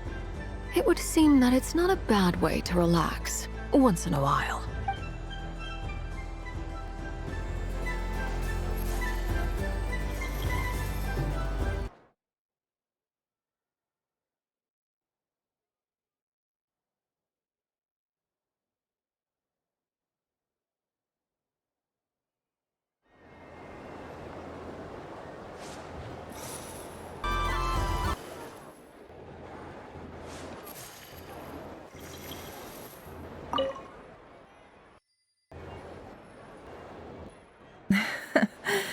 That was fun. It's a shame Ashru doesn't like playing with water, or I'd have roped him in as well.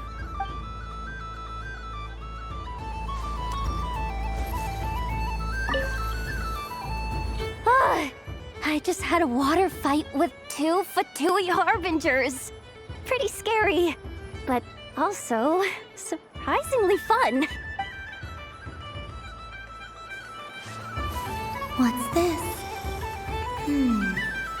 Should I give it a try?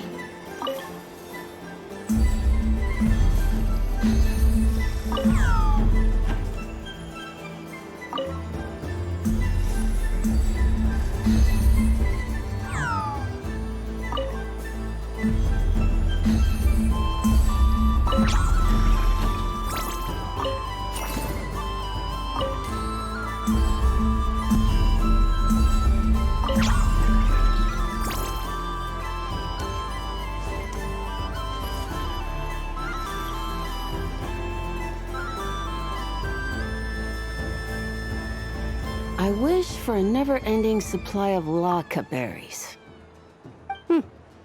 What a humble wish. Probably written by a child.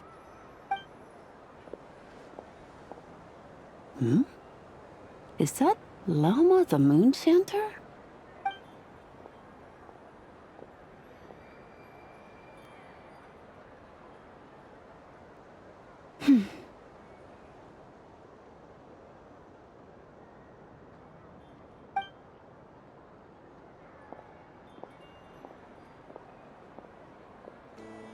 I wish that the long plume ibises would stop biting me. Oh dear, poor Lauma. All right, I'll write that one down for you. I got it. While everyone else is celebrating Moon Prayer Night, you're as busy as ever. I don't mind. It's rewarding work. A good kind of busy. My antlers are at their heaviest tonight, and the Kuvaki waves are especially strong. But as I help these dear friends hang their wishes up, I feel a great peace within myself that is hard to describe. You see, they are all such beautiful wishes. And they are ones that we can fulfill by our own strength. Do you blame me, Lauma? I want to hear your honest answer. It is by the help of so many people that I can return to the moon. But I feel as though I've hardly done anything in return. You've done plenty, Columbina.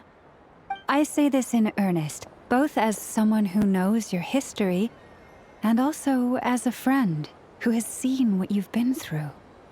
What about as a moon chanter? I feel proud to honor our moon goddess's wish. And I'm sure any moon chanter in history would have felt the same way. Thank you for your kind words, Lauma. But... Since you asked for my honesty, I won't lie to you. My feelings are mixed right now.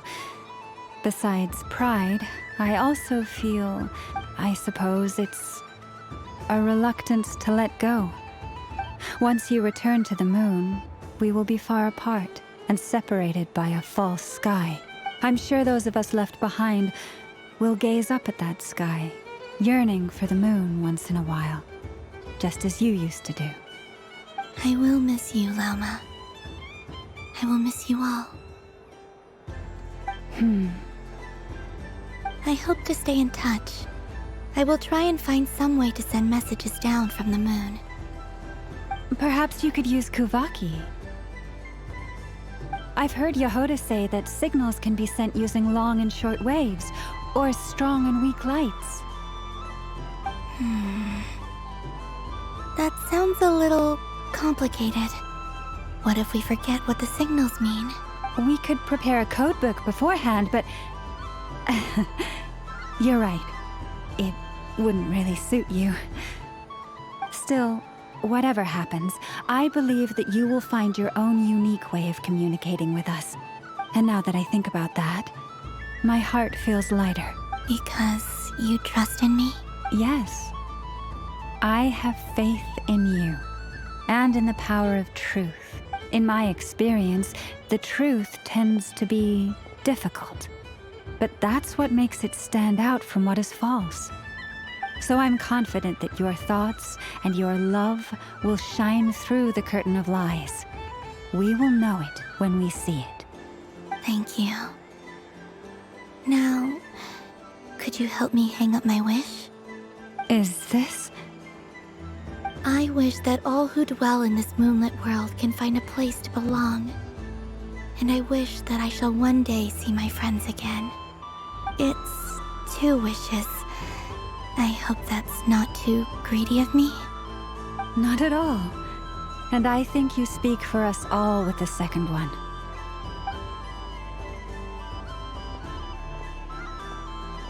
I shall continue to pray until the day that all of these wishes come true.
Miss Liliki! A kitten's been following you all this time. Oh, so it has. Hello there, little kitty. May the moon light your path. Did Lady Lauma send you? Or was there something you needed? You'd like some moon prayer candies? No? I believe it wants that box. The one with the moon prayer candies in it. Oh, I see. Here, kitty. Come on. Here you go. Thank you, Lady Mr. Cantor, did you see that young lady dressed as the moon goddess? When did she leave? Sorry, no, I was looking at... I was watching the... cat. I see. The resemblance was uncanny. She seemed like the true Lady Kutar, the one who guides souls.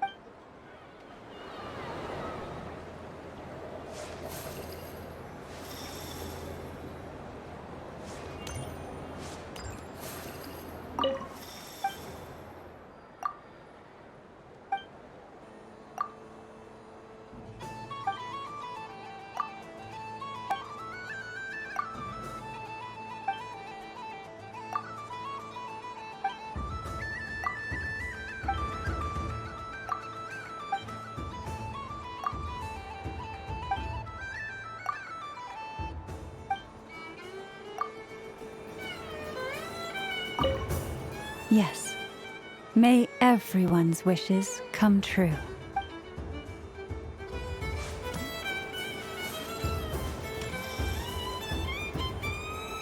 Sunny days! I prefer sunny days. Ah, well, you are as warm as the sun itself, Moon Goddess. Very well. I believe your spirit animal has to be this most adorable chic badger. Wow! Thank you, Mr. Talking Magic Lamp. Have a very happy festival, Moon Goddess. Flins? That's you, isn't it? It's our little secret, my dear traveler in Paimon.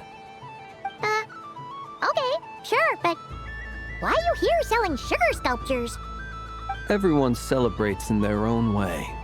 After gazing into the abyss and spending time around gravestones all year, what better way to relax than to see sunny smiles on the faces of the living? Besides that, I like to think of myself as a fair judge of character. I dare say matching personalities to confection suits me rather well. That's not what Paimon was talking about. Aren't you afraid that your true identity might be exposed? Should I be? There is all manner of magic in the air this moon prayer night, thanks to the work of the great mages. I see Miss Columbina is hiding in plain sight. Why should I not do the same? Why miss this rare opportunity to enjoy a special evening in my true form? Fair enough. You got a point there. People who don't know you will probably think you're just a talking lantern. Well, now that we see eye to eye, what brings you here? Not a search for your spirit animal, I presume? Ah, well, actually... Here, see for yourself. Oh, this is... How wonderful. A beautiful idea. Yeah, we just met Varka, and he said that having everyone draw their own section was kind of boring. So, he did your bit for you. Ah, Varka. Ever the maverick. I see his artistic skills are truly one of a kind. In that case, I shall paint something on Mr. Albedo's behalf in a short while. What? Why not now? Ahem. Welcome home, Moon Goddess. Whew, that was close. Hello, Flins. She recognized you right away! What keen eyes you have, Miss Columbina. Especially considering they are shut. I did not see you. Rather, I sensed you. I can sense the fluctuations in Kuvaki all around me. One would expect no less of the Moon Goddess. Might I interest you in some candy? Yes, please. Excellent. I shall make some for you right away. Hmm? Something the matter, Miss Columbina? What about my spirit animal? All the other children carrying sugar sculptures are talking about it. Wait, is she taking the test seriously? Ah, my apologies. How could I neglect that? You are quite right, Miss Columbina. Every one of us has a magical creature living in their heart. Would you permit me to help you find yours? Yes, please. Do you prefer the day or the night? Night. Which of the 4 seasons is your favorite? Winter. Think of a perfect day. What is the weather like? Sunny, rainy, or perhaps cloudy? Rainy in the morning, sunny at night. What kind of answer is that? Forests, lakes, and open seas. Which do you prefer of these? I like them all. Imagine you opened your very own shop. What would you sell there? Moonlight, I think. Wow! Paimon would totally shop there. It wouldn't cost anything. You'd just need to visit. Aha! I believe I know what your spirit animal is. Here, for you. Oh, it's a Kohenki! Indeed. A free-spirited being with a deep love for all things here in Nod-Krai, who selflessly lends her aid to as many people as she can reach. It is the perfect fit for you, Miss Columbina. Thank you. It would be my honor. But you shall have to forgive me. We have known each other for quite some time. I doubt there is any answer I could give that would come as a surprise to you. So instead, would you accept this sugar sculpture as a token of our friendship? It's a lantern.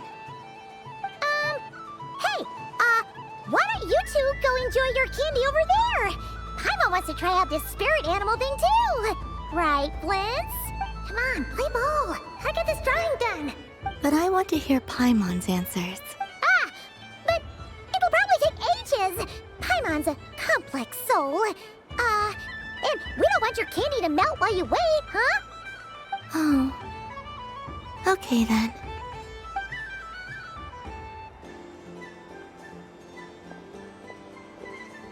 Phew. Nice excuse, Lady Paimon. That was some quick thinking. Yeah, no thanks to you. Although, help next time.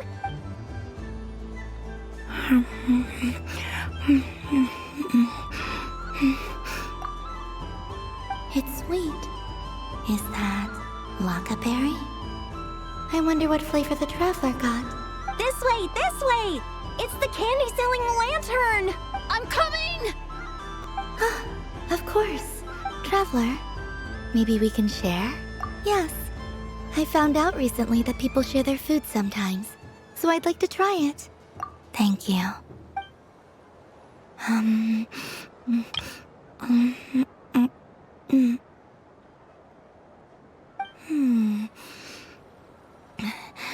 Yours is a little more sour than mine.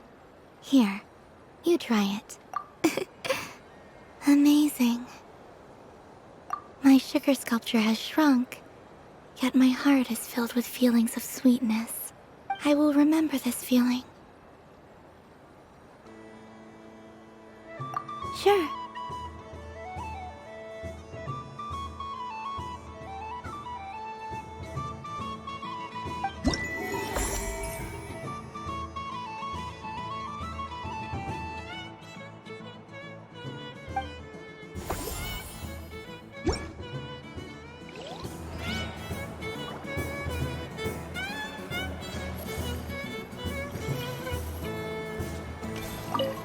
Something about festive lighting always has a way of putting the warmest smiles on people's faces.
I think it looks quite funny. Well, Paimon thinks it's super cute. It looks like a silly chic badger and a rhyme-horn deer that's about to fall asleep.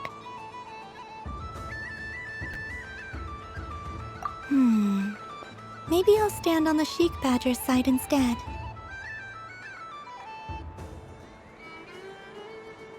It looks like we've attracted the attention of quite a few animals. Let's make room for them.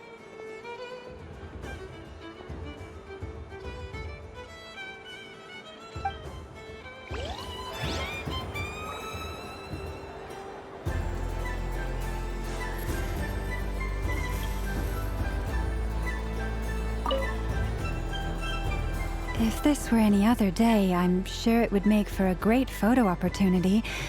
But Moon Prayer Night has rendered my antlers uncomfortably large. Doesn't it look like this rhyme-horn deer has 2 sets of antlers?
There are so many attractions here.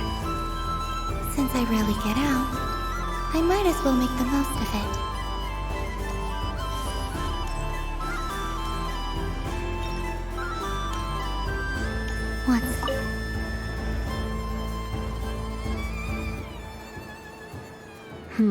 I don't have enough data. Need more samples. But who should I ask for help? Is this one of the amusements? Or is it a research project? Bit of column A, bit of column B. I'm currently running some synchronization tests on these bots. Basically, you need to press the button to help them successfully obtain the treasure. But you've got to time it right. I'll record your data, which will be used to improve the robot's accuracy. But, ma'am, Moon Goddess, don't you think you should take your eye mask off first? There's no need. I will be all right. Okay then. Whatever you're comfortable with. Great. Then let's begin.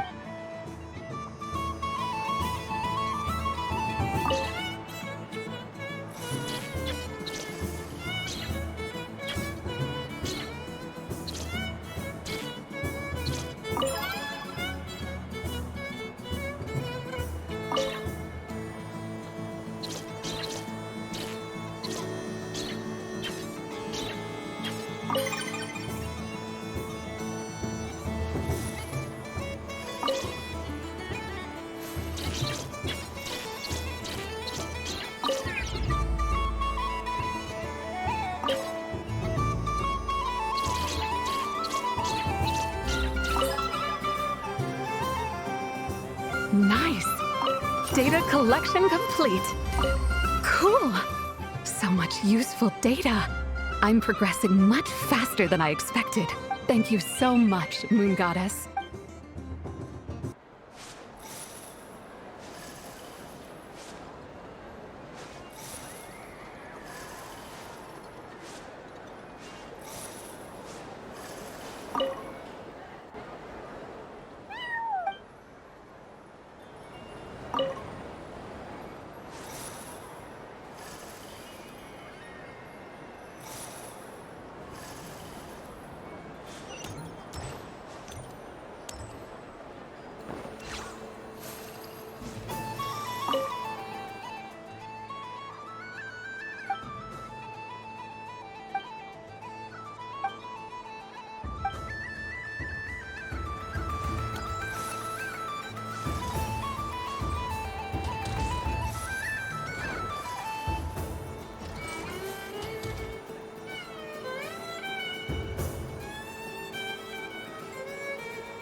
cheating, aren't you? Yeah, that must be it. I am not cheating, Aino. Uh-oh, sounds like Ineffa's turning into a big baloney bot. I think it's time for some serious maintenance. Moon Goddess, help me. Miss Columbina, Aino is attempting to cheat. What the? I'm not the cheater. You're the cheater. How dare you throw it back at me?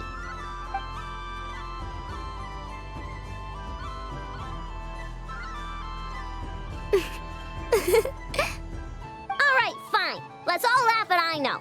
Just you wait till I get home, because I'm gonna make a game bot that can win 100% of the time. Let's see you laugh when I come back and beat your butts. You'll all have your heads covered in stickers when I'm through with you. We came to check everything was okay after all that yelling, but,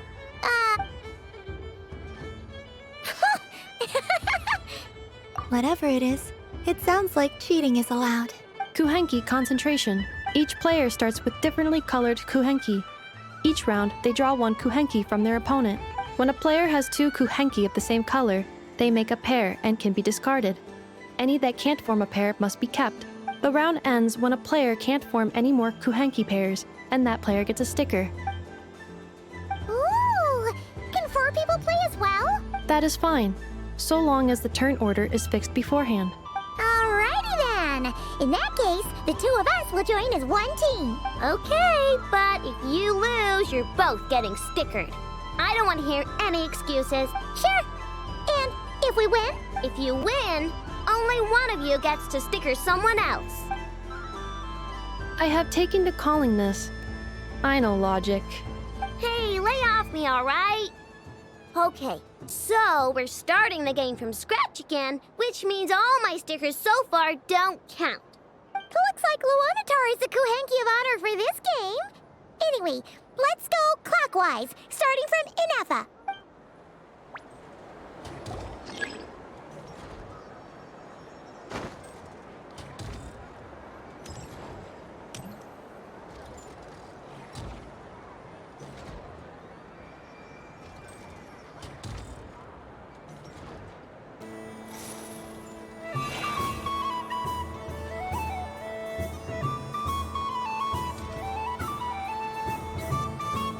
Nice! That's a pair!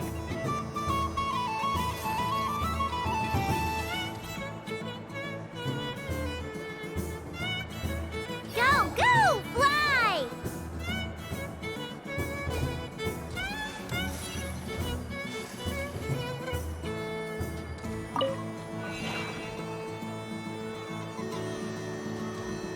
Go on.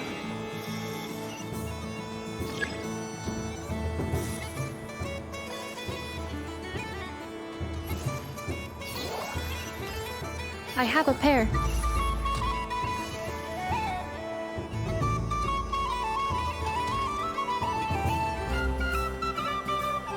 Uh-oh! We gotta pick up the pace!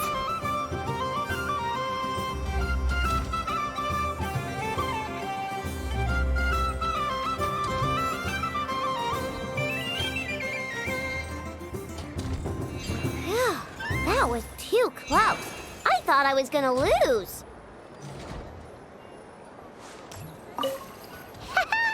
Let's see who's gonna be the unlucky one.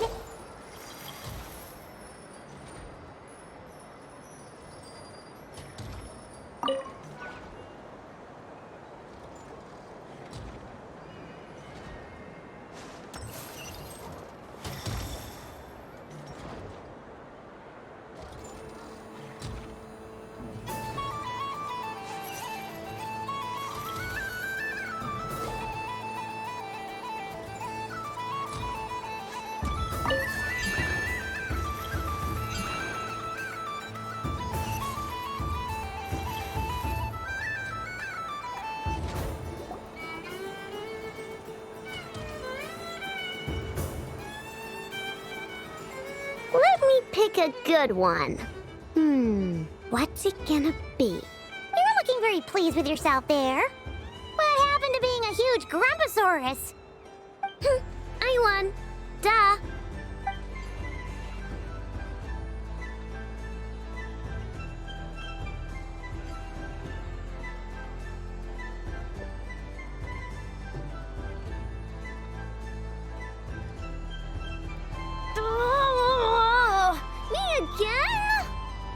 Don't fidget too much, Aino, or the sticker's going to fall off. I don't care. If it falls off, it falls off. If a pair of kuhenki get discarded, why not a pair of stickers? Huh? Huh?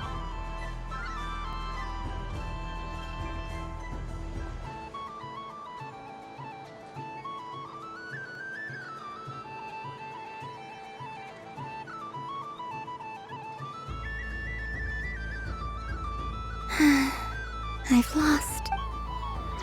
Sticker, sticker, sticker!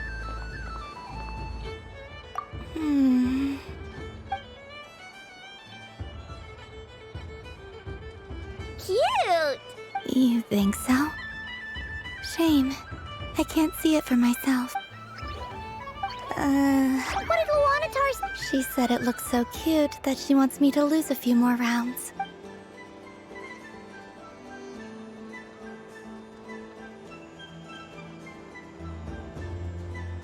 Who put these stickers on Paimon's eyebrows? Ugh, she can barely see! Alright, now, I think we got enough evidence to prove that there's a serious problem here. Yes, I agree as well. The culprit is... Ineffa! Culprit? What did I do? Quit acting dumb, Ineffa! You're not wriggling your way out of this one. I've been watching you. Not only did you remember whose side Luanatar started at, but every time someone drew a kuhenki, you were logging it and calculating every last possibility. Which kuhenki pairs were gone, who had what color kuhenki in their hand, even our facial expressions. You were keeping track of it the entire time. Exactly! What Aino said! Putting aside the fact that running calculations is not against the game rules, do you have any evidence to support your allegations? But that's not against the rules either. So she admits it. She certainly does. Alright, everyone grab a sticker. It's time to get Ineffa back. But... Take that!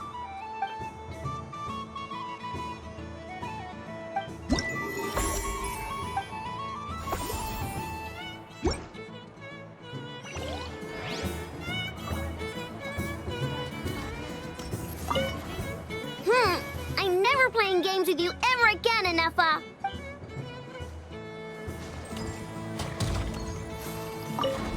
Aino is throwing a tantrum again. I believe it will take 3 crumb-kakes to constitute a suitable peace offering.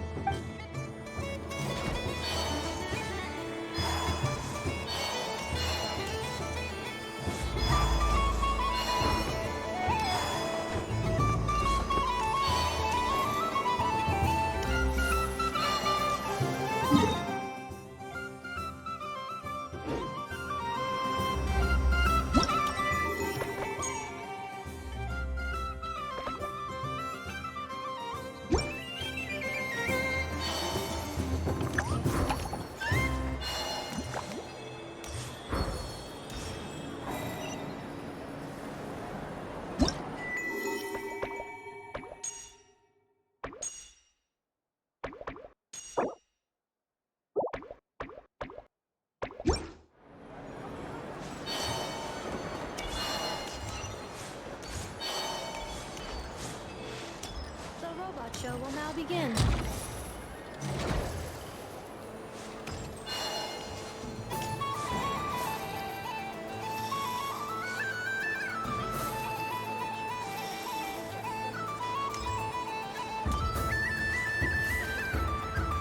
Moon Prayer Candy! Beautiful, tasty Moon Prayer Candy!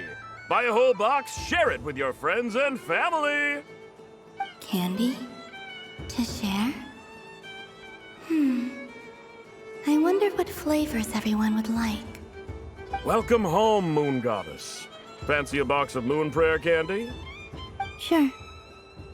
I knew you would. Now, what flavor would you like? I'm not sure. What flavors do you have? Is this for yourself or as a gift? A gift for my friends. Ah, I see. In that case, I'd recommend apple, lockaberry, or midsummerberry. Those are the most popular. Do you have nocturnal blossom flavor? Huh. I've seen couples give those as gifts before, but I did not know they were edible. No? Okay then. Moonfall silver? You did say this was for friends, right?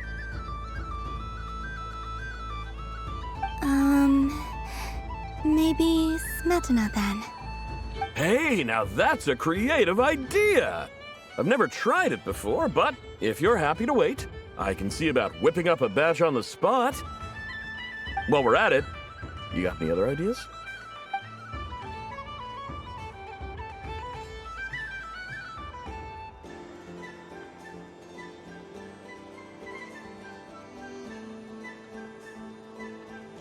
Here you go. Every flavor you asked for is in there. Thank you. Haha, I should be the one thanking you! You brought me a whole bunch of new business. It's like a genuine blessing from the moon goddess. I hope you and your friends have a lovely night.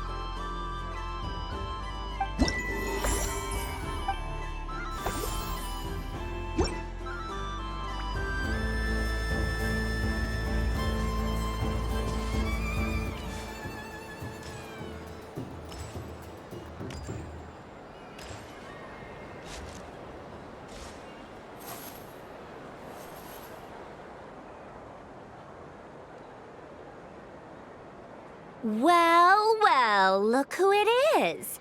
I heard someone went and disappeared on us the moment we let her out of our sight. They looked all over for you.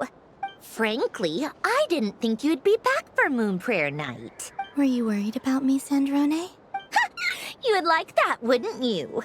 Do you even hear what you're saying? It seems to me like you disguised yourself with festive headgear, just so that you could come see me on Moon Prayer Night and make sure I'm okay. You didn't even bring Pulonia with you. You? I thought you couldn't see.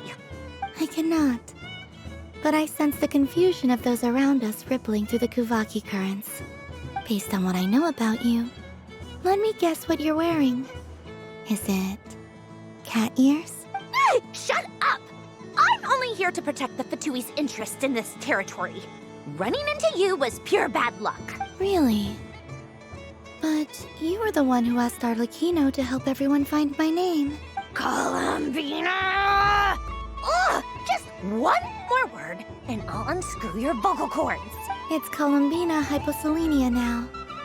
Tell someone who cares. I've missed you, Sandrone. The whole time I was gone, I was thinking. I hope I get a chance to say some ugly words to you. Is that supposed to be a joke? Anyway, let's go play that game. What? You mean that frostfin whale? Yes. It's some kind of game where you get bitten if you step on the wrong tooth. Seems like fun. Who in their right mind would wanna... Because you're not a scaredy cat. Fine! You wanna play? Let's play. Don't complain when I kick your sorry butt. Lovely. You old geezer! I'm gonna beat the pants off you! Just you watch! I almost forgot. Sandrone? What is it now? You'd better not lose, or I'm going to beat your head in. What? Allow me to demonstrate since I'm feeling so nice. You just step on the teeth, like this.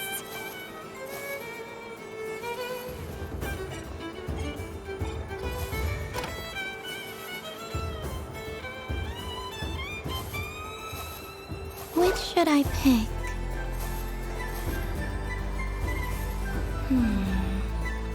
I'm getting a bad feeling from this one. Sensing Kuvaki doesn't count. Your turn, Sandrone.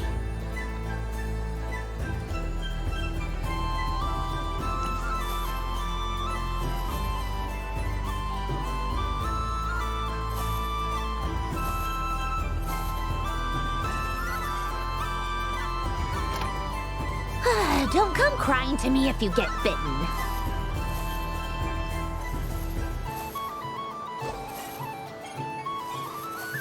There are less and less teeth remaining.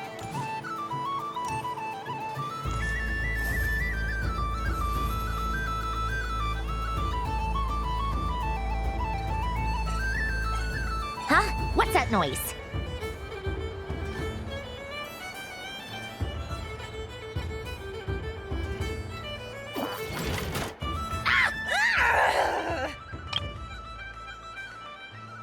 I think you might have picked a bad tooth, Sandrone. Shut it! Do you need any help? It seems like you're stuck. No! It's just a blasted toy! How is its grip this strong? Stop laughing! All right. Well, you lost. So just like I promised. Hey! What are you doing? Are you seriously? Hiya! Why, you... Oh, just you wait! Rematch! Are you all right, Sandrone? That was quite a strong bite. Are your clockwork parts? Quit your fussing! I don't need it! All right. I'll go first this time.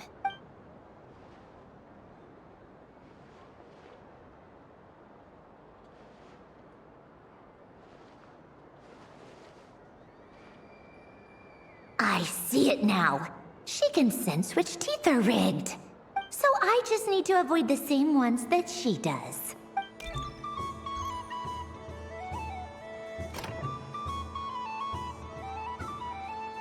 This one... Seems fine. She avoided that one then? Now I've got you. All right, my turn.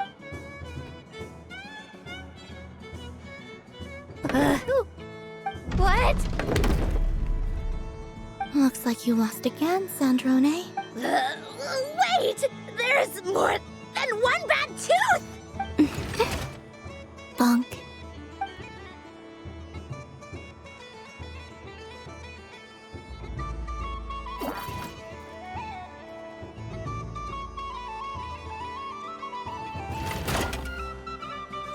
Stupid game! What idiot came up with this? Are you all right, Sandrone? You said some nasty things just now. Oh, I'm peachy. Should I let you bonk me on the head as well? Ah, forget it! Come on, bonk away. It can be your consolation prize for losing so badly. I told you, forget it! Gah, you've always been so annoying. Singing right outside my door, inviting yourself to my tea parties, going AWOL. And now you're off to the moon or something. Of all my days with the Fatui, the times I spent with you, Arlecchino, and Rosaline, they were my favorite. I will not forget them. Just as I shall not forget this moment. We'll always be friends, no matter where we are, right? Who'd want to be your...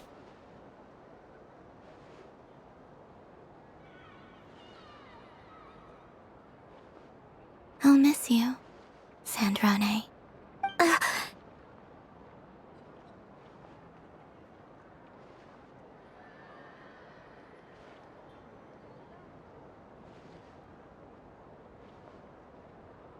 Goodbye, Sandrone.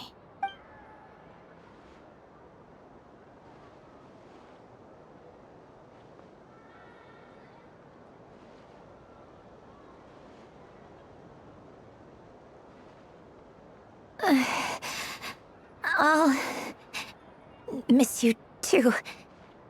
Sorry, what was that? Ah! Ah! Yeesh! No need to freak out. What's wrong? We've been looking everywhere for you. What do you want? Oh, nice ears. What do you want? This. Huh? It's your turn to draw something. You're one of her friends too, aren't you? Doesn't know how lucky she is. Sorry? Nothing. I'm done. Take it. Oh, that was fast. Oh, and one more thing. Last time we spoke, you mentioned you were interested in the Narcissan Kreuz Ordo's research. Remember? There were too many people when we last met, so we didn't get the chance to do this. What are you talking about?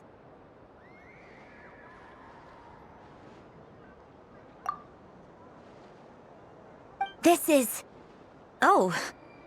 Alain, Renee, and Marianne. Huh. The Holy Blade. A savior's plaything. It's not about whether I approve or not. These people, they would sacrifice themselves for the sake of the world. Especially Alain Guillotin and Renee. That is something I would never choose to do. Still, I didn't know they had any pictures left from that time. If I'd have thought to bring a camera, I'd have... What? Yeah, of you being bitten by the frostfin whale and Columbina bonking you on the head. Tear it up! Now!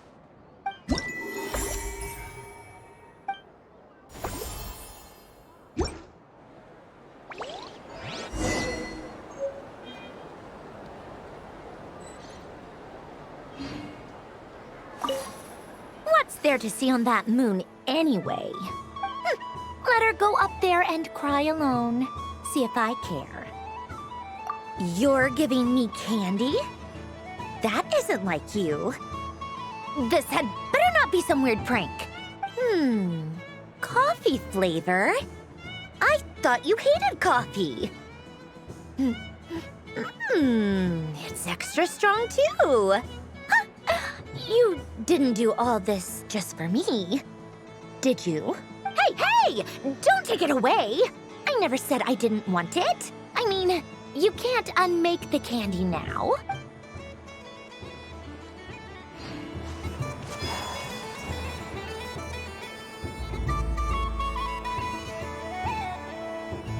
What is going on over here? It looks like fun. Hold it right there! You can't run away from me, Moon Goddess.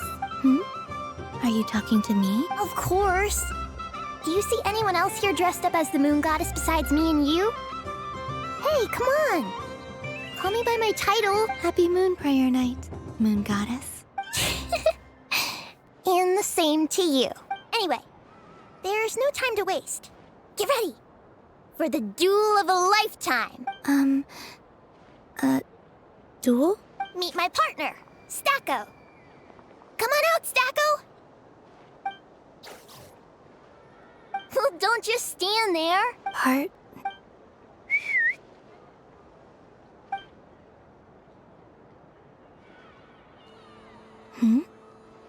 So I need to select a partner and command them in battle. Partner. I need a partner.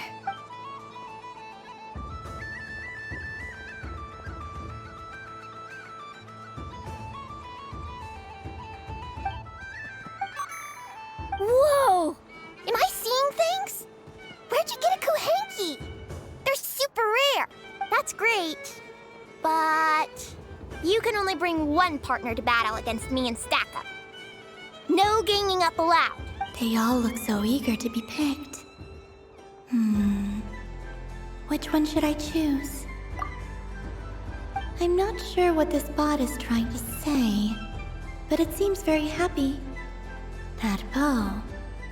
Does it want to dress up as the Moon Goddess too? They all look so eager to be picked. This deer came to celebrate the festival with the Frost Moon Scions. It wants to help me with its antlers. They are its pride and joy. They all look so eager to be picked.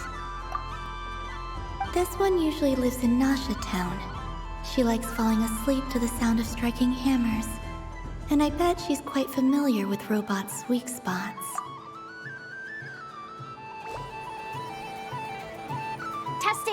Testing! Oh, this is an emergency broadcast! An exciting battle is about to take place right here at the Nasha Town Special Arena! In this corner, we have the Moon Goddess and her robot partner. And in the other, we have the Moon Goddess and her Kuhenki partner. Only one Moon Goddess can be victorious in this ultimate battle of destiny. But who will it be? There's only one way to find out. Now, without further ado, let the Battle of the Moons begin! I don't care who we're up against. Stacko and I ain't gonna lose. Let's strike first. Stacko, formation shift. Ho ho ho! The robot has kicked things off with a change of formation. But how will this affect the battle? Nobody knows. The other party chooses to attack. Stacko! The attack lands!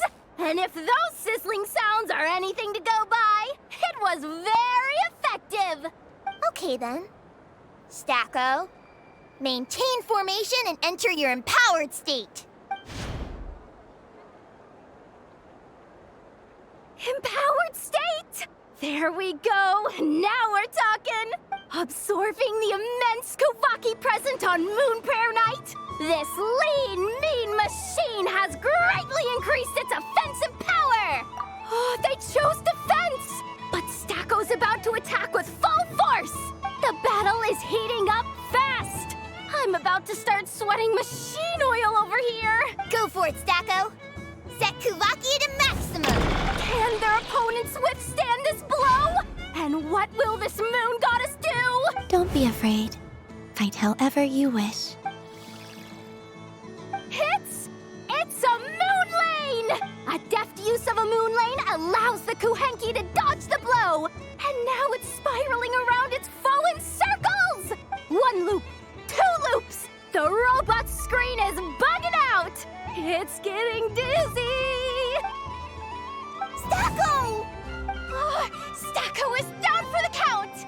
Our winner is the Moon Goddess! The slightly taller one. You did your best, Stacko. I'll take you to Aino's for a checkup right away, don't you worry.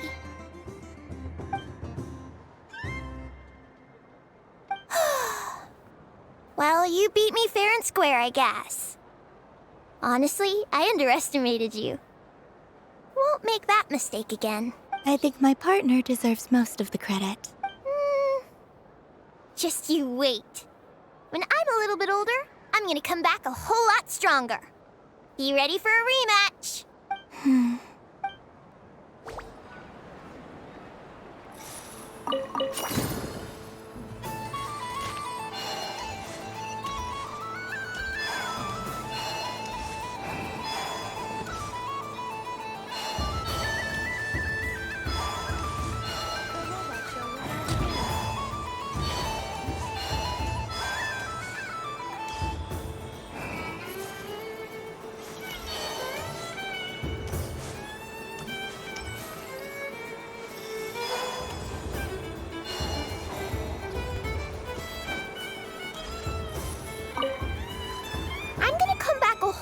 Stronger.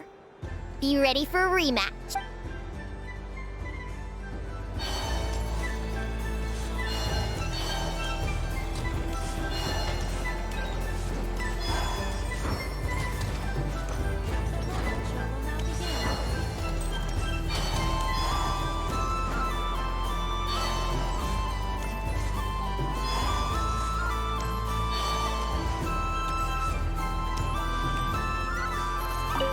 Happy Moon Prayer Night, adventurers.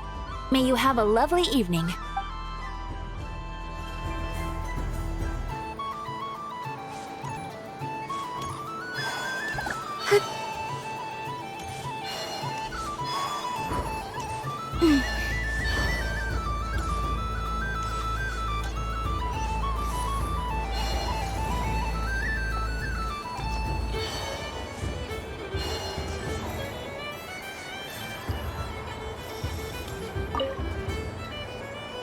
Traveler. Hey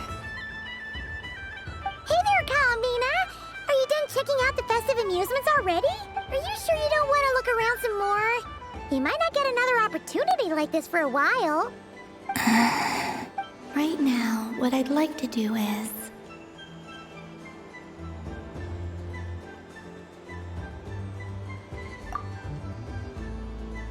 Oh, candy for us? Thanks a bunch, Columbina. Don't mind if we do. Whoa, this one's intense. But it's so tasty.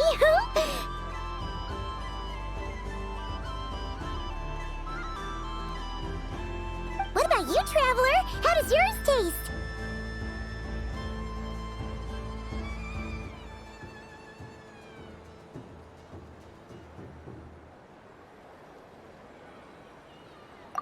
Oh, sounds good.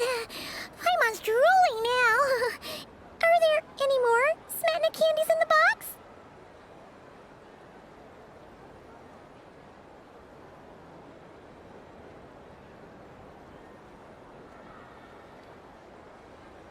Yes, I believe so. Okay, gotcha. Let's see.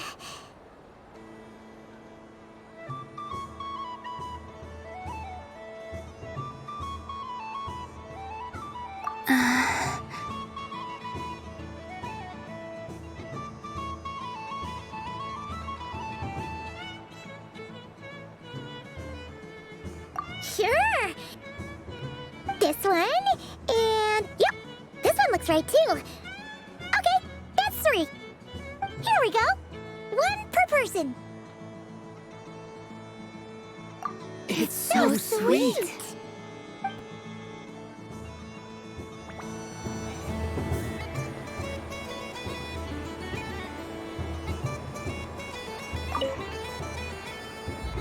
Traveler, Paimon.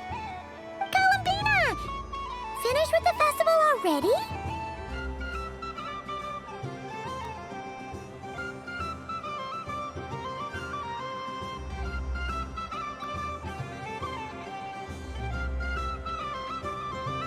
Really? You sure you don't want to have a little more fun out there? Yes, I am sure.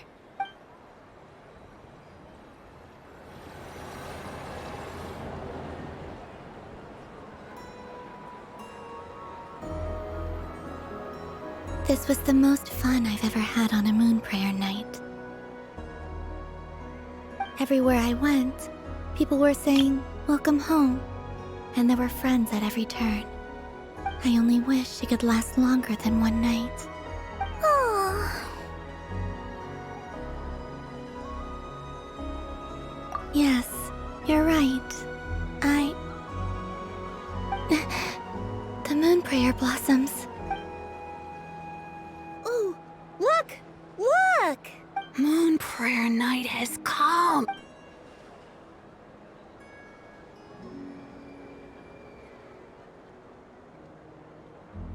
The moon. It's so beautiful. Happy Moon Prayer Night, dear. Happy Moon Prayer Night!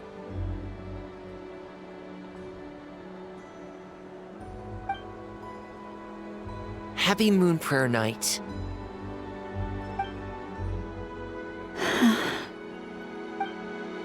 Aww.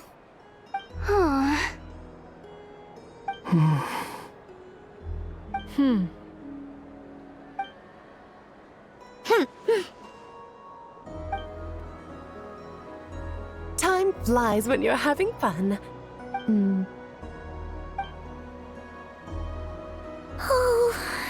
Looks like the time has come.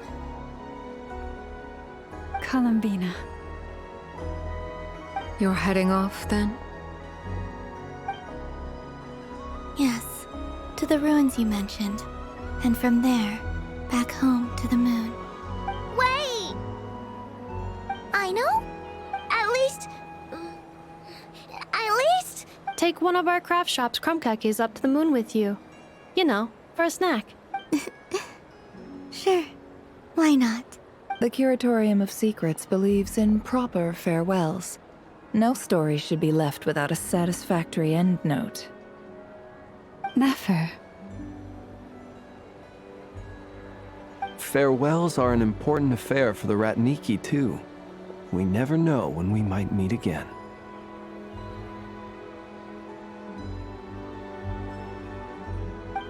Haha! And here I thought grand farewells wouldn't suit tonight's mood. But I suppose friendly passion is not to be stopped, eh?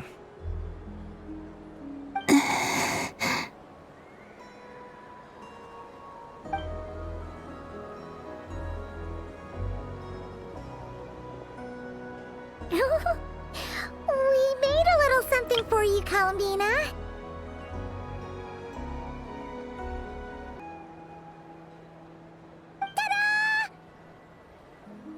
What is it?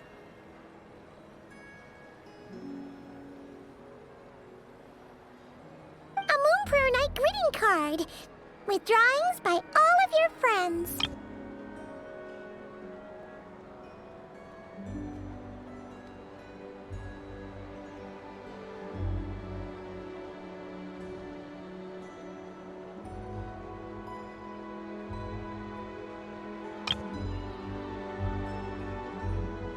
You did mention that you'd like a portrait done, so I took the liberty of creating one for you.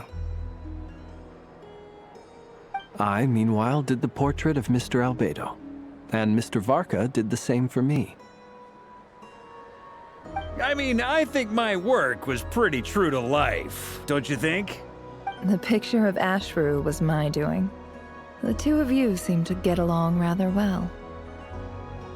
Wait, was I the only one who did a full-body picture? That's so embarrassing. I did pictures of me and Ineffa. I did my own portrait and one for Hat Guy. Plus, there's the two mages, Arlecchino and Sandrone. So, if you ever miss us, just flip the card open and we'll all be right there with you. I don't know what to say. Thank you so much, everyone. This whole Moon Prayer Night was more than I could have ever asked for. It is the greatest gift I have ever received. Lauma, I figured it out. Figured what out? Remember how the Frost Moon Scions used to use milk as invisible ink to write hidden messages? That was a very long time ago. Oh, are you saying? Yes. When I miss you all, I shall use moonlight in the same way, to write words that only you can see upon the moon itself. Wow, that sounds lovely. Quite. But how will we see them? Simply open your windows on nights when the moon shines bright, and the moonlight will naturally flow towards the words I have written. That sounds most fitting indeed. Very true to form.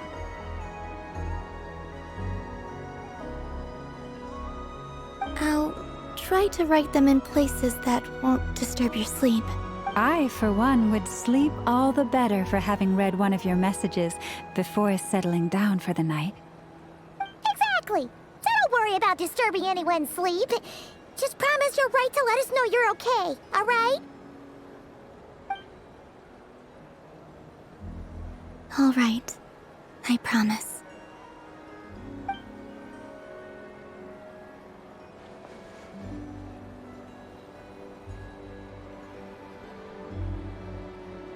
In that case, Columbina. I'm ready. Very well. Let's go.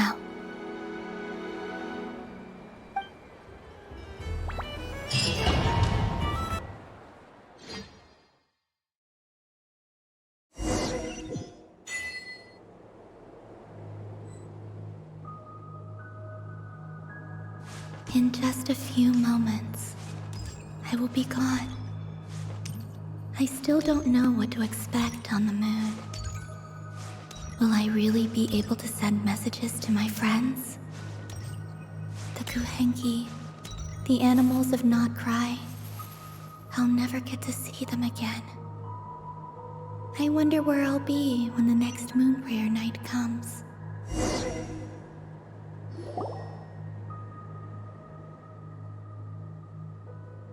This is where the people of Hyperborea used to communicate with the moons. Eternal moon, frost moon, iridescent moon. When the power of all three converge, the gate to the moons shall open. Moon marrow preparations are complete. Only the final step remains. I'm sure Nasha Town is livelier than ever at this moment. Yeah, it's a shame you couldn't be there for it, but it's now or never, right? It's fine. I'm more than happy with this. My last piece of luggage. My only piece of luggage.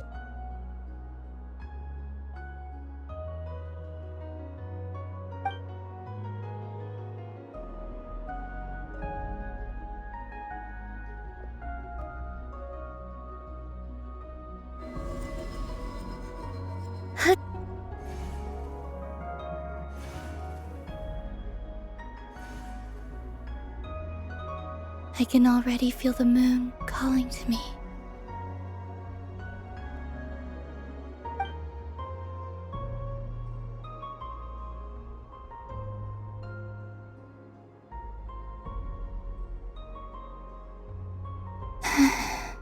Your home lies on the far side of this light, Columbina. From now on, we will at last have a reason to pray to the true moon. Columbina. Yes? I'm listening. Be sure to come back and see us when you get the chance.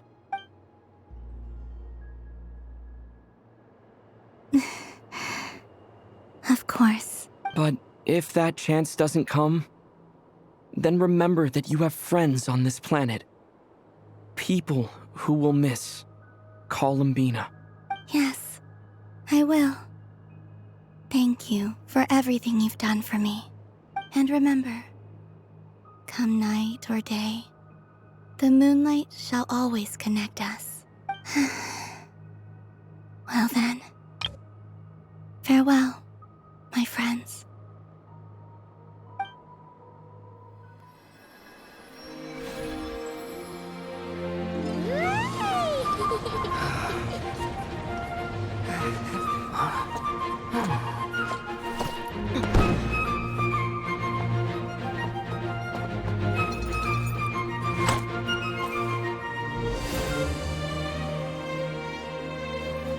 Thank you. This was my happiest night in Tevat. Farewell, Columbina.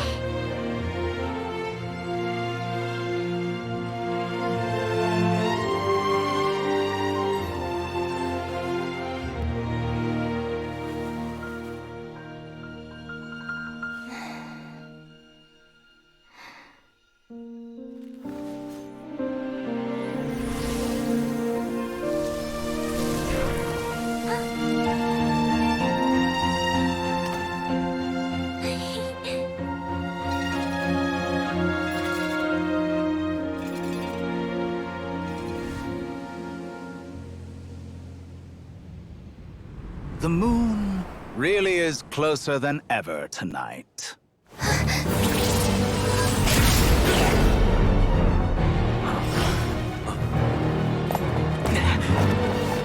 Columbina. All three moons in one place.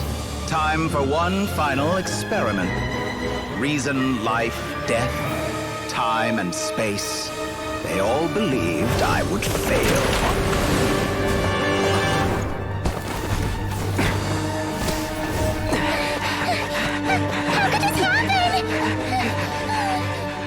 But Tevat's primordial power never did belong to the throne of heaven.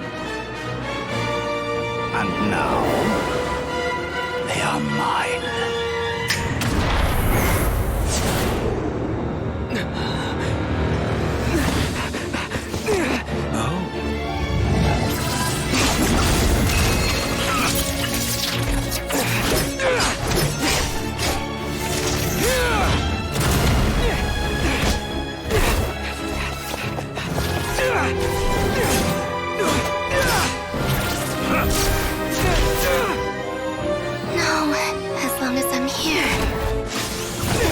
is free to wield the Three Moons' power.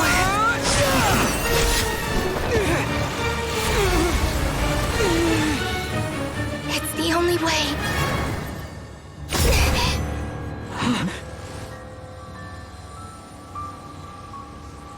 I guess I won't be going home today. Columbina! No!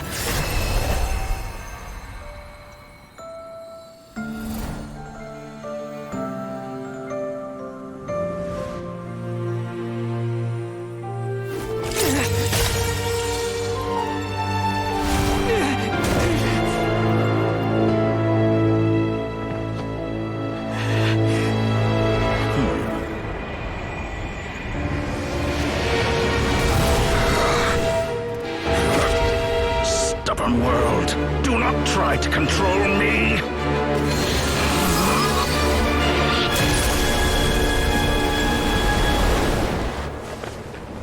Columbina.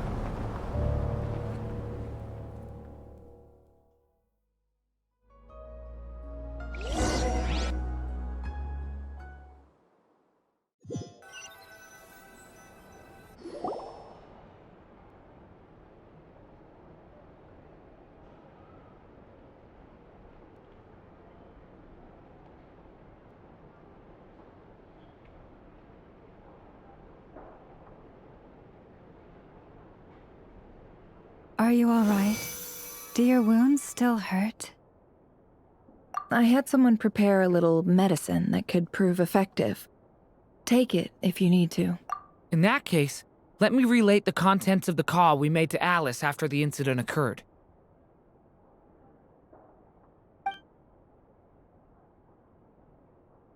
That Dottore is a crafty one. He distracted the Hexenzirkel by creating a huge fuss at Tevat's borders. I'd assumed that the cause was an abyssal intrusion from the outside world, which in fairness is a rather common occurrence. But after learning that you managed to influence the phantoms in Nod-Krai, I realized that perhaps this interference could have come from within Tevat instead. But we weren't able to change their fates. True, you couldn't change how their stories ended, but you did build some variables around yourself.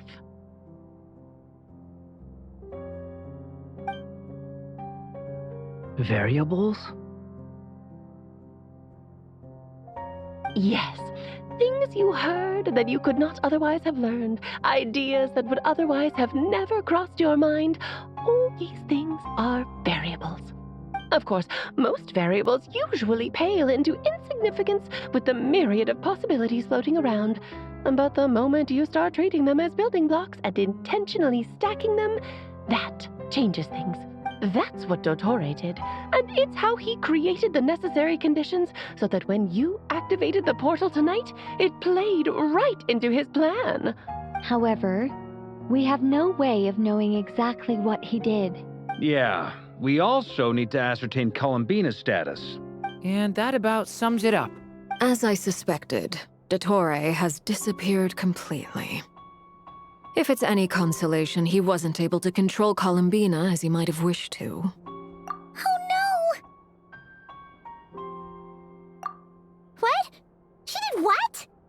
All we saw was Dottore appeared and used some kind of power. The next thing we knew, he and Columbina were gone and you were falling into the sea.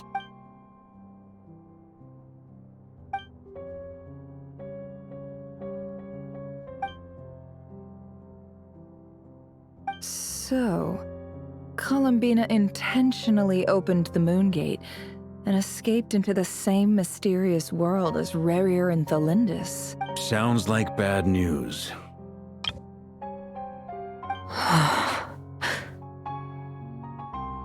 Seen in that way, the Trilunar Syzygy and Rerir's emergence, Dottore might have been pulling the strings in both cases. According to Miss Alice, he is attempting to transcend his destiny and finish an experiment that only a god might complete. An utter lunatic. Wait a sec, where's Hat Guy? Seems like he'd want to be here for this. He took off with the Dodo communication device after we spoke to Alice. He said he had a hunch that he wanted to investigate by himself. The look on his face was terrifying. I've never seen him like that before.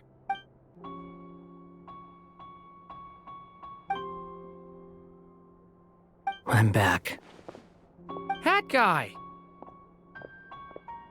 I went to look for the Hyperborean phantoms again.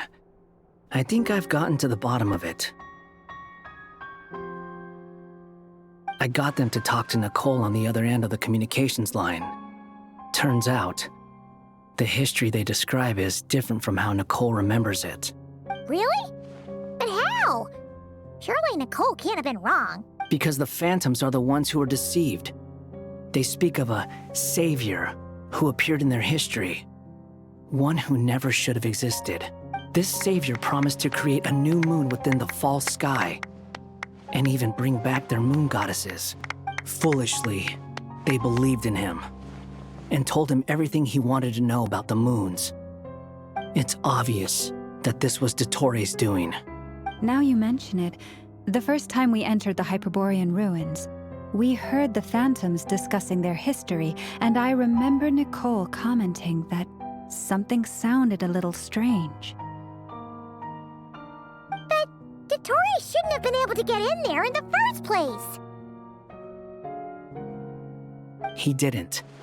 Nicole said that this was an anomalous state triggered by disruptions in the causal connections between phantoms from the same era.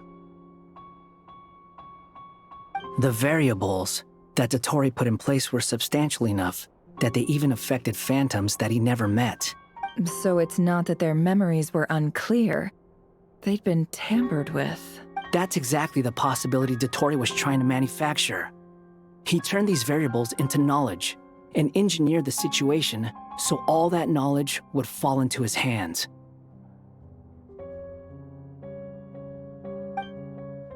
Then, he harnessed that knowledge on Moon Prayer Night to truly create a false moon. How is that even possible? To be precise, he exploited a weakness in the way the spell works. The spell senses Kuvaki to detect the moon's location. So, as long as the false moon more strongly resembled a moon than the frost moon beyond the skies, the gate would teleport Columbina to the false moon's location. In other words, to Dottore's side. Once he had her under control, the teleportation spell remained active, and he manipulated her power to seize both moon marrows. At that moment, the moon marrows disappeared right before our eyes. It was already too late, even as we were leaving the ruins. By then, Dottore had already amassed the power of all 3 moons. So, where does that leave us? What do we do now? I'd certainly like to know what Her Majesty thinks, now that the concerns I expressed to her have come to pass. But we cannot simply sit and wait for her to decide the matter. And in any case, it is not the Fatui Harbinger Damselette who sees us as her friends, but rather Columbina Hyposelenia. If, even in such extreme circumstances, Her Majesty will not lift the prohibition on Harbingers drawing steel against one another, then I will do as my heart demands. I will fight as Peruware instead. Oh, Arlecchino! Time is short, so I'll make the first move.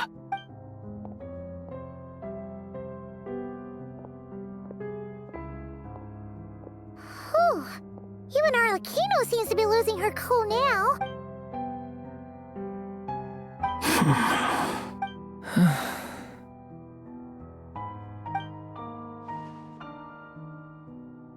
All right. Lose those dejected looks for a moment and let me get a word in. It looks bad, I won't lie. Very bad, in fact. So Dottore's pulled some real dirty tricks to gain the upper hand. For now. And yeah, it's to the point where even the mages say that his variables have affected destiny. I'm not so sure, though. Many have told me that Tevat's destiny is fixed, and that does appear to be the case. Well, what makes Dottore so sure he'll be the exception? And since he was able to stack these variables up, who's to say we can't do the same? You of all people should not be discouraged, traveler from afar. This isn't over yet. And you're not alone in that. Everyone here does, whether they've spoken thus far or not. But none of us are the type to sit back and wait for the sun to shine again. That's exactly how a knight should roll. If they knock you down, you get back up and get back in it. Don't forget, honorary knight, you're a legitimate member of Mondstadt too. Varka's right. This is far from over. Dottore's already way overdue a butt-kicking given his past shenanigans. And after this, he's earned himself a double dose. That's what I'm talking about. How's everyone else feeling? I'll use Kuvaki to investigate Columbina's whereabouts. I am not ready to give up either. Leave the intel gathering to me. Whatever happens within Nod-Krai's borders, when the Curatorium of Secrets wants to be in the know, we always find a way. Aino and I will do all we can to support you. We will attempt to reverse engineer Dottore's actions and seek a breakthrough that way. Alice and Nicole are busy dealing with an emergency at Tevat's borders, so they can't return just yet. But they're both very angry about this. They've asked Albedo and me to act on the Hexen Circle's behalf and do everything in our power to fight back against Dottore. Are you ready then? We're going to have to conduct a lot of research, even in the early stages. I'll do my best. As for me, I'm pretty familiar with Dottore's way of doing things, so I can try to predict his next move. I'll help with your investigation. Nice! Looks like we have our basic division of labor. I'll get in touch with Flins and Itlua, get them to have a chat with their Starshiner. It couldn't hurt to bring the Lightkeepers on board as well. At the same time, I'll pass on instructions to the Knights present in Nod-Krai to assist the Lightkeepers and other organizations in ensuring the safety of those living here. Yeah! We'll show him! That's it then. Good luck, everyone.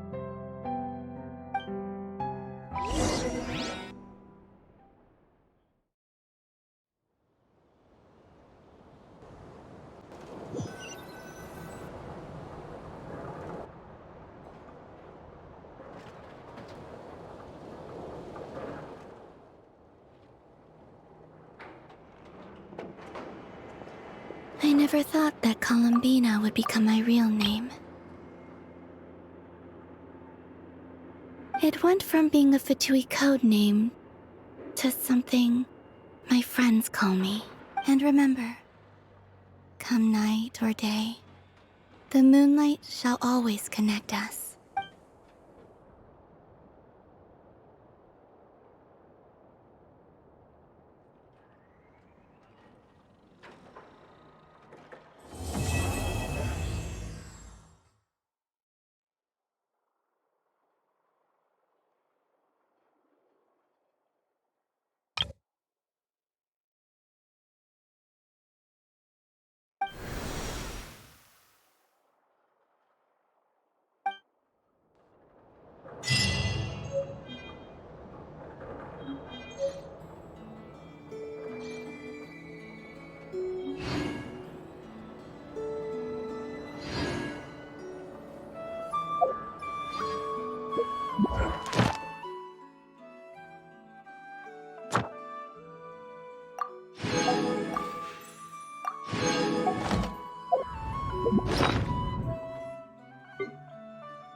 I haven't given up yet.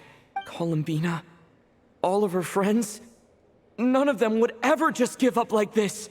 Give us a little more time. I can't promise anything, but I'll do everything I can.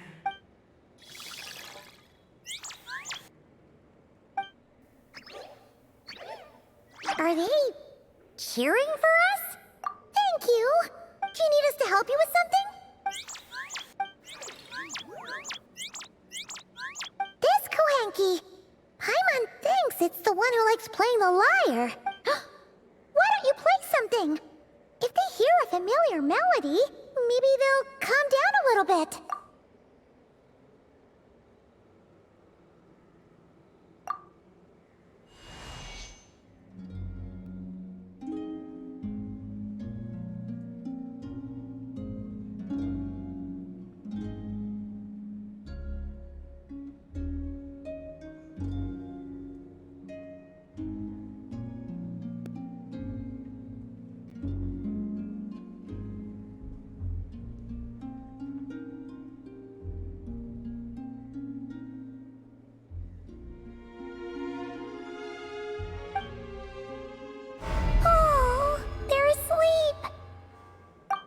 They haven't had a good rest in a long time.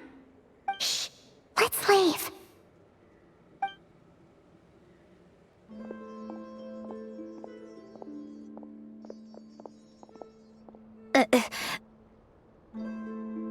Sandrone!